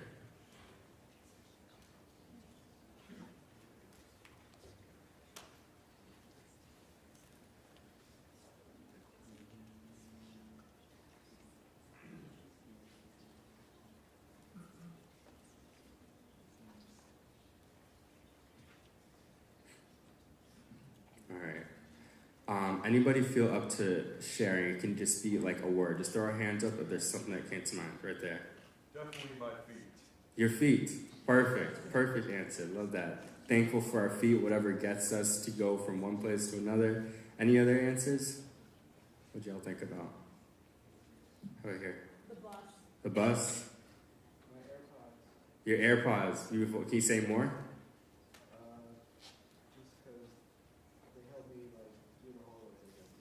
I love that. Yeah, there's certain things, right? Like if we don't have them in our day, it's tough for us to get to where we need to go, even if it's music, podcast, whatever it is, right? I'm going to share a little bit about what brought me here and about who I am. So first and foremost, most important, I'm a proud Virgo. Any other Virgos here? Yes, thank you. Yes, give it up for Virgos, everybody. Big round of applause. Feel free to do a standing ovation if you want. But I don't believe in astrology. That's the catch. I was born in Massachusetts in a town called Framingham. It's about 40 minutes west of Boston. And my mom is descended from Jewish Eastern European immigrants, about third or fourth generation, settled in New York. And my dad immigrated from Chihuahua, Mexico at a very young age. That is my dad at the top right. He's a musician, he's a vibraphone player. And my grandfather, who passed away a few years ago, but he's a guitarist and a painter, and a singer and composer. My grandfather left Mexico while my dad was like kind of being born, and he went to the U.S. to work as like a traveling musician and painter, and earned some small modicum of money to send back to my dad's family, his mom in Mexico. At the age of 10, my dad realized he really hadn't met his grandfather, and so he decided that he wanted to venture out and meet him, and go to the U.S. Southwest and Arizona and New Mexico and a little bit in California. And that's where he kind of fell in love with music by learning the craft of his dad. So that's one side of my family, right? The other side, my mom has always been in public health. She is like lifelong, super passionate about serving communities, especially those who are like marginalized and struggle with access to healthcare, and just instilled it from an early age, that value in me of really caring about folks who are suffering and who need care the most. So I grew up at the intersection of thinking about that kind of public service from my mom's side, and also appreciating wanting to create something really beautiful for the world through an artistic practice through my dad and grandfather. And that kind of fused into me doing a lot of what I do. But while growing up with my racial identity and kind of perceiving inequalities racially and with regard to class on both sides of my family, I had a lot of questions about race, migration, multiraciality, privilege and class inequality, and also just broader systems of inequality, U.S.-Mexico relations and the global south, and all these kinds of questions I was struggling with. That really festered in me, right? It was like a tension that felt uneasy. I couldn't just know about problems and feel like, oh, well, okay, that's a problem. There's nothing I can do about it. I just really felt an inclination to do something to address it. And what that kind of led me to is kind of three main practices. So one being an artist, right? So my main medium here is poetry or spoken word sometimes. Music, I also compose and do some songwriting, and film, which I'll maybe talk about later. But initially growing up, I wanted to just tell stories that kind of could change communities and societies. And I felt that the best avenue was film for that. But now as a poet, I kind of am able to tour around the country and perform locally, do readings, talks, workshops. And with that last piece on workshops, I'm really passionate as an educator. I just feel that certain skills or knowledge about how to do an artistic practice shouldn't just be like kept to one individual. I really believe in sharing it as much as possible, and not just supporting my own voice, but also supporting the voices of others. So getting these kinds of tools of poetry, art, community organizing into different communities, especially those who've kind of been long neglected, right? People of color, immigrants, young people. And last but not least, as an organizer, I'm just curious, by show of hands, has anybody heard like the term community organizer? Yeah, a few people? Okay. What does it kind of mean to you? Yeah. I mean, it means that you're like working on the grassroots level to get people like engaged in the politics and energized to like make change. Awesome. Wow. Dictionary definition. That was perfect. Thank you. Give it up for that definition. That was great. Okay. All right. So like commonly termed as like an activist, you might see on the news people marching and protesting and chanting. That's very much the tip of the iceberg. Beneath that is a whole lot of meeting with people one-on-one and building connections between community and dialogues and educational sessions to learn about different issues. And so that's kind of a lot of what I do, is probably most of my time lately. But especially thinking about democracy, how to build an inclusive multiracial democracy, and thinking about immigrant rights, housing justice, youth power, and a whole lot more. And that is me on the right. That was taken last year. And that's my brother on the left. I know, I got a haircut. I look a little different. I never look happy when my brother's holding me. That's interesting. How I got into writing. So as I mentioned, I kind of developed that worldview from an early age of reckoning with social injustices. And also what I would do about it, and that was mainly storytelling and organizing. I kind of had these multi-faceted artistic pursuits, but when I was in high school, there was like a high school poetry slam, a high school-wide slam, and that got me really intrigued. It just seems like a really powerful tool that I want to tap into. During high school, I did a summer program where I learned of this poet named Julian Curry. I highly recommend you Google him, and it should be like one of the first videos that appears. It's about the history of the N-word and the use of that word throughout different periods of the U.S. And its significance today. And I just was floored by the idea that someone in about 2 minutes could say some words that completely warp my perception of a really critical piece of history.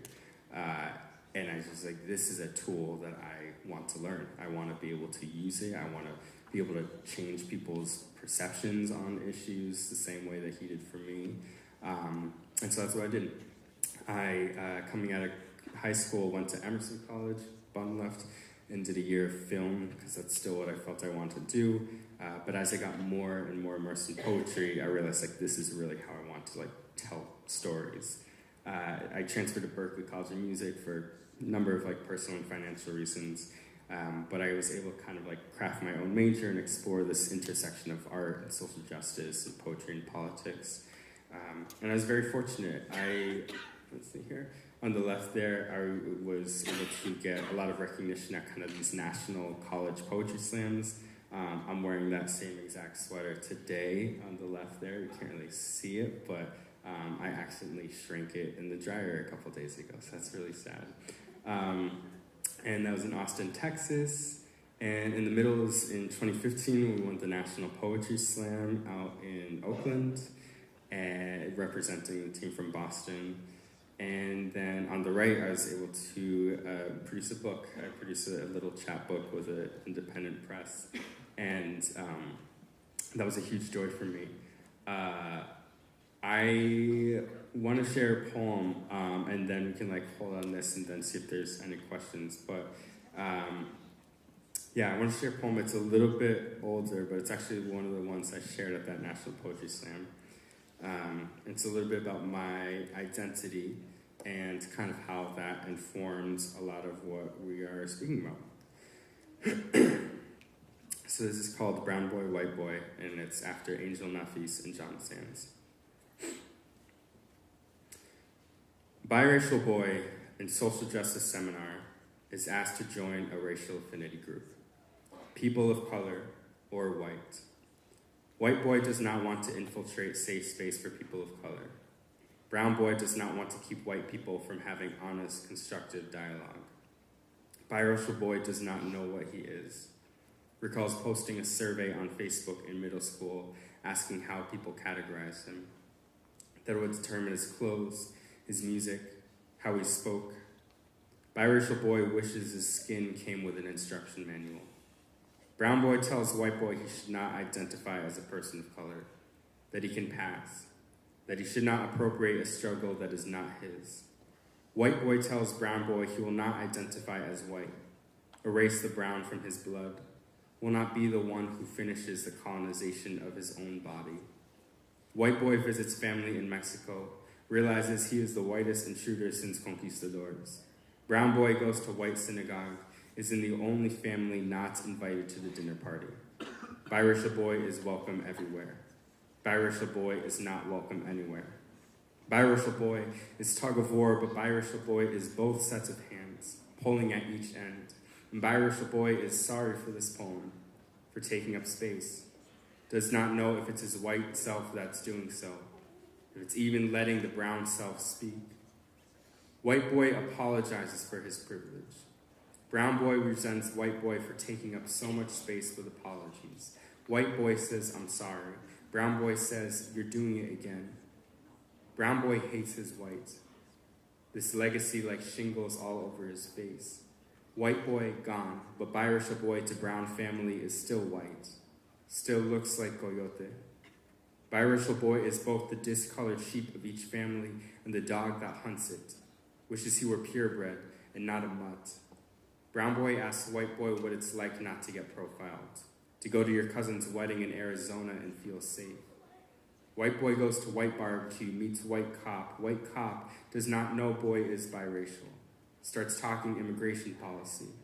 Brown boy screams, hides inside white skin. White skin silent. White skin shield. White boy protector. White boy savior. Brown boy does not need white savior.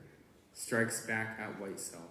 A biracial boy during Latinx uprising does not know if he should sit down or speak up, to which army society has drafted him.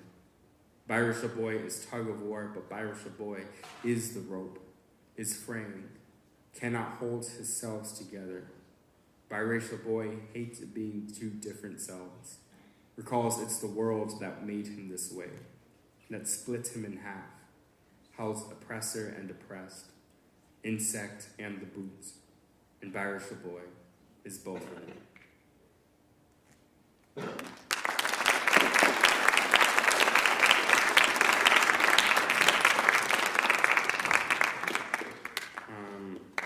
Cool, I want to pause there for questions. Any questions so far? Oh yeah, I see him there. How long does it take you to write a poem and feel confident enough to share it with people? It's a great question. I think there's kind of like some concentric circle process. I think the first draft, first couple drafts maybe, it might just be me. I can like only share it myself. It's like, it's just scrappy. I'm just getting it on paper. I probably don't feel too good about it, but I can read it aloud to myself and get a few more drafts.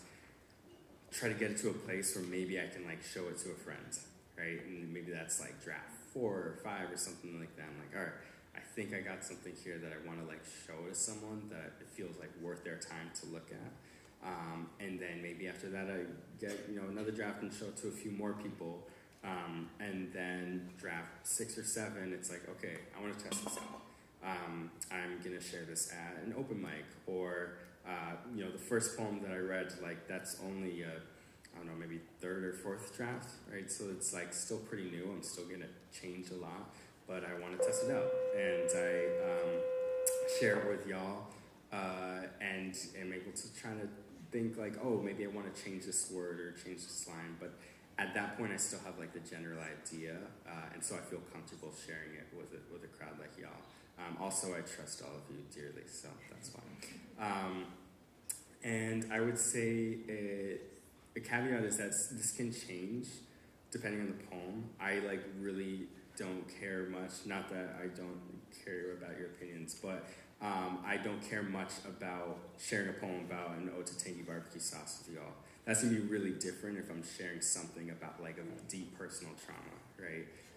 I might not just bring a rough draft of that to like brand new people. That might take like a lot more time to develop and craft.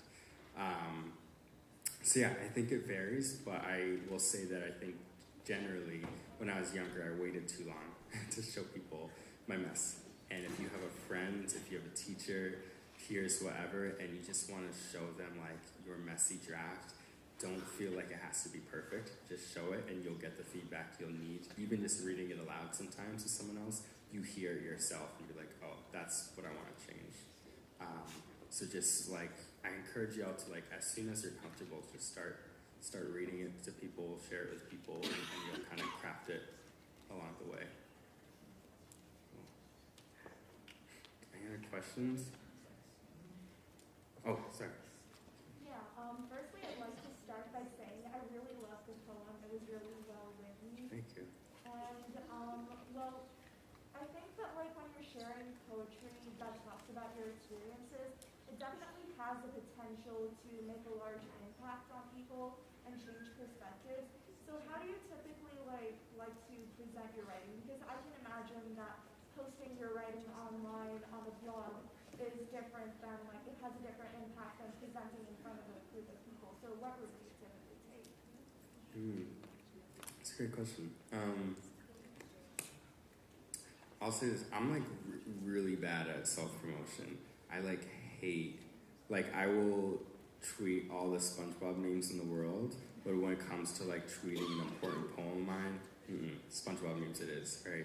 So I think like I struggle with that, to be honest, like just sharing things out in the open on the internet where I feel like I kind of have almost less control in a way, because even if, you know, I get the illusion of like, oh, I can make it private or whatever, like someone's getting a screenshot of it and share it, and it just like lives there. And 5-10 years from now, if I'm like, oh, I don't know about that poem I put out there, like it's there, like it's in the world. So that feels like it has a lot more permanence to it. Whereas I think with you all, like I feel more comfortable sharing maybe a new draft of something, because I know it's not gonna like live on social media or the internet or somewhere.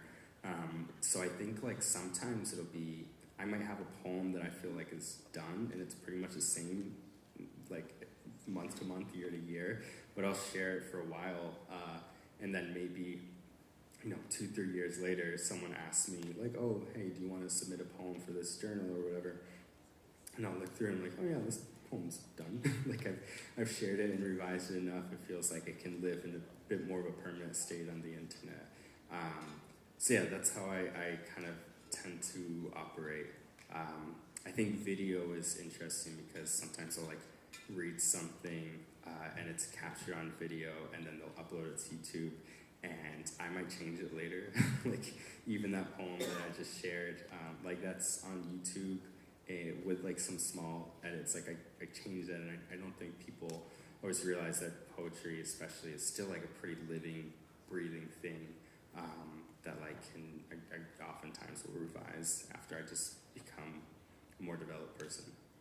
Yeah. Well, did I say another hand behind? Yeah. How do you like come up with all the different analogies that you use to kind of describe the problems that you face? Because you're very descriptive in the words you use. Yeah. Thank you. So how do I come up with like different analogies for the problems I face? That's a great question. I'd say like one, there's different exercises, like there's very technical things you can do of just understanding like metaphor and how metaphors function. There's a really great book, it's called The Poetry Handbook by Mary Oliver, and she goes through like all these, it's a pretty short book, but she goes through like every single literary technique that you can use, and some like exercises to like get some practice to them. But you can literally be like, just have on one list, like have a list, right? 2 columns. On the left side, have it be like auditorium, right? And then write everything that you know about an auditorium to be true. Like it can hold a lot of people. There's a lot of chairs. There's maybe it's a little bit cold, or whatever it is you want to describe the auditorium. And then on the right side, there's 2 things you can do. One is like try to find different metaphors for each of those things. So like what else has a lot of chairs, or what else can hold a lot of people? You know, maybe it's like, I don't know, like it's a school of fish, or it's a nest of eggs, or whatever it is, right? Getting creative with it and stretching language. And then the other thing you could do is like, okay, you have auditorium on the left side, and then on the right side, what's something that you could maybe compare to an auditorium? Any ideas?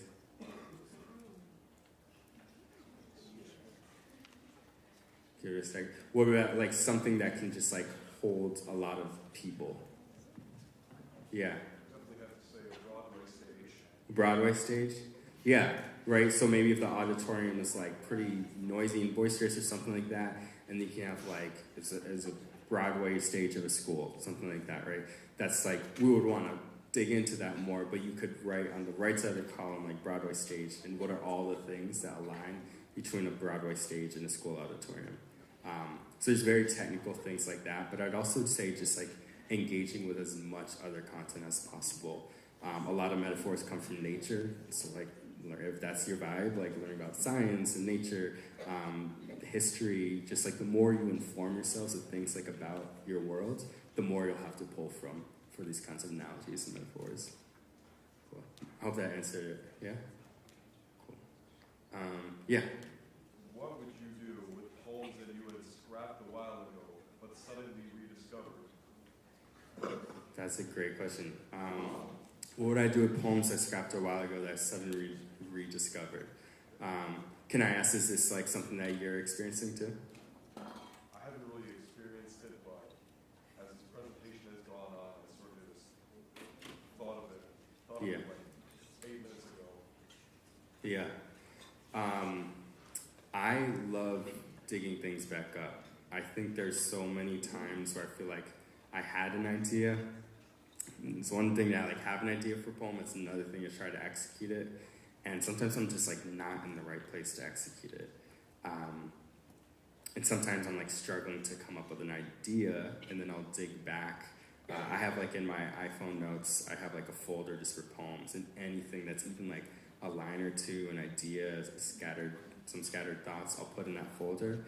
And so if I feel like I need to generate more content, whether it's for like a book project or something like that, I will dig back through that folder and just see what can I find that I can flesh out. And there might be something from like 3-4 years ago that at the time I was like, oh my gosh, this is a good idea. I just like cannot execute it for the life of me. But now I feel 3-4 years later, I'm in a better place to tackle that. Maybe I feel more learned, more mature. My understanding of it is more developed.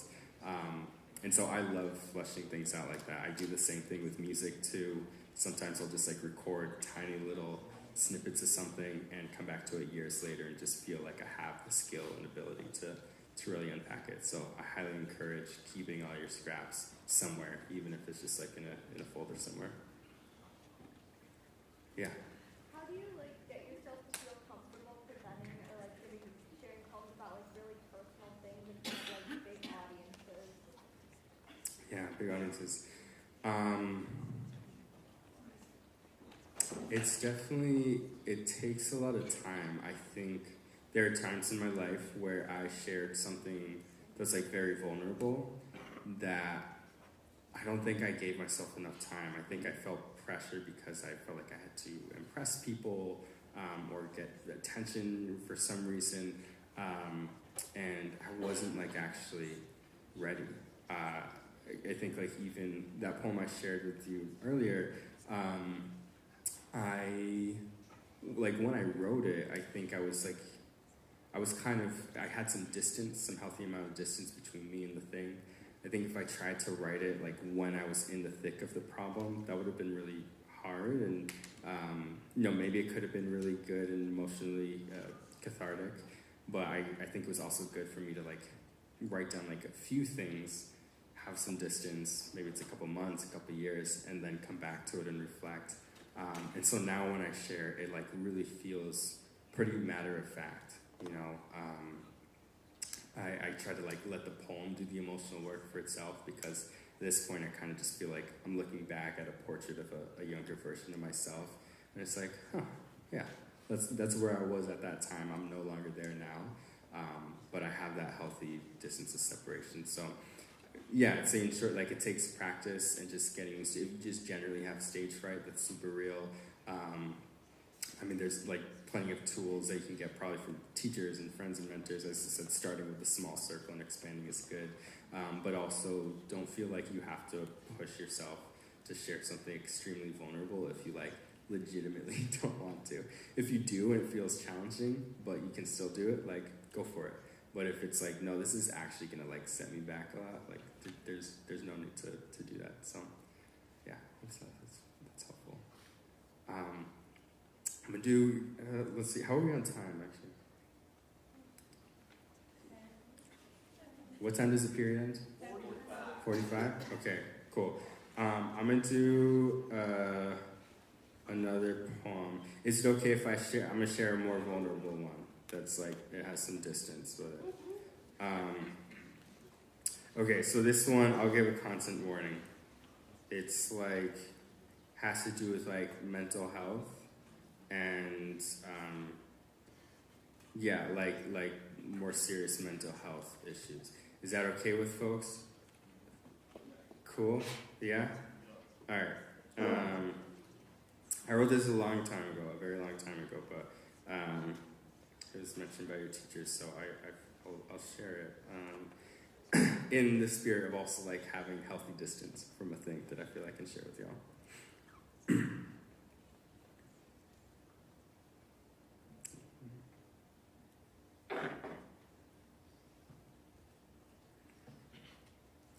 For quiet boys, we are not blank slates nor empty.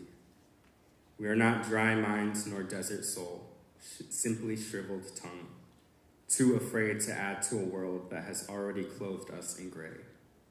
When others thank you for your silence, for being small mouth and whole heart, you do not tell them that you are a funnel, great pain and little voice. You do not tell them of the therapists, all sound and no ear, or of the teachers who will joke about pills on the day of your first prescription. You do not tell them of your depression. When you first learned that tall girls do not fall for short boys, you swallowed love like a tennis ball. When your parents screamed a downstairs kitchen into shattered glass, you dove into your brother's shoulder like it were quicksand. And the day your father moved away, airport terminals became training grounds for quelling emotion. But for this, for the first time you ever considered killing yourself, will you be silent? You are 19 years of doubt, 16 years of shy, 13 years of fearing death, and 2 months of wanting it. You are broken, and you will say it over and over until its bitterness begins to taste sweet to you. I'm broken, I'm broken. I am unheard cry and whispered tragedy. I am my mother's tears and my father's speechlessness. I'm the last cut branch of family. I am family. I am brother. I am son. I am love. I am friend. I am hope. I am voice. I am voice. I am here and breaking, and I will not become body found too early and note found too late. I will grab onto loved ones like ledges and let them yank the suicidal from my throat. I am not broken. I have not yet been broken. Say it over and over until it sticks to your mouth like taffy. You have not yet been broken. You have not yet been cracked, but you will crack louder for every self-absorbed therapist and backhanded teacher, for pain and glass and quicksand, for tears and screams inside you that have not been let free. You are 19 years of being spoken to, 16 years of speaking back, 13 years of living, 10 minutes of living, and 2 months of still hanging on. You are not broken. You are not broken. Say it until you realize you have never been this way. Speak it until you learn that you are not alone. Scream it until its echo slaps you back and you learn your power to everyone around you. You are breaking. You are not broken. You have not yet been broken. So for quiet boys, scream.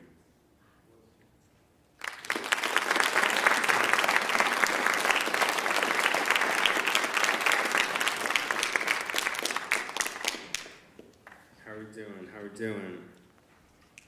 Doing all right? Sorry, I know it's a little heavier one, a little heavier poem. I can share like with that a little bit about like why I write, right? So I think like kind of illustrated by that poem, catharsis. I think just artistic expression has been important to me throughout my life. Like I think I'm just like also just a very emotional person. I feel things pretty heavily, and so having some like very accessible outlet has been really important since a young age, which I highly encourage for everyone. Right? It doesn't have to be writing. It can be music or sports or dance or whatever it is, drawing. But don't feel like you have to be like the best ever at it. Like just have it as a practice. I think it's just what I believe is like one of the most important things to like truly experience life in a fulfilling way is to like be able to process these emotions through these different practices. Another reason to write is I feel it is an extension of my activism and organizing.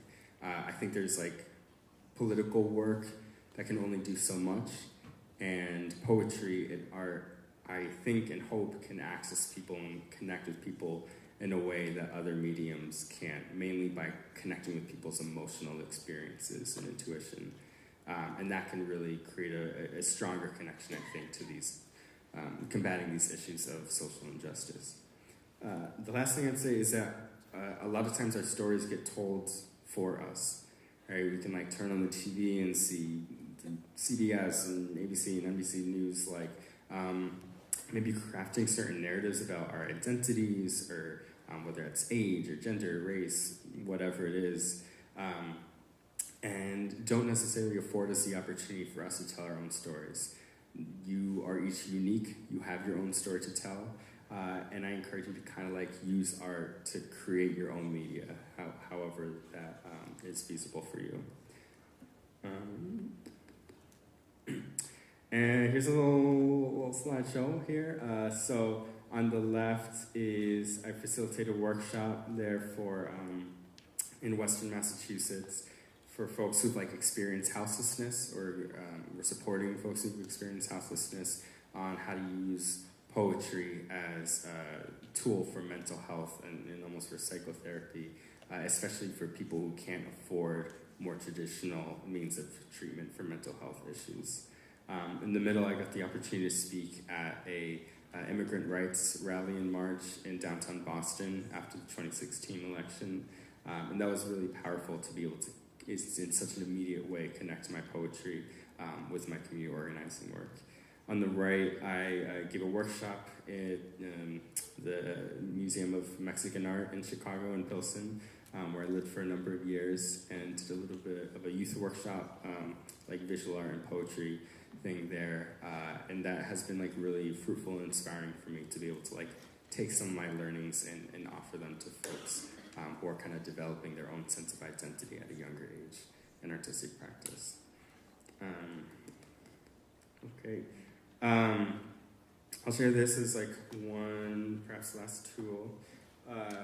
It can be like really, well, let me just ask, who here, can you raise your hand if you have like some artistic practice already that you enjoy? Doesn't mean you have to feel good at it, whatever. Okay, awesome, most people. Can you just shout it out, like what do you like to do? Right? Photography, theater? Awesome. So cool. I love to see that. There's a lot of, so hold on to those, right? Like I think later in life people are like, oh, I'm going to put this aside because I don't really need it. But I encourage folks to hold on to them however you can. When I get overwhelmed with what stories I want to tell, what art I want to create, this Venn diagram is something I made that has been somewhat useful for me sometimes. On the left, think about what stories feel most urgent for me to tell. On the right, and so just thinking like, what is that fire inside you that's telling you like, I want and need to tell this story. On the right, what stories feel most urgent for the world to hear. All right, like I'm staying with a friend in Chicago, and he has like this fluffy cat. I would love to tell a story about that cat. Is it the most urgent thing for the world to hear? Perhaps not. Let me think about that one, right? And then at the bottom, what stories are you uniquely positioned to tell? Right, so there's like a lot of voices, a lot of stories out there in the world. Maybe each of them has something that's urgent for them to say and for the world to hear. Also, you're unique. Right? You have a unique experience, identity, background. Is out of all of those tens or hundreds of stories that you're thinking about, is there one that like is really unique for what you can tell? This isn't like fixed, as in to say like it has to meet all three criteria. But it can be a useful tool when you feel overwhelmed with the sheer amount of stories or ideas that you have on your hand. And is one thing that I use to think about this. Okay, I know we're coming up on time, but you want to say, we mentioned earlier about thinking about what's kind of your input, your identity, your background experience, and informs what you want to do. When you leave here today, think about what do you want to bring into the world, right? With that in mind, the things, whether it's your music and your AirPods, the feet that take you around, you have the capacity to be in certain places that other people don't. And what do you want to do with that, right? So what will you bring into the world? What do you want to bring into the world? And yeah, I think maybe there's like 30 seconds if anybody wants to ask a quick question. We can leave it on that. Any other questions? Here. Oh, never mind. Sorry. You can ask me after. I also have books if anybody's interested. We can come say hi.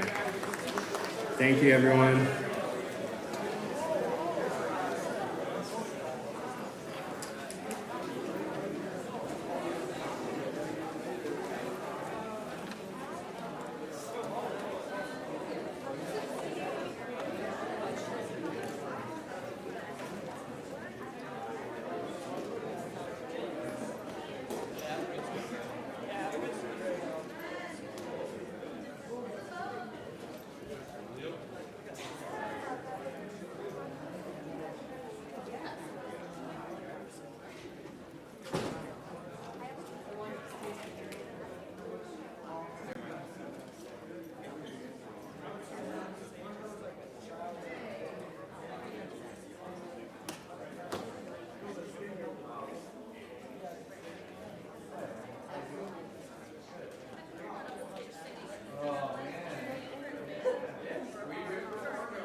Hello, good afternoon, everyone. If you could look for your teacher, please, and find your seat so we can get rolling.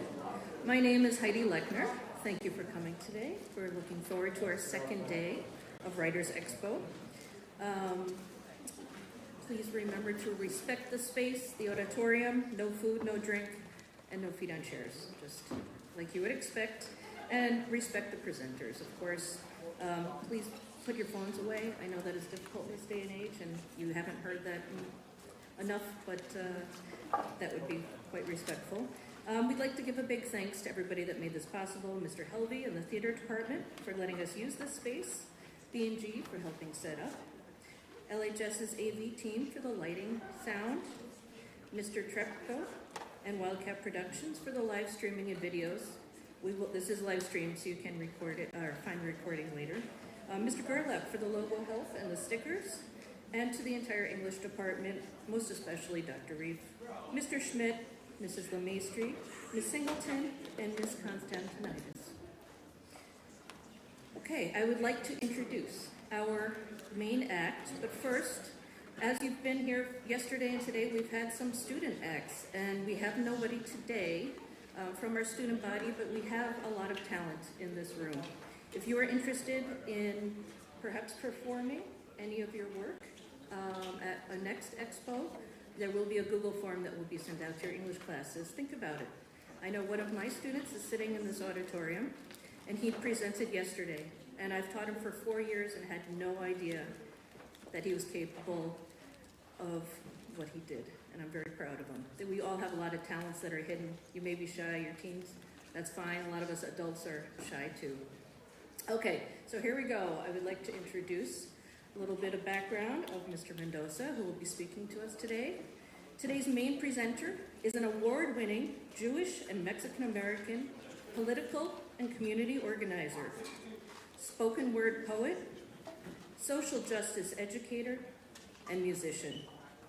He is a National Poetry Slam champion, a 3-time award winner at the College Union Poetry Slam Invitational, and winner of the Sonia Sanchez Langston Hughes Poetry Prize. His work has been featured in Huffington Post, the Boston Globe, NPR, Flamma, the Poetry Foundation, and the Economic Hardship Reporting Project. Please give a warm Wildcat welcome to Mr. Jonathan Mendoza.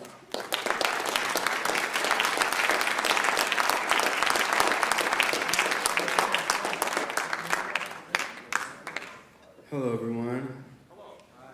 How are we doing? Is this your last period of the day? No? No. And then you have school tomorrow, right? No? You go straight to spring break. That's so exciting. Are we excited for spring break? Yes. Okay, I heard one really passionate yes, and the rest is cool. I see some folks transitioning in. Thank you.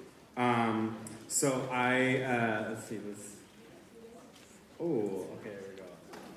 So my name is Jonathan Mendoza. I use he, him pronouns. I am going to share some poetry today with you, and also just a little bit about my life, my background, what I do. So first things first, as we're coming in, important pop quiz / question. Last period was slightly better. The first one really struggled with this, but what is the best dipping sauce? Ranch? Honey mustard is wrong. It is second place. Honey mustard is second place. Okay, I like that. Thank you for that. Buffalo. Okay, that's bold. That's a lot. Raise your hand for honey mustard. Ooh, that's struggling. There's you are few but mighty. I will say that. You're very loud, the honey mustard crew. Chick-fil-A sauce. Okay, I see it. Okay, wow, this section is very, okay. Buffalo sauce? Yeah. Okay, we got one super happy person. Okay, how about tangy barbecue sauce? That's it? Oh my gosh. All right, please give it up for tangy barbecue sauce, everyone. Thank you. All right. throwing up? No? Okay. Just want to make sure you're all right from tangy barbecue sauce. All right. Odes to tangy barbecue sauce. My sweet melted sugar butter. My delectable delight. Maple syrup ketchup. High fructose brown thick Gatorade dip. Who would I have become without your blessings? Few items of McD's could I enjoy in the company of friends. Mother too kosher and too dietitian for me to ever have near the monolithic Whopper. But you, my sweet tangy, my sauce-delicious saucy, you steadfast salvation at the 2:30 a.m. drive-thru. Respite from the anxiety of a 3 a.m. chiding from parents upon our return home. Route 126 Enterprise, the only location open at the hours of possums. You entertain the wrath of newly licensed teens, pleading for the McFlurry machine to not be broken, even as we all know it is working perfectly fine. Suburban oasis, fountain of youth, even in my late 20s, as my awareness of my eventual end dependably increases. Red mustard juice permeating my teeth, my gums, my still good jawbones. Oh, sweet awareness of the inevitable. You rock me to sleep sometimes. Even when all the preservatives have burrowed into my blood, you linger on my tongue, savoring the day to keep me awake. A bad feeling for the night, a good memory for the morning. Give it up for Tangy Barbecue Sauce once again. Thank you. This is the respect it deserves. Much appreciated. I'll remember that. All right, so a little bit about me. This is my favorite color scheme, and there's my website below if you're at all interested in learning more about me after this presentation. So before I get into it, I do like talking in terms of kind of a little bit about my background, my upbringing, my experience, and that kind of as the input to what I do now, right, the output. So kind of to ground us in that framing, I want to ask y'all to do like a very brief meditative reflection on this question. Who and what brought you here? Who and what brought you here? It's intentionally kind of vague and meta. Take this however you interpret it, right? If that's a car, if that's bus, bike, some if it's parents, guardians, grandparents, if it's teachers, right? Really, however you interpret it. Someone last period mentioned like AirPods and having music. That's like what brought them here to be able to be here today, right? So just 20, 30 seconds meditating on that to think on.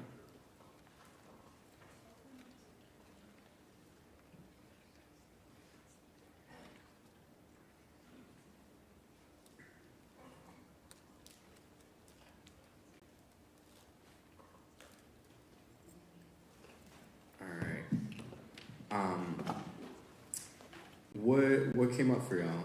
Just throw up a hand if something came up for you. What brought you here?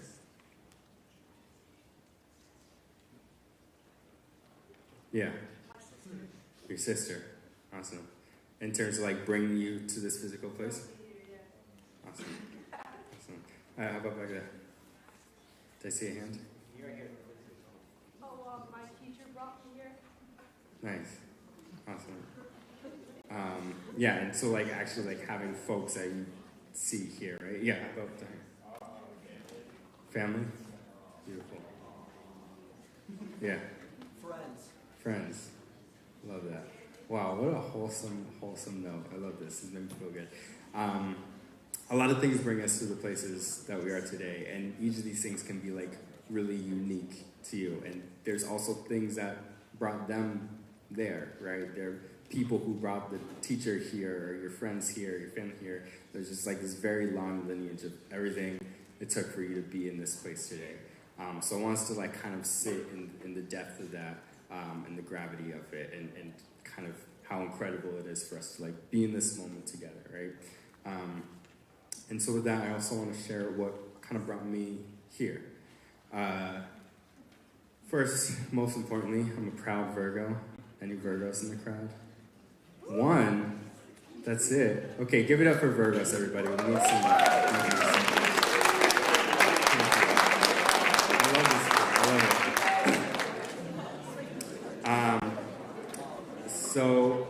I was born in kind of like central-ish Massachusetts, about like 25 minutes west of Boston.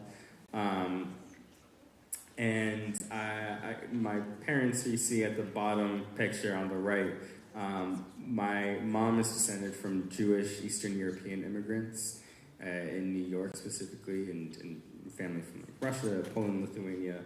And my dad immigrated from Chihuahua, Mexico at a pretty young age. My dad, who you see at the top right, is a musician. He's a jazz vibraphonist. He's been doing that for a very long time. And my grandfather at the top is a guitarist, a painter, composer, I should say, he passed away a few years ago, but was extremely influential on my dad and my life and our pursuits as artists. What I kind of gained from them was just this devotion to wanting to create something beautiful for the world. That art was something to be treasured and valued in life, and like a real gift for us to be able to create and share with one another.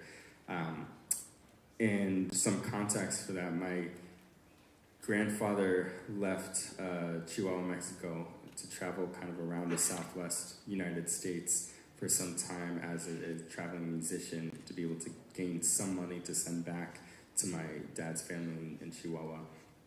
And it wasn't a lot, but he got by. And eventually when my dad turned 10, he decided that he wanted to meet his father for pretty much the first time. And so he crossed over and met my grandfather in Arizona and New Mexico and California. And through this, developed a really lifelong love for music and the arts. So that's kind of what he ended up pursuing and the values that were instilled in me from him. On my mom's side, she has been a lifelong advocate for public health. She's worked in different positions, but really tireless worker for meeting constituent need, especially folks who are underserved with regard to public health around diabetes prevention and getting food and maternal assistance to mothers with young children who are in poverty or low income. So I grew up with that value as well, of really looking out for people in the community, people who are being neglected, excluded, not being sufficiently served, and just generally struggling. With that, I kind of grew up having this biracial identity, being a little confused racially, ethnically, religiously. That's me at the bottom. In the center, you can see how confused I look. And I had a lot of reflections around race, migration, multiraciality, also privilege and class inequality, my mom's family being kind of notably having more wealth than my dad's family for sure, and just these kind of broad questions about relations between the U.S. and Mexico and the global South and kind of histories of U.S. imperialism and why things were the way they were, right? At the same time, change on this. I had a lot of questions, right? Questions about why these things were the way they were, and also what I could do about them. And so I decided that kind of the main things I could do about them was organize, be a political and community organizer, quote-unquote activist, but also use artistic expression, use storytelling to try to change people's minds, perspectives, understandings of situations, and really try to shape the world for the better that way. So I got into poetry and spoken word, music. I also compose and songwrite and film. And now I get to kind of tour and talk with folks around the country, sharing my poetry, doing workshops. That last piece just kind of demonstrating I am also a passionate educator. So I really believe in not solely using my knowledge and skills that I've developed for myself. People taught me those things, and I feel like I have the onus of sharing them with others as others shared with me. And so I do a lot of that work to get the tools of poetry, art, organizing into different communities, especially neglected ones like communities of color, immigrant communities, and young people. And last but not least, kind of the biggest hat for me is as a community organizer. So, just by show of hands, have people heard the term community organizer before? Some folks? Okay, cool. So there is like a notion when you see like activists, you might just picture someone like chanting with a sign and marching, right? But kind of the organizer role, there's a lot more that goes into it. That's just kind of the tip of the iceberg, but there's the actual building relationships and connections with communities and that strength so that you can take big action like that. So that's a lot of the work that I do around democracy and kind of multiracial, inclusive democracy here in the U.S., immigrant rights, housing justice, and more. So I'll go through this briefly and then I'm going to share another poem. But how I got into writing, so as I mentioned, I kind of like developed that worldview of social justice and figuring out what I would do about it through storytelling and organizing. And as I got into high school, there's actually a poetry slam within my high school, which I was really fortunate to have. And it seems like pretty cool and powerful, so I signed up for a chorus over the summer to kind of focus on that. There I remember being exposed to this poet named Julian Curry. I definitely recommend checking him out. If you just Google Julian Curry, he has a really amazing poem video on the history of the N-word. And the way he details with like an emotional arc, like the lineage of the N-word from days of slavery into its current use today, I just never have felt so transformed in my understanding of a subject than I did in the, like 2.5 minutes. So I just realized that it was an incredibly powerful tool that I kind of want to learn and harness for my own purposes to kind of educate, inform, enlighten people on other issues that I cared about as well. So I went to college, Emerson College, for a year to study film when I still felt like that was my passion, to tell stories that would change people through film. But as I realized poetry is kind of the medium I wanted to focus on, I transferred to Berklee College of Music for a variety of financial and personal reasons, but they also had a really strong poetry program and spoken word program. And I did that for 3 years and joined some adult poetry slams in communities and competitions. And as you can see there on the left, I am wearing the same exact sweater. Don't judge me.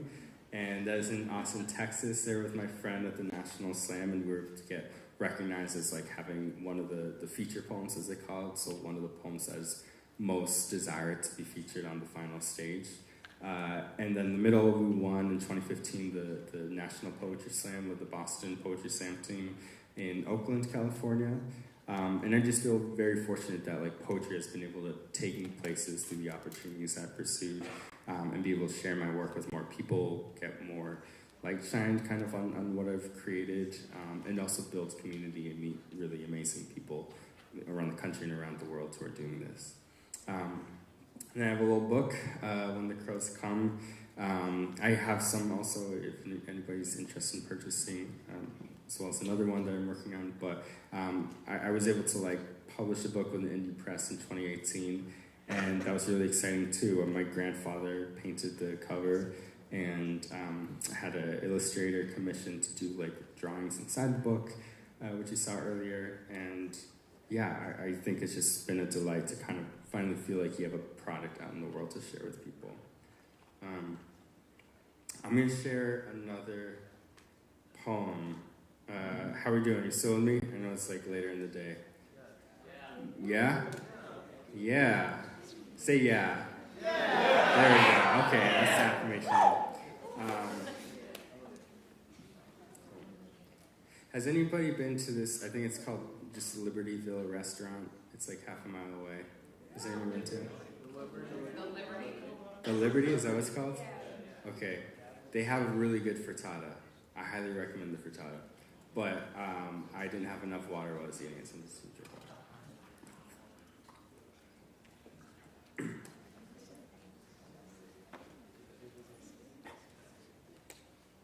Okay, here's an older poem about kind of my identity.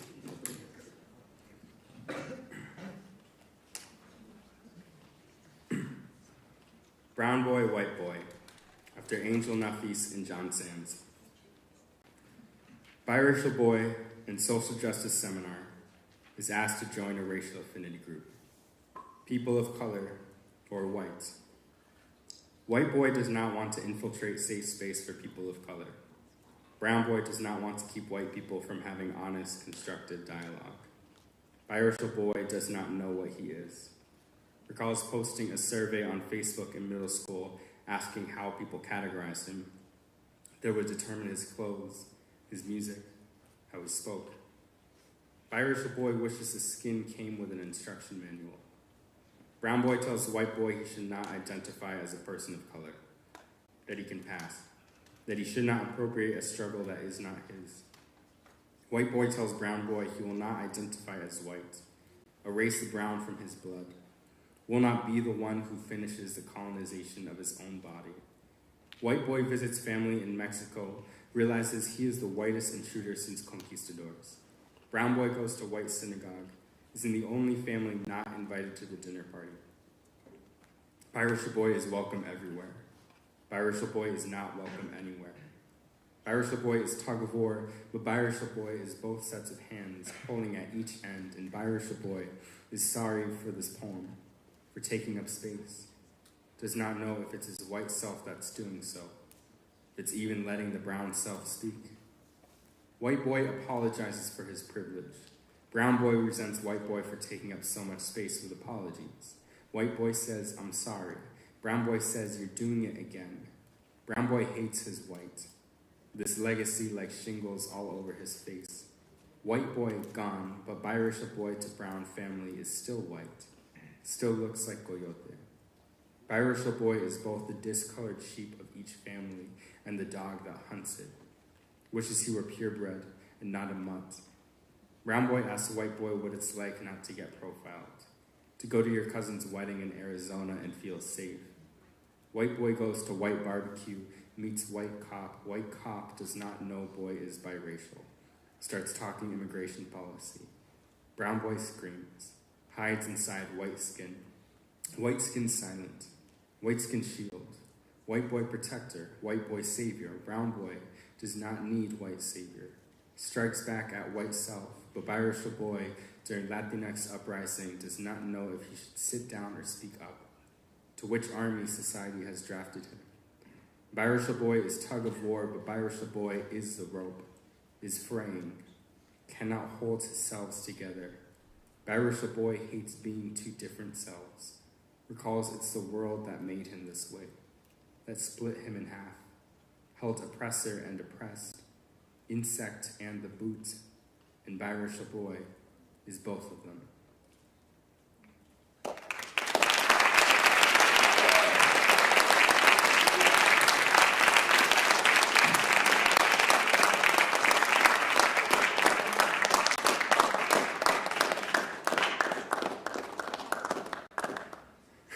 Been going a long time there. I think I want to pause there for questions about anything. It could be about that poem, about me, whatever. John, I have a question. Yeah. So you said your grandfather painted the cover of your book, right? Yes. Is White Boy, Brown Boy in your book? No, that one is in a different one. I've been working on this manuscript for like way too many years, but I just was like, this isn't gonna come out anytime soon, so I just made this. And, I just want to have a newer collection of poems that I was like still working on, still developing, and so I just was like, I'm gonna make this. It's not gonna have artwork, but people are gonna like have my poems, and that's gonna be fine. This one was more of like a curated collection on like some with identity, but mostly on like mental health and kind of my development during that period from like late high school through college. So I guess I was curious if both sides of your family have heard that particular poem and the response and all of that. Yeah. Which I think so. I'm sure both sides have heard it. So my dad's side, it's like super complex because like I think every individual family member would probably have a different perspective. There are folks like on my mom's side who are maybe like a bit more unformed when it comes to like racial identity, and it probably kind of goes right over. they don't pay much attention to it. And then some people I think are a bit more empathetic and were maybe somewhat surprised to hear about this, but yeah, I mean, I think people are also curious because besides me and my brother, there really isn't anyone else on either side of my family that has this identity or just biracial identity generally. So I think it's like new to a lot of people, especially like being bicultural in the sense of also being Jewish, like very European, Ashkenazi Jewish. So yeah, I think it sometimes surprises people, but for the most part, I'm grateful to say that no one's had like an angry reaction or anything. Yeah. Relating to this poem, when do you think do you ever recall a time where you, like the first time you truly felt that you were like different, or realized that the subject of this poem? Yeah, that's a good question. First time that I felt that I was truly different. Yeah, I think I didn't make much of my identity. I mean, some of my earliest memories, I don't think I thought much of it.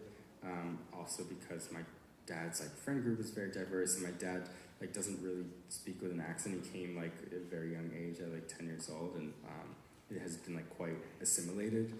But I think I remember, and I actually have another poem about it, but I must have been like 5 or 6 and playing outside during like a summer camp.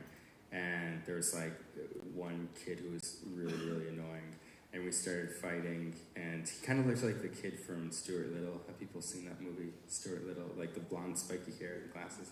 No one's seen Stuart Little? This is such a disappointment. Okay, that's your homework. I know I don't teach here, but that's your homework for spring break, is to watch Stuart Little.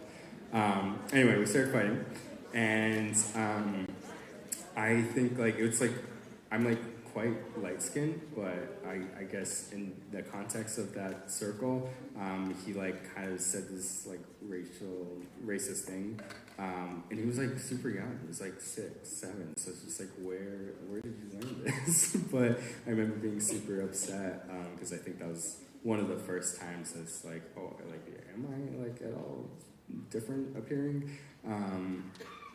Yeah, so I think that was kind of like the first shock to my system. That was, very early memory to have, like, so vivid in my mind at like 5 or 6 that I remember so clearly, like, crying in the office, and then the teachers and staff, like, they were so confused. They had no idea what happened or what was said. And, yeah, so I think that, stuck with me, but it wasn't until this moment where I did this summer program, and they asked us to join an affinity group, whether you're white, black, Asian, or like Latinx, Hispanic. And I was just like, oh, this is the first time I'm actually being asked to like put myself into a box. That feels very challenging. So yeah, that's what kind of inspired that poem. Yeah. Other questions?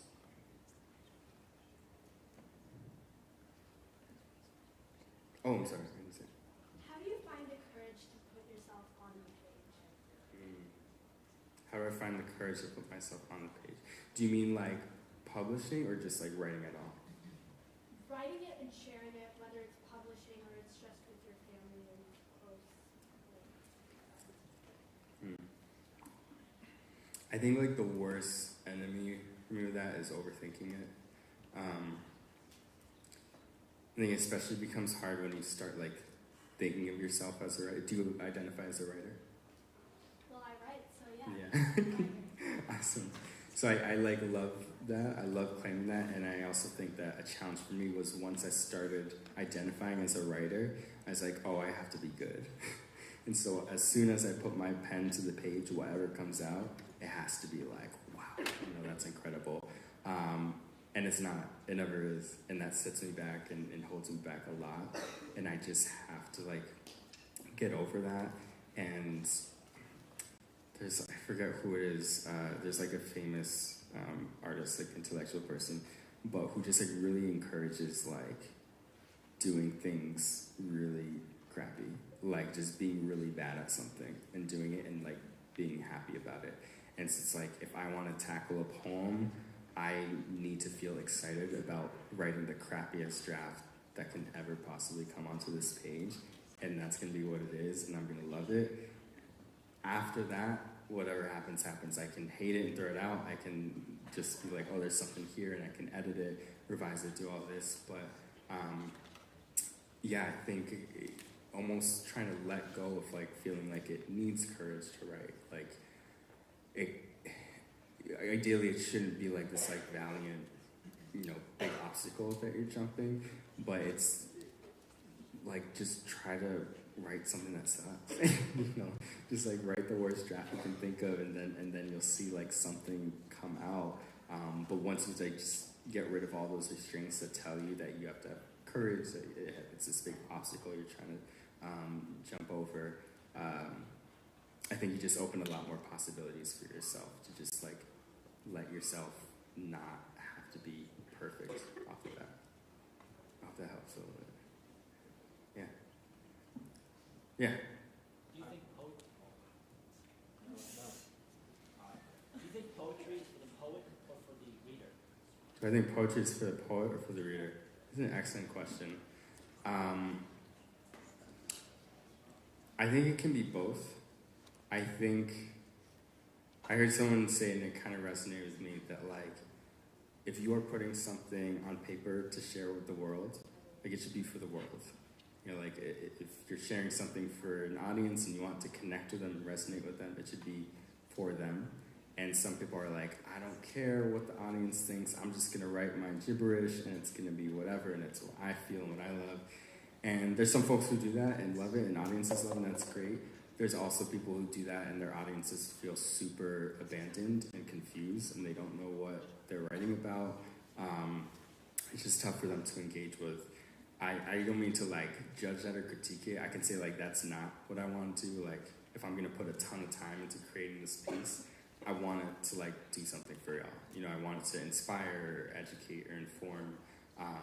And so in that sense, it's kind of reciprocal. I hope that I'm giving something to you, but by me giving that to you, I get like a piece of joy that like, oh, I'm contributing something to the world, whether it's knowledge or insight or just some kind of emotional change. Yeah. How about here in the front? Yeah. I was just curious, was your family supportive of you being a like writer and poet, or what? Yeah. Yeah, I'm very thankful for that. They have been. My grandfather could have taken, he probably could have pursued like more lucrative work, than becoming a guitarist and painter. But he was a romantic. He really loved just like the romance and beauty of art, and he traveled to Spain to learn from the best guitarists and like took painting lessons, all these things. And I think my dad got a lot of that and instilled that in me. I think he'd be proud of me no matter what I did, but I think that he loves that I did take up, even if it's not all of my career, some artistic practice, because I think they just had a lot of love for kind of injecting beauty or something new into the world. And my mom too. My mom is just incredible and like super supportive, and yeah, my brother's a musician too. He's a music producer, and step siblings, cousins. There's just like a lot of music and artists in my family, and we've done what we, whether it's side hustles or monetizing things, like to like have it be something that's sustainable. Thankfully, as a practice. But yeah, I'm very grateful for their support. How are we on time? About 10 minutes. 10 minutes. Okay. I'm gonna share a little bit more, and then I'll do a poem. Okay. So a little bit about why I write. So yeah, I kind of on that note, I encourage it as catharsis, right? Even if it's not something you want to take up as a career, whether it's poetry, writing, some other art form. Do we have like artists in the room? Like whatever it is, dance, theater, painting, drawing. Cool, that's good to see. So yeah, I think just like, even if you don't identify as an artist, doing some artistic practice just as emotional catharsis for your processing, for your wellness, for community building. There's like so many reasons that it can feel valuable to have some kind of creative practice. Just, even for yourself, even if it's not for others, right? The other reason is I see my poetry really as an extension of my organizing and activism. I do think that like political organizing is like extremely important to build like power in our communities so we can like get the things that we deserve and need changed for justice. And also that there's certain things that poetry and art can do that other forms of kind of activism can't. I think specifically in terms of establishing a really emotional connection to an issue, that is something that just art can just hit a nerve in ways that other things can't. So I really try to find creative ways to connect these two things in my career, whether it's there's at the Poetry Incubator Festival in Chicago, connecting like community organizers, poets there, as an example. And then also viewing art as our own media, as a way of making our own media. There's billions of dollars into an industry of telling our stories for us, right? Whether it's through news or movies or TV shows. Having some artistic practice allows you to kind of take some of that storytelling power into your own hands. You are each extremely unique. You have your own perspectives and experiences and identities, and being able to translate that into some artistic medium is a way of you being your own newscaster in a way, right? Telling your own story. And yeah, so this is a little bit of what I've gotten to do on the left there. I got to teach a workshop on kind of the psychotherapeutic benefits of poetry for folks who are houseless, right? Commonly known as like homeless in Western Massachusetts, and also people who support folks who are houseless, and just ways to use that as a tool for their own mental health and wellness, especially when more traditional forms of counseling aren't available to them. In the middle, I got to share a poem at a really big march and rally in downtown Boston after the 2016 election on my immigration background in my family and why I'm marching for immigrant rights. And on the right is part of a workshop also in Chicago at the Mexican Museum of Art, where again I feel like I'm able to kind of take my organizing and artistic background and pass it along to other folks in the form of education. Let's see. I'm gonna share another poem. Cool? Cool. Thank you.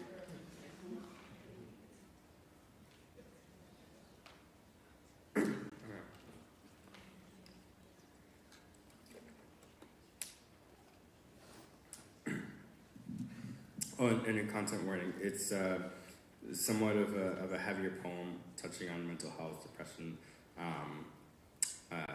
and a little bit on self-harm. So if you feel like you need to zone out for that, or by any means, I totally respect that and encourage that. Okay. For quiet boys, we are not blank slates nor empty. We are not dry mind nor desert soul, simply shriveled tongue, too afraid to add to a world that has already clothed us in gray. When others thank you for your silence, for being small mouth and whole heart, you do not tell them you are a funnel, great pain and little voice. You do not tell them of the therapists, all sound and no ear, or of the teachers who will joke about pills on the day of your first prescription. You do not tell them of your depression. When you first learned that tall girls do not fall for short boys, you swallowed love like a tennis ball. When your parents screamed a downstairs kitchen into shattered glass, you dove into your brother's shoulder like it were quicksand. And the day your father moved away, airport terminals became training grounds for quelling emotion. But for this, for the first time you ever considered killing yourself, will you be silent?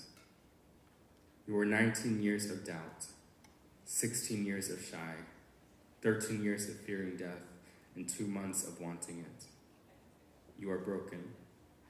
And you will say it over and over until its bitterness begins to taste sweet to you. I am broken. I am broken. I am unheard cry and whispered tragedy. I am my mother's tears and my father's speechlessness. I'm the last cut branch of family. I am family. I am brother.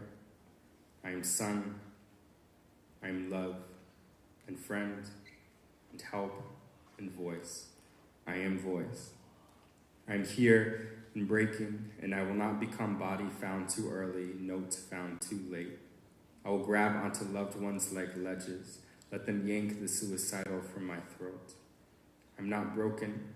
I've not yet been broken. Say it over and over until it sticks in your mouth like taffy. You have not yet been broken. You have not yet been cracked, but you will crack louder for every self-absorbed therapist and backhanded teacher, for pain and glass and quicksand, for tears and screams inside you that have not been let free. You are 19 years of being spoken to, 16 years of speaking back, 13 years of living, 10 minutes of living, and 2 months of still hanging on. You are not broken. You are not broken. Say it until you realize you have never been this way. Speak it until you learn that you are not alone. Scream it until its echo slaps you back and you learn your power to everyone around you. You are breaking. You are not broken. You have not yet been broken. So for quiet boys, scream.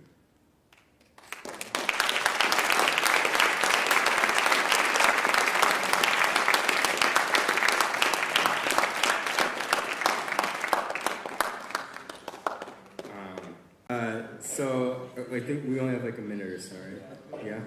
Just real quick. I think, and oftentimes in this Venn diagram, what's urgent for me to tell, what's urgent for the world to hear, and what can I uniquely say? There's a whole workshop for this, but the birth of the idea for me is like the most important piece, and then what comes after that is crappy draft after crappy draft, sharing with people, revising notes, right? A last note to end on, as you go out, we talked about the input, right? I just shared a little bit about the output. I encourage you all to think about this as you step away. You have your unique identities, experiences, backgrounds. What do you want to do with it, right? What do you want to bring into the world? Whether it's some kind of artistic practice or something else. All right, thanks so much, everyone.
right, folks, it looks like we're going to have a pretty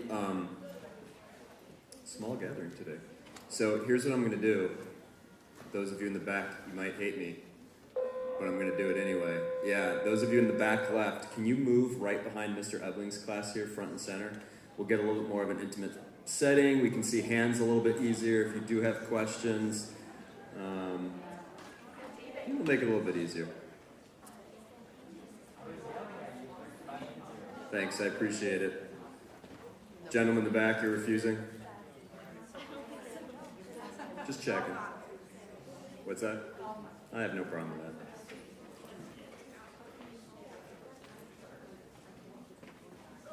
Well, thanks for coming back, folks. Day 2. Last period of the day here for Writers Expo 2023. And it's just occurring to me that this podium is almost falling over, so hang on a second.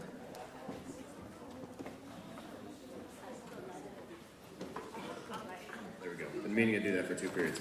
Thanks for coming back. We hope yesterday was beneficial to you. We hope today is going to be beneficial to you. Just reminders, no food in the auditorium, right? If you do have a beverage, if you can keep the cap closed, that would be wonderful. No feet up and about the chairs, right? And then just again, everybody we thanked yesterday, we want to give a big thank you to. I don't think I mentioned Miss Luckner yesterday, but she helped us out 7th period. Appreciate that. So wanted to give her a little bit of a shout out here. We do have 2 students presenting today, which is amazing. We want this event to showcase students. We have a lot of talent in this building, as you're well aware, I'm sure.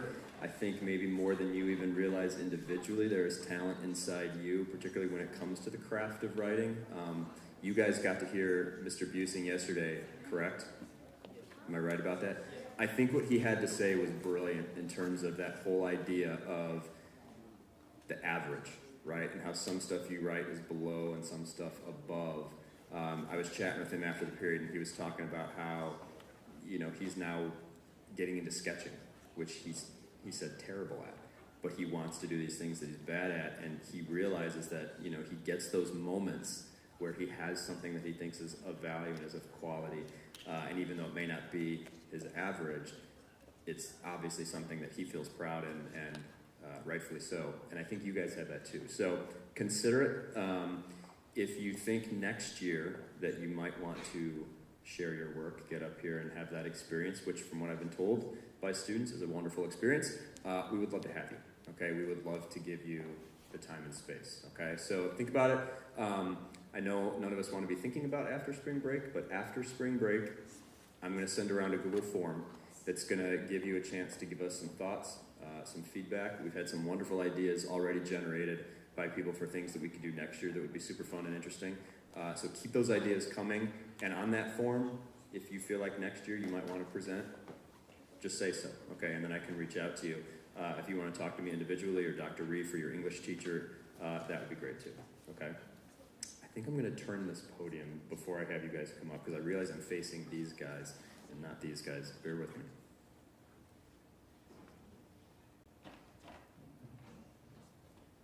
All right, that done. Give a round of applause for David Joseph.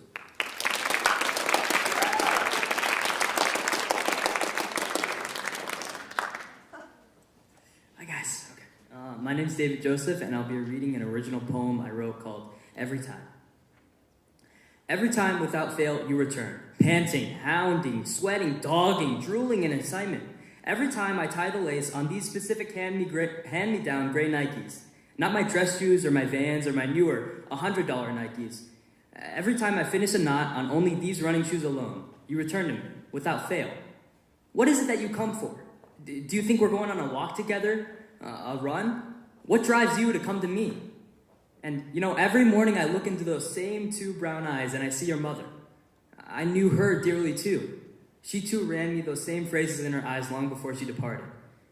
Man's best friend is the name they call you. But I have yet to understand. Why are you so loyal? Me? A man?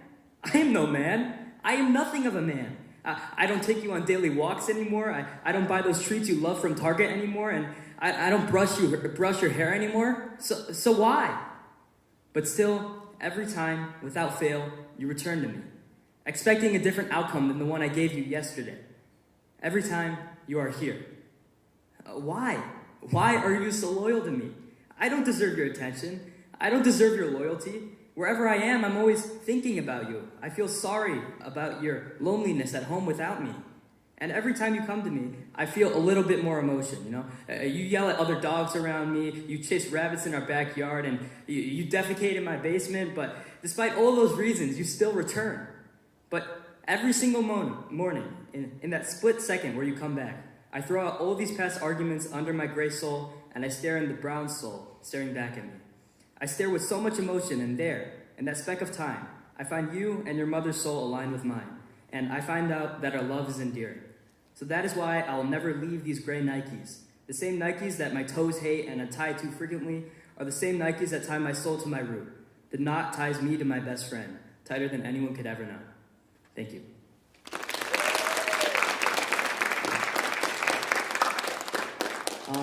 So Mr. Tooley said it was okay if I talked a little bit about writing for me. I actually never had written poems before up until the fall this year, and I remember I watched a poem last year at Writers Expo, and I was like, I really want to do this next year. So I had kind of been putting it off, and one day I was just sitting in the backyard with my dog, and I just started writing poems about stuff I saw in my backyard. And for me, writing was never really I need to be perfect every time. I kind of just did it. This poem has been through many revisions and stuff like that. I find that stuff isn't set in stone for me, so everything's kind of fluid. I mean, I can't really write on paper. I kind of just write on the notes app on my phone. But my biggest advice to someone is just do it. Try out different things, try out different poems, try out different spots, times of day, whatever. I used to write right before I went to sleep, but now sometimes I don't do that anymore. And honestly, just have fun with it, because it's your craft. It's not anyone else's, and you don't have to ever share it with people. It can kind of just be your own thing. And it's a really good way to process your emotions and stuff like that. So, rad. Thanks, guys.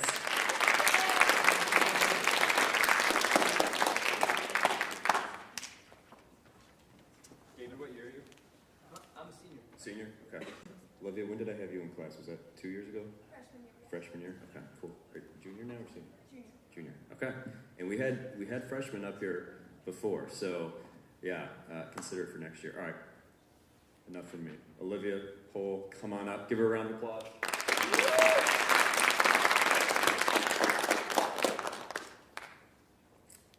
The plywood shelves are sturdy, mended together by my father's careful hand. We painted them a delicate mix of blue and gray. I never asked for a bookshelf, but when my father saw the stacks of paperbacks that lined my room, he decided I needed something with structure. The furniture that fills my bedroom is a mismatched collection of hand-me-downs. The spray-painted pink bedside table is an antique, and the desk is my grandfather's. My father had used it after him when he became a first-generation college attendee. I knew the sturdy bookshelf, consisting of 5 shelves, would fit nicely in my room. The bottom shelf reflects organized chaos. On the right is a bin that contains the equivalent of what people place in a junk drawer: earbuds, cables, pens, and anything that a kitten shouldn't chew. The middle of the shelf contains a simple stacking of notebooks, coloring books, and of course, a piggy bank. What more convenient place to keep loose change than on the bottom of a bookshelf? I don't know how it landed there, but I refuse to move it. Leaning to the left is a row of old yearbooks, a collection of Uno cards, and my father's Latin textbook. He gave me that textbook when I started taking Latin in high school. Surprisingly, or unsurprisingly, nothing had changed within the Latin language from 1974 to 2020. The next shelf contains the classics of an English teacher's dream lined up in height order from Agatha Christie to Upton Sinclair. Admittedly, I have not read all of them yet. The other side of the row contains a thick copy of the complete works of Edgar Allan Poe and a collection of comic books, a reflection of the phases I went through during middle school. I'm not sure how I ended up going from Poe to Catwoman, but I feel there's a correlation between the two. The middle shelf is experimental, full of half-read series and genres that I couldn't quite love. The sides of the row hold manga, horror, and poetry. Lining the bottom of the shelf is a folded flag. The length of it matches the dimensions of the bookshelf perfectly. The flag had been folded and shoved in a drawer for years, but I unraveled it one day, and now it remains carefully creased on the bottom of the shelf. The top 2 shelves contain my favorites. From Donna Tartt to Taylor Jenkins Reid, these books make me who I am today. They give me a place to escape my reality. When everything is loud at home, I open one up and know I will be okay. These books raised me to be a compassionate, world-changing woman, so I owe it to them to live up to their inspiration. These shelves hold mementos of my favorite memories. A teddy bear from my grandmother, a jar of jam from an Irish tea party, a polar bear Pez from when my best friend and I decorated a gingerbread house with fruit-flavored candy. My bookshelf is a reflection of who I am. It shows where I have been and who I want to become. Everything on the shelving unit is intentional, from heavy literature to cheap knickknacks. I have grown attached to the predictable placement of the items. I relax when I see everything where I placed it. Like my grandfather's desk, I hope one day I can pass along this sturdy piece of furniture to someone who can fill it with their mementos and upbringings. I hope they will cherish it as much as I do.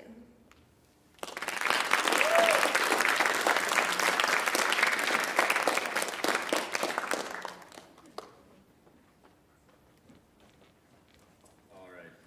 David, was it worth it coming up here? Yeah, very. Olivia, was it worth it? Yes. Yeah? Were you guys ever nervous about coming up here? Oh, yeah. Yes. We were talking with each other. Yeah, see? All right, you can do it. If you're nervous, if you're thinking about it, come do it. It's worth it, I promise.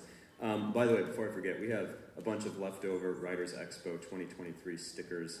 I don't know what you're going to do with them, but if you want one, when you leave today, feel free to take them because you're the last period, so we get to celebrate a little extra. Okay, do you guys like people with heart? Yeah. What about people with soul? Yeah. What about people who are willing to get vulnerable with you? People who are wise? A little silly too sometimes? All right, you're going to like today's presenter then, I think. Today's main presenter is an award-winning Jewish and Mexican-American political and community organizer, spoken word poet, social justice educator, and musician. He is a national Poetry Slam champion, a 3-time award winner at the College Union Poetry Slam Invitational, and winner of the Sonia Sanchez Langston Hughes Poetry Prize. His work has been featured in the Huffington Post, the Boston Globe, NPR, the Poetry Foundation, the Economic Hardship Reporting Project, and there's one more here that I was going to ask you how to pronounce and I forget. Oh, Flama as well. Please welcome Jonathan Mendoza.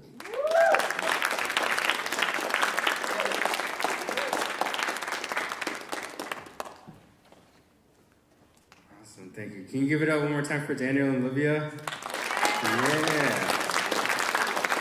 David. Oh my gosh, I don't know why I heard Daniel. I'm so sorry. Do you mind changing your name to Daniel now? Yeah. Okay. I'll help you with the government documents. All that's okay. All right, give it up for David and Olivia, please.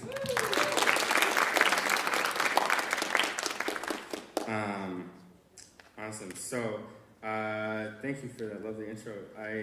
My name is Jonathan. I use he, him pronouns. And I am a poet and writer and educator and political community organizer. I'm going to share some poems with y'all and also just talk a little bit about what I do, who I am, what I'm about. How are we all doing? I think this is the last period, right? Okay, and then tomorrow's spring break? That's exciting. Are we feeling good? Are we feeling like antsy and like we want to just like, yes, I feel you. Okay. Bear with me for a little bit. We'll make it fun, keep it engaging, and hopefully you can learn a little bit. So, time check. What time do we wrap? 3:25. 3:25. Cool. Thank you. Most important question of the day: what is the best dipping sauce? Ranch. 2 ranches already. Okay. Hot sauce. What is it? Oh, were you in the last period? Okay. Good job. You learned. What else? Ranch? Ketchup? Okay. All right. Mustard. Okay. Hands up for ketchup. Ooh, that's okay. How about ranch? Oh wow. Okay, that's passionate supporters. Honey mustard? Okay. Barbecue sauce? Okay, good representation here. All right, so the correct answer is barbecue sauce. Congratulations.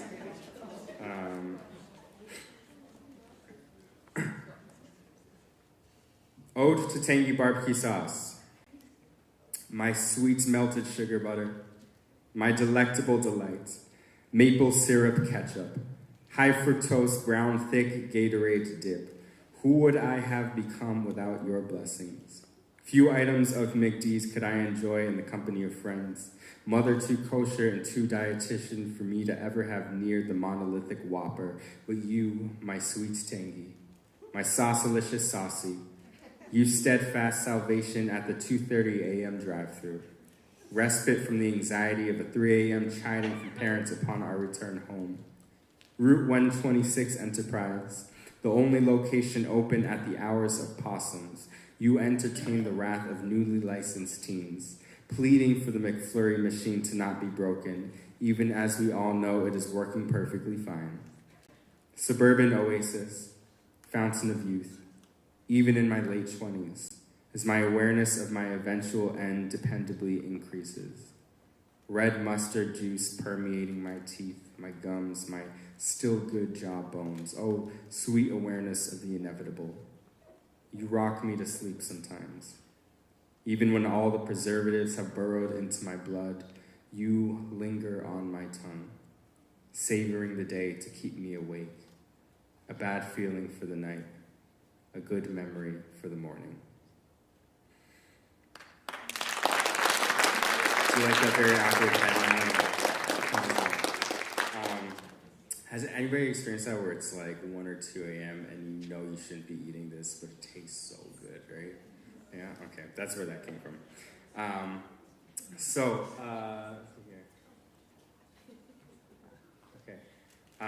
This is me. There's my website below if you're interested in learning more about me at all. But I'm going to share a little bit in detail. Before I do that, I'm going to talk a bit about kind of the input into who I am and what I do, the experiences and communities and people that kind of shaped me. But to ground us in that, I want to encourage y'all to kind of do a brief meditation, 20, 30 seconds, on this question: who and what brought you here? Who and what brought you here? Take that however you interpret it. It can be the transportation, it can be the money for gas to get you here, it can be the requirements from your parents or teachers, whatever it is, however you interpret it, who and what brought you here. You just meditate silently on that.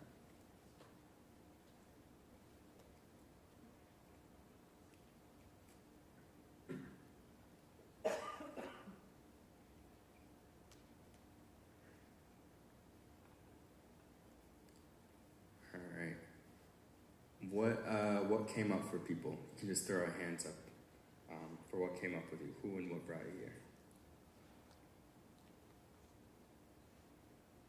Yeah. Friends. It's just encouraging you to come here? Yeah. Yeah. Awesome. I moved here because of my friends. Love that. Love that. Thank you. I saw a hand over here. My lit teacher? Your what? My lit teacher? Your lit teacher. Your lit teacher literally brought you to this auditorium. Yes, perfect. Out there. Oh, my feet brought me. Your feet. This is so weird because someone in that exact seat 2 periods ago also said my feet brought me here. You're not that same person, right? Nope. That's wild. Okay. One more I saw over here. Maybe I was making things up. Oh, I see. Over here. My students. Your students. Awesome. Your students bring you here. Beautiful. I encourage that because I think it's pretty incredible here that we're here together. If we think about not only the things that brought us here, but the things that brought them there. The friends who are here, the feet that enable us to get around, the students that bring us here. When I just think about the depth of it, it's pretty incredible that we're able to share this space together. And also, I think about my own personal life and what are the privileges and opportunities and also the hardships that enabled me to be here and doing what I'm doing today. And that's what I kind of want to dive into. And while I do that, I encourage you all to kind of reflect throughout your life, what are the things that kind of enabled who you are and the place you are and what that means for what you want to do in the world. So a little bit about me. First and foremost, most importantly, I'm a proud Virgo. Can we just give it up for Virgos right away? That was so sad. How many Virgos are here? 1, 2. Oh, that's so sad. What signs do we have represented? Libra? Wow. Okay, a lot of Libras. So sad. Okay. We don't need to talk about that. Anyway, so outside of me being a proud Virgo, I am from central Massachusetts in a town called Framingham. It's about half an hour west of Boston. And my mom, who is at the bottom there towards the right, is of Eastern European Jewish descent, about like third, fourth generation New Yorkers. And my dad, who you see at the top right, immigrated from Chihuahua, Mexico. It's a northern state, kind of over the border from El Paso, Texas. And these people were obviously extremely influential on me. My dad left at a very young age, left to Mexico to meet his father, my grandfather, who you see pictured at the top, who had also left Mexico previously to kind of work as a traveling artist and musician throughout the American Southwest. My dad wanted to meet him and also engage somewhat with his artistry. And he did so kind of around 10 years old, and from Arizona, New Mexico, a little bit in California, developed like a really strong passion for the arts that he eventually brought with him to Boston, where he studied music and kind of instilled in me. So I grew up with that side of the family, really valuing and appreciating the importance of just artistry and creating something with your own intuition that you felt was beautiful to present to the world and give that to others. On my mom's side, my mom has long been a really devoted advocate around public health. She's worked in a number of different positions, but basically instilled this other value in me of really caring for those around you, especially those who you see are suffering, have been marginalized, oppressed, and doing something to alleviate some of that oppression and strive towards a more just and equitable world. So I grew up at this intersection with these two passions of mine, also being biracial, having very different class backgrounds on each side of my family, and having these reflections growing up around race, migration, privilege in class, U.S.-Mexico relations, and just kind of the whole big picture of how the environment that I'm in relates to environments around the world and the global south and different histories of imperialism and that kind of thing. So these were some of the important reflections for me that kind of led to who I am as a person now and what I have been doing for a number of years and plan to continue to do, which is kind of three main hats. One as an artist, an educator, and then as an organizer. So as an artist, my main medium, as you see here, is poetry, spoken word often, but I'm also a musician. I played a number of instruments, but mainly at this point I'm mostly doing composing and songwriting, and also have a background in film. So initially, growing up, felt that I wanted to use storytelling to change the world, and I felt like film was the medium I wanted to do that with. It changed over time into poetry, but that was an initial passion of mine. And now I get to kind of tour around the country, different communities, and do readings and kind of keynotes and talks and workshops.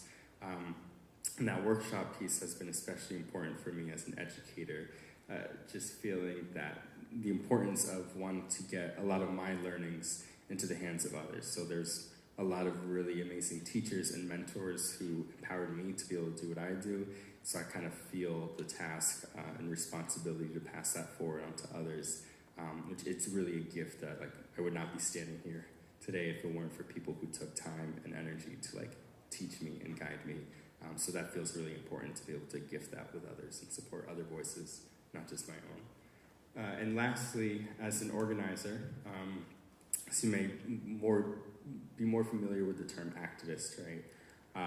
You might see on TV or social media like pictures of people just marching and protesting, but there's a lot that goes underneath that tip of the iceberg in terms of having one-on-one conversations with people and workshops and informational sessions and community meetings. And so that's a lot of what I do, especially around multiracial like democracy and self-governance, immigrant rights, housing justice, youth power and representation, and a whole lot more. So with those worldviews that I kind of developed at an early age around social justice and want to change the world of storytelling and organizing, I tapped, as I mentioned, into music, film, and writing. In high school, I was really fortunate that they had a high school-wide poetry slam in my senior year, and that exposed me in my junior year to like what some of the upperclassmen were doing with that craft, and it was so exciting to me. I couldn't wait to kind of jump in, and I did a summer program into my junior and senior year that was specifically in like poetry slam, and learned of this poet named Julian Curry. I highly recommend writing that down and Googling him. And he has a really incredible poem about like the history of the N-word. And I had never seen someone so succinctly communicate like such a heavy topic to me in like 2.5 minutes. I just felt like in 2 minutes my mind just completely transformed to have a developed understanding of this word, its history, its context. And I wanted to harness that power as like, if I want to change the world, this is a thing that I can learn to do, to just be a strong writer, communicator, and really learn different subjects that I can translate into this craft, poetry, and change people's minds and perceptions about things and really change the world through that way. So I got into like college poetry slams, adult poetry slams, different community events, and just open mics and workshops and a whole lot more teaching. So you can see on the left there, that is me wearing the same exact sweater, but you can't really see it. But you know, it held up all right. And that's in Austin, Texas, doing a national poetry slam with my friend there. We did a duet piece. And we were like honored for having one of the best poem awards for the competition. So we get to perform it at the final stage, as they call it, at the end of the tournament. And then in the middle is in 2015 when I won with the team, the Boston team that I was on. We won the National Poetry Slam, which was a big deal for us, especially as the first team that Boston had. And that was super exciting. That was in Oakland, California. And so like poetry, thankfully, has taken me a lot of places like physically in the world. I've been able to engage with a lot of really interesting and amazing artists and activists, and educators, and just different communities that I wouldn't have been exposed to otherwise. On the right, it's my book here that I published with the Indie Press in 2018 called When the Crows Come. I do have some also if anybody's interested for sale. And my grandfather painted the cover, and different artists did the illustrations inside. It was a really wonderful collaboration. It just felt really good to have like a product that I can actually share with people. And I am going to pause here for questions. I know there's a lot, but yeah, I want to pause for questions. Yeah. How did you and your teammates get together for the National Poetry Slam? Yeah. So there's actually every local team kind of has their own process. Usually they're pretty similar, and that there's like a local venue. I don't know if it's still running, the National Poetry Slam, but like Chicago, for instance, will be like, we are gonna have weekly poetry slams for 4 or 5 months, and every week someone's gonna get selected to, like, whoever wins the poetry slam that night is eligible to try out for the final team. So maybe it's like, I don't know, 15, 20 people, if it's once a week for like 4 months, let's say. And then out of those 20 people, they're gonna have a big selection night where they're gonna have a poetry slam for all 20 of them. And then from there, they will choose 5 people, win that competition, the top 5, to make it onto the team. And then you do some fundraising and make it out there to Oakland or wherever it is. They host a different city each year and do that. Yeah, but it's a really wonderful process because you write together. You do group pieces, 4 or 5, 3, 2 people. It's pretty exciting. Yeah. Yeah. What's your favorite type of music? Favorite type of music? I'd probably have to say jazz. Yeah, my dad is a jazz musician, and I love like tons of different kinds of music. But if I had to pick one, I think that's like what really pulls me into loving music and a lot of art. So really, yeah. What's your favorite instrument that you play? Yeah, my principal instrument in college was drum set, but I added piano as a secondary instrument to be able to like write songs better. But growing up, I played violin for like 6 years or so, then trumpet for 2 or 3. but mainly drums and piano. Yeah. So, good question. Yeah. What would you say is your biggest inspiration for your writing? Biggest inspiration. I think like this is gonna sound meta, but urgency.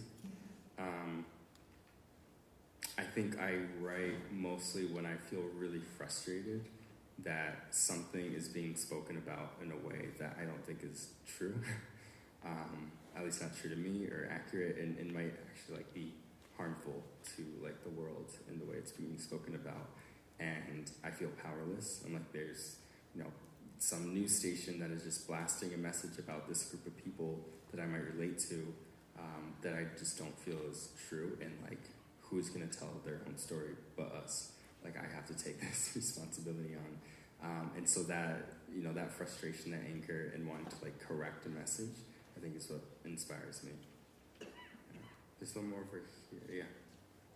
In your career of writing, has there been anything that made you want to stop? And if so, what made you keep going?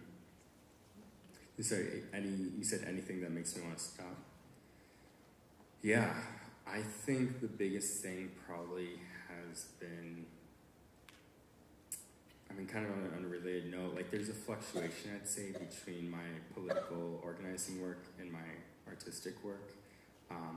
Sometimes I will do just like political organizing and then eventually feel like I'm burned out. Like there's no emotion in this, there's no like creativity, and I need that outlet.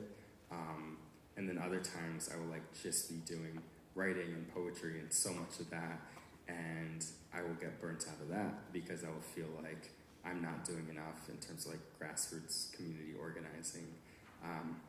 So it's been like a constant battle to try to strike a good balance. But I think like the main thing that's made me want to stop is when I feel like it's not doing enough, and I think you definitely need both, and I wish I could just like be two people doing multiple things at once, but I do have to like, toe that line. Yeah. Sorry, time check. 3:25. Okay. I'm gonna share another poem, and then we can get a little more. So this is a poem a little bit older, kind of about, to your question earlier about how my inspiration, so these different moments of frustration, I think kind of like have inspired me to generate like a message that I need to share. Brown boy, white boy, after Angel Nafis and John Sands. Biracial boy in social justice seminar is asked to join a racial affinity group. People of color or white. White boy does not want to infiltrate safe space for people of color. Brown boy does not want to keep white people from having honest, constructive dialogue. Biracial boy does not know what he is. Recalls posting a survey on Facebook in middle school asking how people categorize him, that it would determine his clothes, his music, how he spoke. Biracial boy wishes his skin came with an instruction manual. Brown boy tells white boy he should not identify as a person of color, that he can pass, that he should not appropriate a struggle that is not his. White boy tells brown boy he will not identify as white, erase the brown from his blood, will not be the one who finishes the colonization of his own body. White boy visits family in Mexico, realizes he is the whitest intruder since conquistadors. Brown boy goes to white synagogue, is the only family not invited to the dinner party. Biracial boy is welcome everywhere. Biracial boy is not welcome anywhere. Biracial boy is tug of war, but biracial boy is both sets of hands pulling at each end, and biracial boy is sorry for this poem, for taking up space, does not know if it's his white self that's doing so, if it's even letting the brown self speak. White boy apologizes for his privilege. Brown boy resents white boy for taking up so much space with apologies. White boy says, I'm sorry. Brown boy says, you're doing it again. Brown boy hates his white. This legacy like shingles all over his face. White boy gone, but biracial boy to brown family is still white. Still looks like coyote. Biracial boy is both the discolored sheep of each family and the dog that hunts it. Wishes he were purebred, not a mutt. Brown boy asks a white boy what it's like not to get profiled, to go to your cousin's wedding in Arizona and feel safe. White boy goes to white barbecue, meets white cop. White cop does not know boy is biracial, starts talking immigration policy. Brown boy screams, hides inside white skin silent, white skin shield, white boy protector, white boy savior. Brown boy does not need white savior, strikes back at white self, but biracial boy, during Latinx uprising, does not know if he should sit down or speak up, to which army society has drafted him. Biracial boy is tug of war, but biracial boy is the rope, is fraying, cannot hold his selves together. Biracial boy hates being two different selves, recalls it's the world that made him this way, that split him in half, held oppressor and oppressed, insect and the boot, and biracial boy is both of them.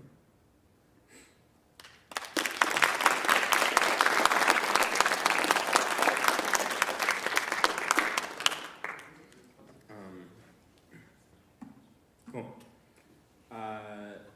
So why write? So I think kind of related to that piece, right? And the question earlier, I'd say like one is just catharsis. Like before even wanting to be a writer or have like any career related to it, as David mentioned earlier, right? Just like having that as an emotional outlet and a tool to process kind of emotional happenings, I think has been so critical at so many points in my life. And to be honest, I think one thing is that I am just genuinely a more emotional person, but I also think sometimes I see people, friends, family members, who I find sometimes struggle to process certain emotional occurrences, and I kind of wish this for them, even if it's not poetry, even if it's not writing, just some artistic outlet to be able to have that as a therapeutic tool. So I strongly encourage that, even if it's not a career or anything, just have something to create, right? Another reason is that I really do feel that my poetry, as I mentioned earlier, is like an extension of my political work, my community organizing. I think there is a way that artistic creation can connect with folks, especially on an emotional level, that sometimes a political discourse really can't achieve. So if you're talking about like data and statistics and all these things that you want to change, it's extremely important and definitely fulfills the role. So I don't want to like take away from that. And I also think communicating a personal story and your reason for wanting to like bring change in the world is something that can really effectively be achieved through art and just developing that muscle for creativity and emotional expression. Last but not least, I also mentioned this earlier, but just this is a way that we can make our own media. We might not have access to TV stations and radios and podcasts and all these things that people are able to amplify a certain narrative out there, but we are unique and we have personal stories and identities and experiences that are valuable for the world, right? And you having some craft to be able to use as your own media is really key for you to be able to tell your own story and kind of like leave your creative mark on the world, right? I'll share here just a little bit of the work I've done, some pictures I found. So on the left side, that's me in Western Massachusetts facilitating a workshop for this big event for hundreds of folks who are houseless or like homeless, or also work with like houseless populations, and it was on psychotherapeutic uses of poetry and writing for people who are like affected by houselessness personally, and especially if they don't have access to more like conventional forms of therapy, which was extremely fulfilling. In the middle is me talking, sharing a poem at a immigrant rights rally shortly after the 2016 election in downtown Boston, which again I found was a way that I was joyfully able to inject some of my personal narrative into this activist movement, which is something that I really strive for. And on the right is me doing a little workshop with a youth group in Chicago at the Mexican Museum of Art. If you haven't been there, I highly recommend it. And again, trying to take some of these learnings and afford them to like other folks as were afforded to me has been just like very important for my life and career. Let's see. You know, I'm gonna pause there for additional questions. Yeah. Should I pause? Should I go to the next slide? Are you intrigued? You want to see the next slide? Oh my gosh, please settle down, everyone. I'll go to the next slide. It's okay. Yes, Venn diagrams. Everybody loves a good Venn diagram, right? Just a little bit about my approach to writing. This is like one tool I sometimes use. I think I have a tendency to get overwhelmed sometimes with the sheer amount of stories that I could tell. But I like to think about these 3 questions. What stories feel most urgent for you to tell? If you have that, like, sometimes it's a physical sensation, you feel like this fire in your gut, you're like, I need to talk about this. Maybe it comes from frustration of your story not being told correctly. Maybe it's something you're experiencing or something you're witnessing, but you just have that urgency to tell it. Another question is, what stories feel most urgent for the world to hear? There may be a lot of things on your mind that you want to tell, but there's some things that maybe they overlap, and you think, you know what, this thing that I want to speak about, the world does not know about this, and they really need to, urgently. Right? And so you might find that cross-section. And then the bottom one, what stories are you uniquely positioned to tell? As mentioned, you have diverse, unique experiences, and if there's a lot that you feel urgency to tell and a lot that the world needs to hear, is there something that you can tell that other people can't? Maybe other people also feel like they want to talk about something the world needs to hear, but they can't tell a story that you can. Right? So maybe if you are feeling overwhelmed by the amount of ideas or don't know where to start, this can be one tool or exercise to use.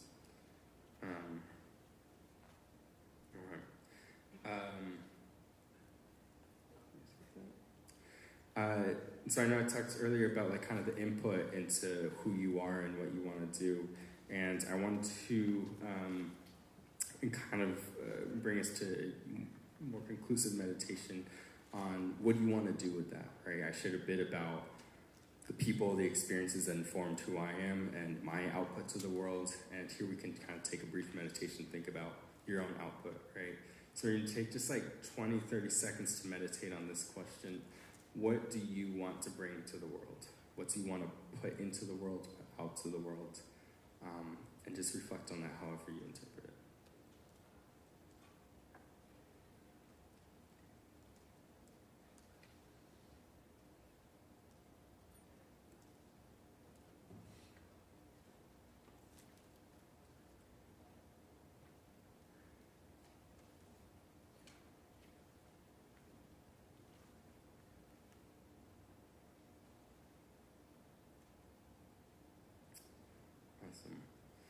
I'd love if a few folks at least throw up a hand and share something that came to mind, something that you want to bring into the world.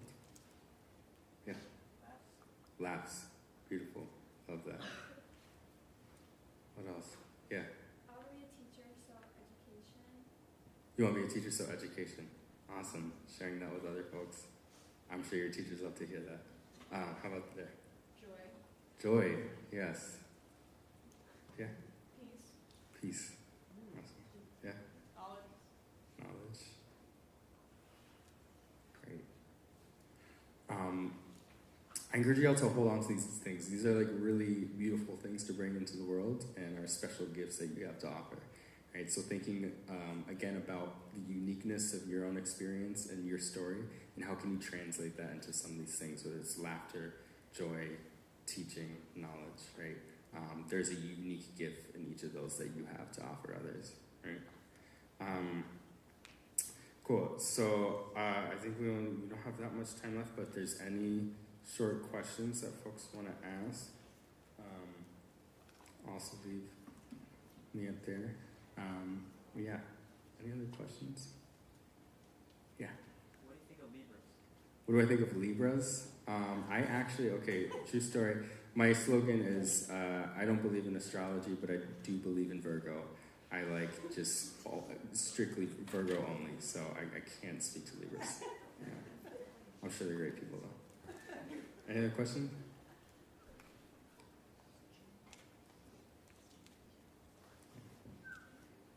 Do we have artists in the building? Or people who do art, even if you don't identify? Yeah? What? Shout them out. What do you do? Photography? What was the other one? What? Pastel. Awesome. I encourage you all, keep practicing it, do it. I don't know, right? All right, thanks y'all.